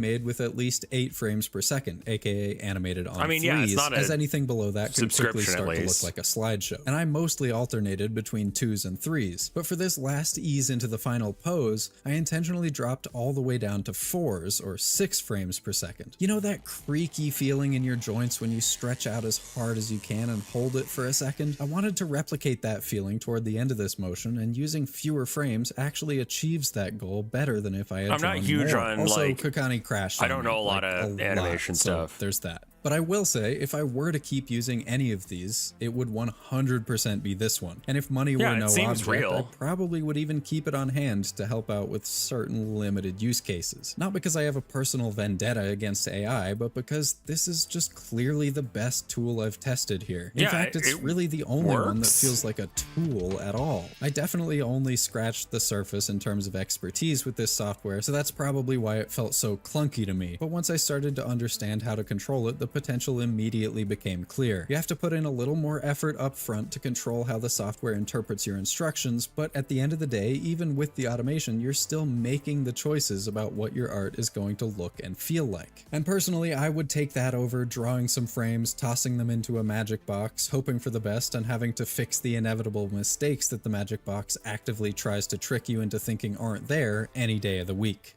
Even Flimstick. There is a ton of hype around this stuff, and a lot of that hype seems to come from the idea that if and when these tools achieve widespread adoption, which again I'm skeptical about, that will somehow mean animators will be less overworked and maybe they won't have to sleep in the office anymore. No, they'll still be overworked. They'll just be doing multiple jobs of less people and fixing the AI.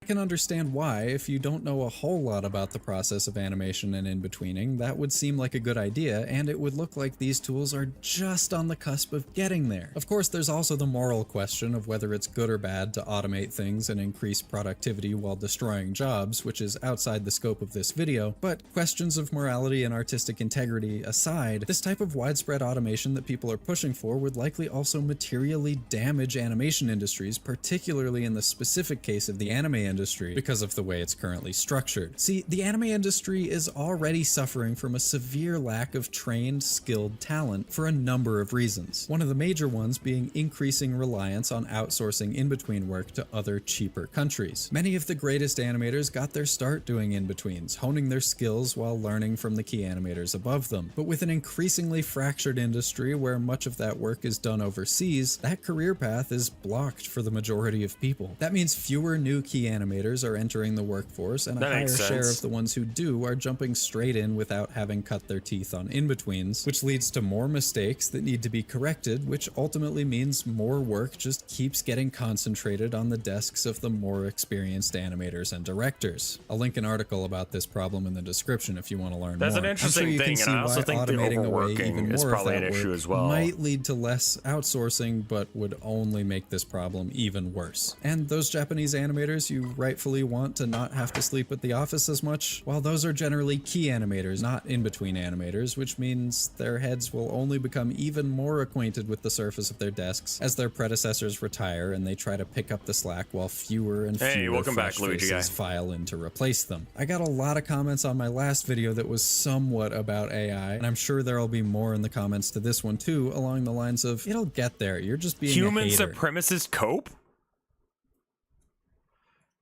And, well, yes, I am a hater, but I said I wanted to go into this with an open mind, and to be honest, some of this is technologically impressive. 10 years ago, I probably wouldn't have thought a computer would be capable of doing some of this stuff. I'm sure these models will continue to... No new message from the Tumblr guy. That's good news. That means they've actually been able to block him this time.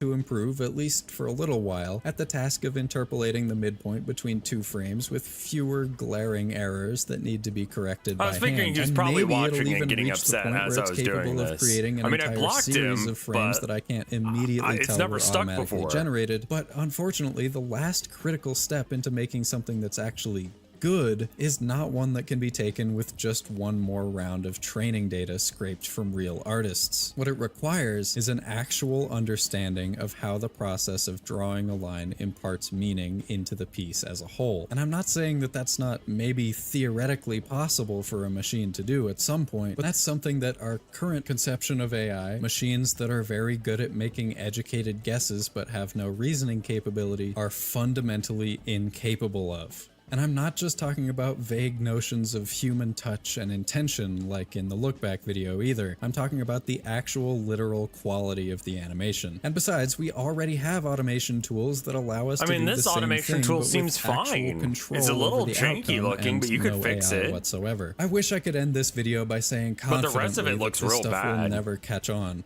But despite all the hurdles and roadblocks that I've brought up, as long as efficiency and money are the primary motivators, studios are absolutely going to try as hard as they can to remove as many paid humans from the process as possible. In fact, the first— I mean, how many animation tools do you want them to look at, man?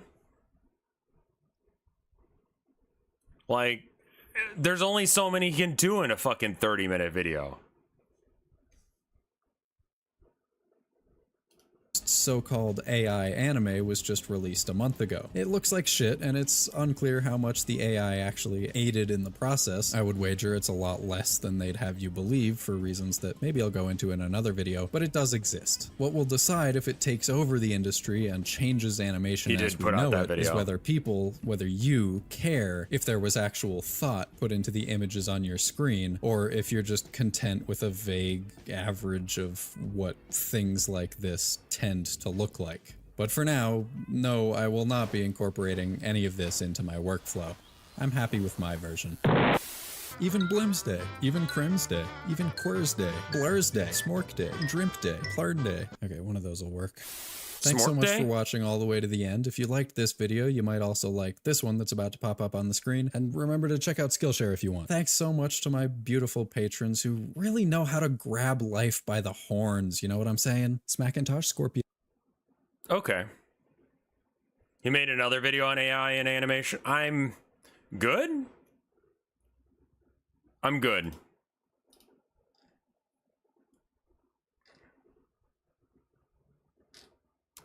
Let's watch like 2 more and go from there. Because I do... How are the kitties? Well, Herman went MIA for a bit today. I didn't know where he was. And then he came in here and now he's here. He's looking out the window right now. Is what? Yeah. Wife in chat. They're very excited about the new emote that I have.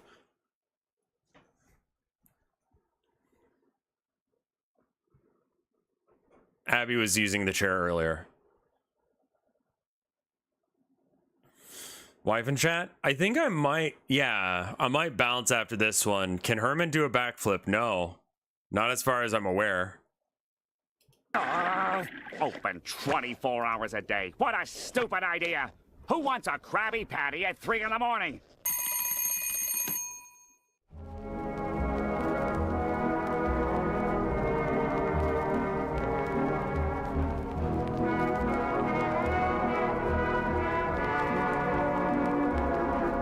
Sandwich.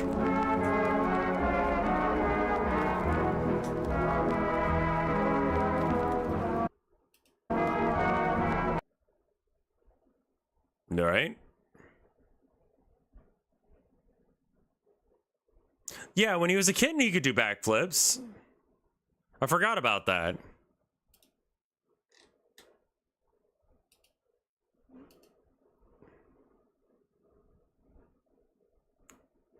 Oh, it's an ad. Anyway, not giving them anything. Using the caretaker music is diabolical? Yeah. I still need to make an analog horror video. Mostly worked on the oh my god, it's another ad. I mostly have been working on the romance game, the dating sim. And now I have to like do the analog horror video as well. Not really sure how I'm going to tie it together, but we'll go from there.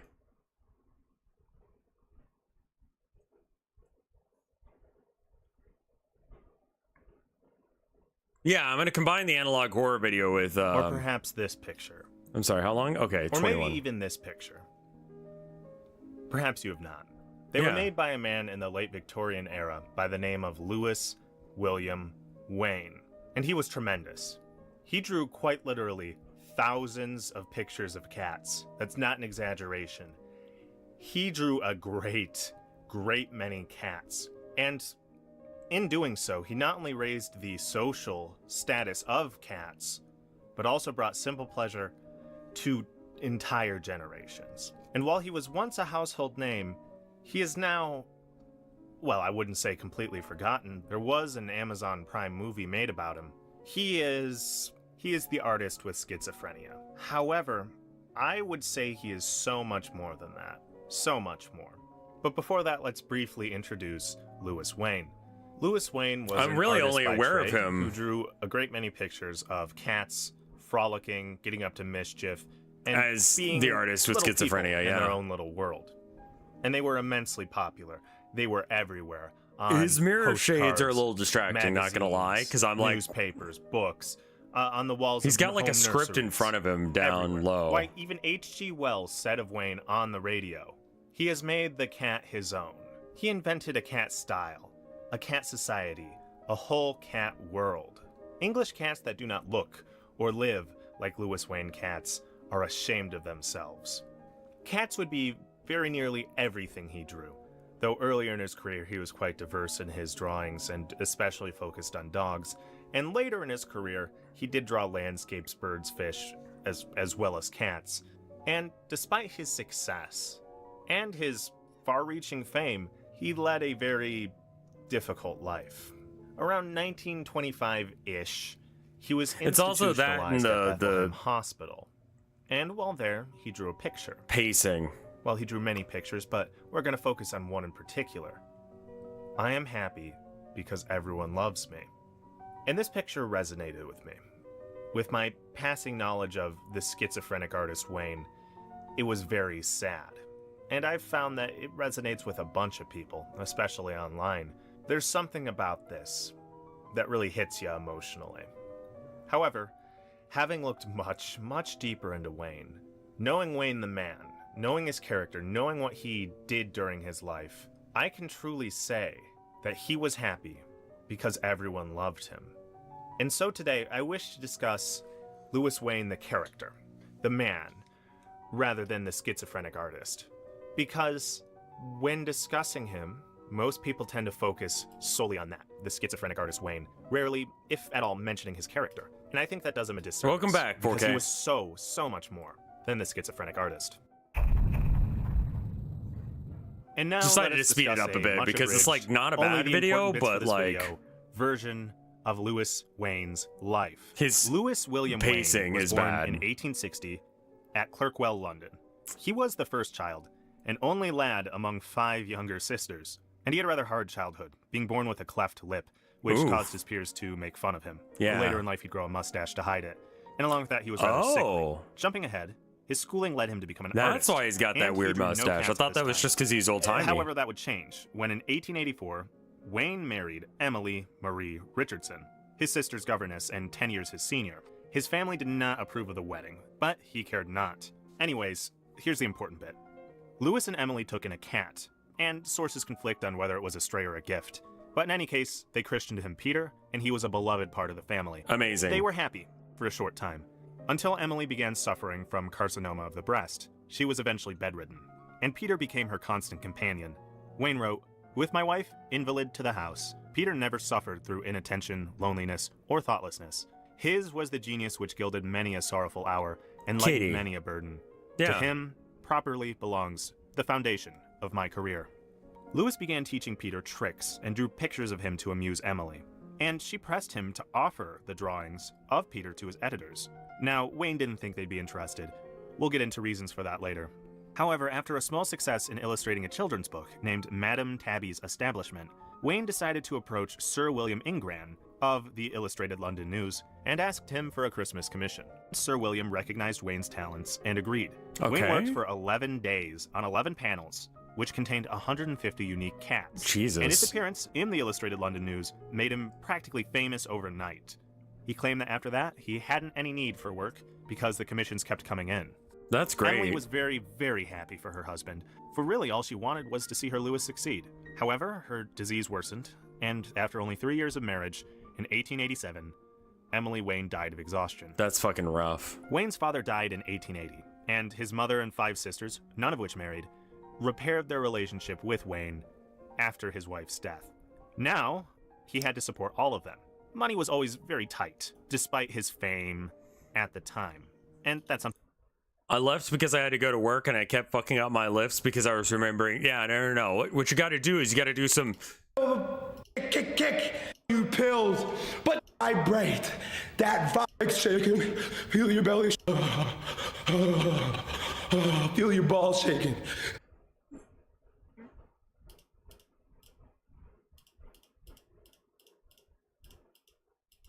Not gonna lie, one of my new favorite videos. Absolutely insane content.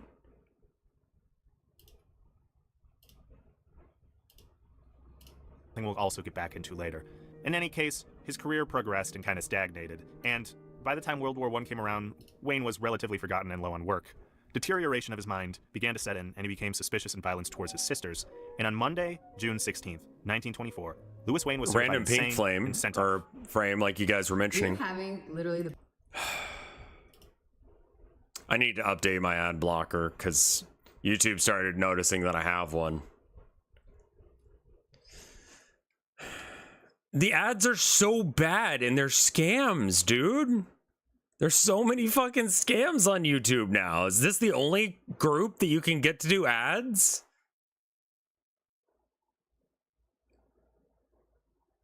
I'm using Firefox, yeah. The robot dog? uBlock Origin, that's what I'm using. I just haven't updated it. Their app store is worse. It's full of AI. Jesus Christ. Yeah, Temu, a lot of, I mean, like, this one is just like beef jerky. It looks like horrid beef jerky. I can skip it, but there it is. Now let's pause here for a moment and discuss Louis Wayne the man, especially during the height of his career, that midpoint before World War I. You see, Wayne was a creature unto himself. He was rather shy, diffident, and really only opened up once he got to know you. A certain Frank Bernand, editor of the Punch magazine, wrote a very verbose description of Wayne, which will do much to illustrate his character. This is at 1.5 times speed. When you meet Louis Wayne for the first time, you are struck with the intense sadness of the quiet, rather drawn, unsmiling face. You feel inclined to say, as the Florentine children of Dante, "Echo, there is one who has been in hell." It is all changed when he begins to talk. He speaks rapidly, very low, few inflections of voice, face impassive. He never smiles, nor, however animated, does his face light up as he warms to a congenial theme. Whether he speaks of painting, sport, fencing, boxing, or the unseen world on which his reasoning is so original, so imaginative, and so reverent, you say to yourself, here is a man who thinks his own thoughts, a man who is determined to live every moment of his life this is so that guy. he and others may be the wiser and better for it. These traits often led Wayne to sell off his drawings for far less than they were worth, and to sell the copyright with them. For Wayne was not really one wanting to bargain. And see, that's the problem. By selling the copyright, he didn't get any royalties every time his paintings were, well, reprinted. And so he was in constant need of work to keep the money I coming disabled it because it kept giving me, like, shit. Like, hey, if you watch another video with your ad block on, I'll kick you in the nuts. And it's like, I just haven't had a chance to use it. Like, to update it. So, like, Continuing it on to stays his off skills, for though, now. Wayne was noted to be quite skilled at improvising on the piano. Wayne also claimed to have composed several operas, but none of them were published, and we really haven't seen any of them, so it's doubtful whether he did. Okay. Regarding drawing, he was ambidextrous, so sometimes he would draw 2 cats, one with each of his hands at once as a party trick. And oh boy, Louis Wayne was always ready to draw cats. There's a tale of this art event, right? With 50 or so of Wayne's works being displayed. And after the event, the old doorkeeper was talking about it to a man who was sent to remove all the paintings. And he says to him, "Wonderful man that air, Wayne. There's no other man," says the doorkeeper, "who can draw cats like him." "Have you a pencil?" asked the man. "Yes," says the doorkeeper. "And paper. There's a bit here somewhere." And before the doorkeeper could count to 10, a curiously humorous sketch of a cat winking its eye lay on the desk before him. It only wants one thing to make it as good as the others, and the man put his signature to it, Lewis Wayne. Well, sources doubt the exact veracity of this particular story, but it is very well known that Wayne would produce sketches of cats to surprised workers in banks, cafes, shops, or really anyone whom he appreciated for some help or service given. And while surprised, this always delighted these workers. He'd also give very generously of his talents to various charities, making work to sell for good causes. Now, I did mention he wasn't very good with money, and so often he paid for Artist utilities, services, food, with paintings and pictures. For a time, his rent was paid this way, and a great many people generously accepted these as payment in lieu of real money. Only on very few occasions did Wayne complain about his lack of wealth or continued success as the years rode on. Though he was popular, bills had to be paid. However, Wayne remained very optimistic about the future and the successes he would have, rarely complaining to friends. And he was very fond of oranges as well. Now, I have mentioned Peter already, Lewis Wayne's first study in drawing cats. And Peter was a magnificent beast, in all of grace, cunning, and temperament. Lewis Wayne wrote— You have the following set to your... Legend. I'm not dealing with it right now. I don't have any of that shit, probably, no. Like, I don't know if I can, man. Like, I don't want to deal with setting up ad... I don't want to teach people how to use ad block on stream, right? Because, like, YouTube's gonna, like, bust my nuts over that. I'll get it. I will deal with it. I just haven't had a chance to do it. Extensively and very positively of Peter, as did many people who visited the Wayne household and got to meet Peter as well. He was rather famous, you see. And it could very well be argued that our modern view of cats... All right, everyone hold up for a second.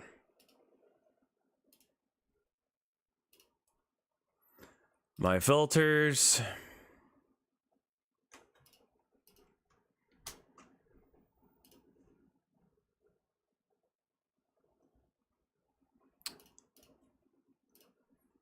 Gotta do...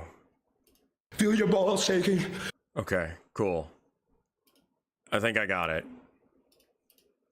Is almost entirely thanks to Peter.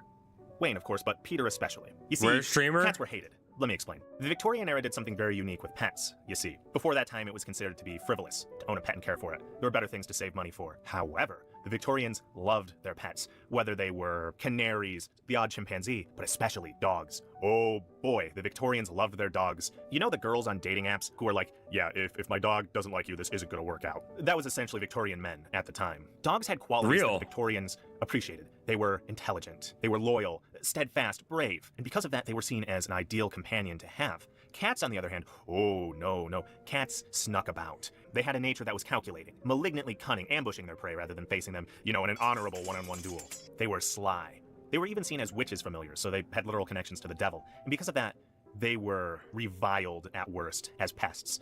And at best, yeah, it's not going to work if it's still off, but I'm fine with it being off for like 5 seconds. Why, It'll be... Before Lewis Wayne, it was shameful to say that you even liked your cat, Oh goodness, no, I adore my dog, the cat, that's the wives. However, it's certainly not so now. Yeah, the and boy after got Wayne's up drawings, at some point. Well, it wasn't shameful to say, oh yeah, that's my cat. People started adoring cats. And I believe that to be due to how Lewis Wayne depicted them in his drawings and paintings. You see, cats were not sly or malignant in them. Rather, they were like playful children, getting up to harmless mischief. His teeth look really nice. But being rather happy-go-lucky. Happy especially. And that did wonders for the He probably doesn't drink coffee. And along with that too, Wayne was very Mine active are like in fucking the wider world. stained like hell. Why, he was the president of the National Cat Club for some time, and he was very altruistic in his efforts. He believed that the club was to further the reputation of cats, and would get very annoyed if there were petty fights, or if people tried to put themselves before the cats. Because, the club was for the cats, it wasn't for the people. If you've been a part of a 4-H club, you'll probably you could know get the them sorts professionally of widened arguments that occurred at the National He Cat ate Club. marble? Bless him. And along with this, Lewis Wayne would discuss his knowledge of cats with anyone who would listen. As Wayne put it, Hey, what's up? The knowledge and care of cats, practical pussyology. There's a joke somewhere in there. But as he so said it, practical pussyology involved keeping a bit of grass inside for your cat to run to and eat, for it was vital for their health. Drink Keeping them coffee with a well-fed, straw and straight giving down them your throat so you a don't actually nest have to, made out of like... torn up newspaper for them to sleep in. Smart. To put oranges wherever you didn't wish them to go, for that would certainly drive them away. And even not to strike White your cat, for Sharpie. simply talking harshly to them will let them know that they did wrong. For the very intelligent Good emotional idea. you see. And along with this too, he even claimed that having a cat around can help you with small maladies like headaches or stress, as they could simply reduce it. Oh, and along with this, they had very small, weak brains despite their emotional intelligence, and so you had to be very careful in moving them from one place to another, because the shock of being in a new environment, which is totally different from the one that they were used to, could overload their tiny brains, causing them to have a seizure and die. Louis Wayne had some odd ideas, both about cats and, in general, about life. But needless to say, he was very impassioned about the care of cats and treating them well, which, of course, many people weren't at the time. He genuinely adored cats, and through championing treating them with respect and care, he did much for animal welfare just in general. I just noticed that that wasn't lined up right.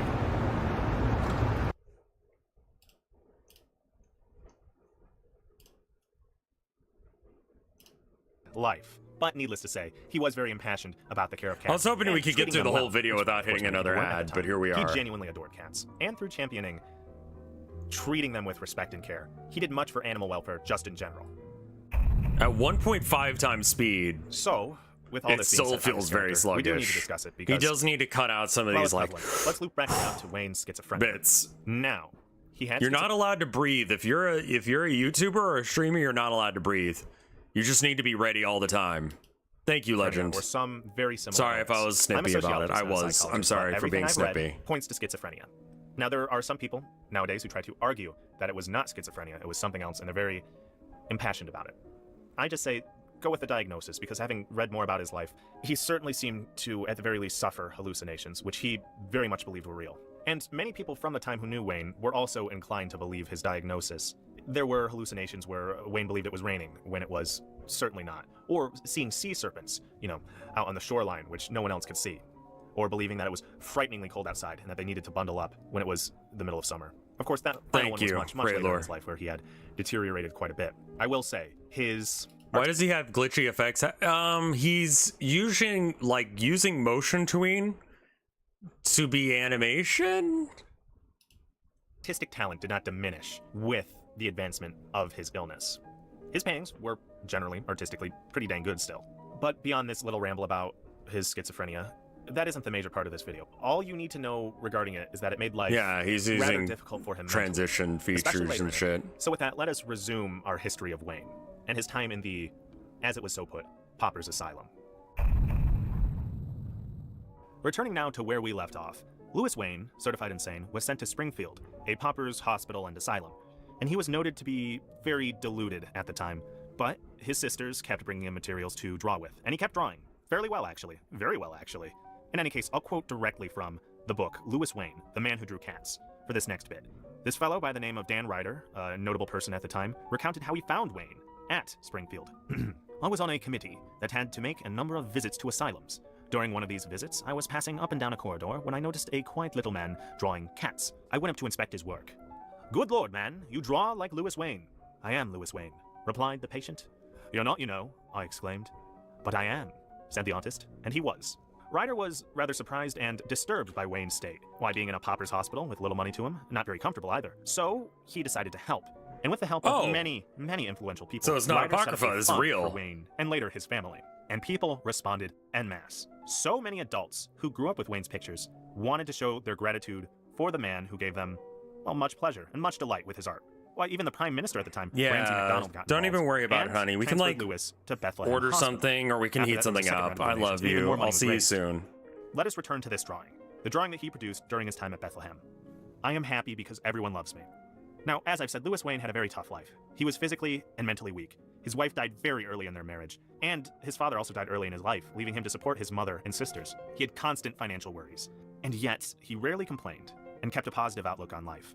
His delightful drawings brought joy coming to home. entire generations. So Yeah. many people did I'm definitely much feeling to like help I need a the little reputation of wife cats time. worldwide, and he lent his talents to I've got many some stuff I charities, need to and clean much of up the work after he this produced he video. gave away for a simple good deed. People did love him, and that was shown throughout his life. Many accepted his work in exchange for utilities, rent, food, services, so on, when they very well could have said no. They loved Louis Wayne and wanted to support him. As it can be seen later in his life, while he was institutionalized, many, many people donated their time or their money to help he and his remaining family be comfortable in their twilight years. With that, this drawing still holds an immense amount of emotion.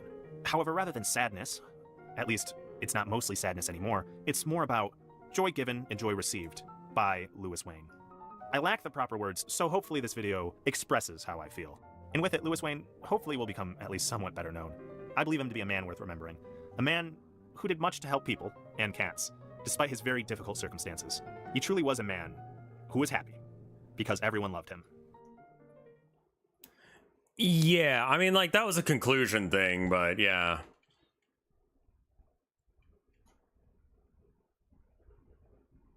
Time travel is always horror.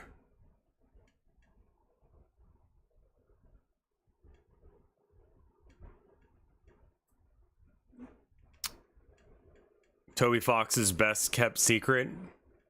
Identity versus freedom. Okay. All right.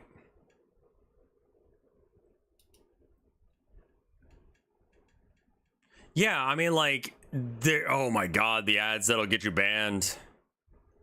So we'll put a pin in this one and come back. I want to get some of this done and actually send out the test build of the game. Wasn't there almost straight up like cropped porn ads? I watched like some Spanish movie once one night because it was showing up as an ad, and I'm like, well, I guess I'll watch this. I believe it was like there was a little person doing like a dance. And it's just like, why is this real? There were actual porn ads. That's interesting. I don't think I'll raid today, and here's the reason. Limes is just chatting. Hackerling is doing Deltarune. I don't know what Limes is going to go into next. It might be Deltarune. I know a lot of people don't want to have Deltarune spoiled for them. So if I send it your way, Sony has a presentation at 5. I will leave that to you guys if you want to like jump in on that. I just don't want to accidentally raid into someone and give you spoilers for a thing that people have been waiting for forever. What time is it in the USA? It is currently 4:40 on the east side. Of my friends, those are the two that are online right now. Yeah, 4:40 Eastern Standard Time, 3:40 Central, and I don't remember the rest of them. But anyway, I'm gonna go ahead and go with that. Thank you for putting up with my nonsense. It's important to me that you guys are here. Limes is waiting on Say to play. Okay. She's not doing not dealer. Oh, I see what you've done. Yes. Another Deltarune. Similar to okay. Lime-alicious. Thank you guys for watching. I will try and send out a version of the game today, and I accidentally closed the window with the game in. I'm very sorry. I shouldn't have done that. Like, streamer mistake. I love you, sweetheart. I'll see you very soon. I'm gonna clean up around the house a little bit before you get home so you can just, like, chill once you get here. I love you, honey. I will see you guys tomorrow with... I think I want to just do more art on stream. So, I'll see you guys later. Burp, burp, burp.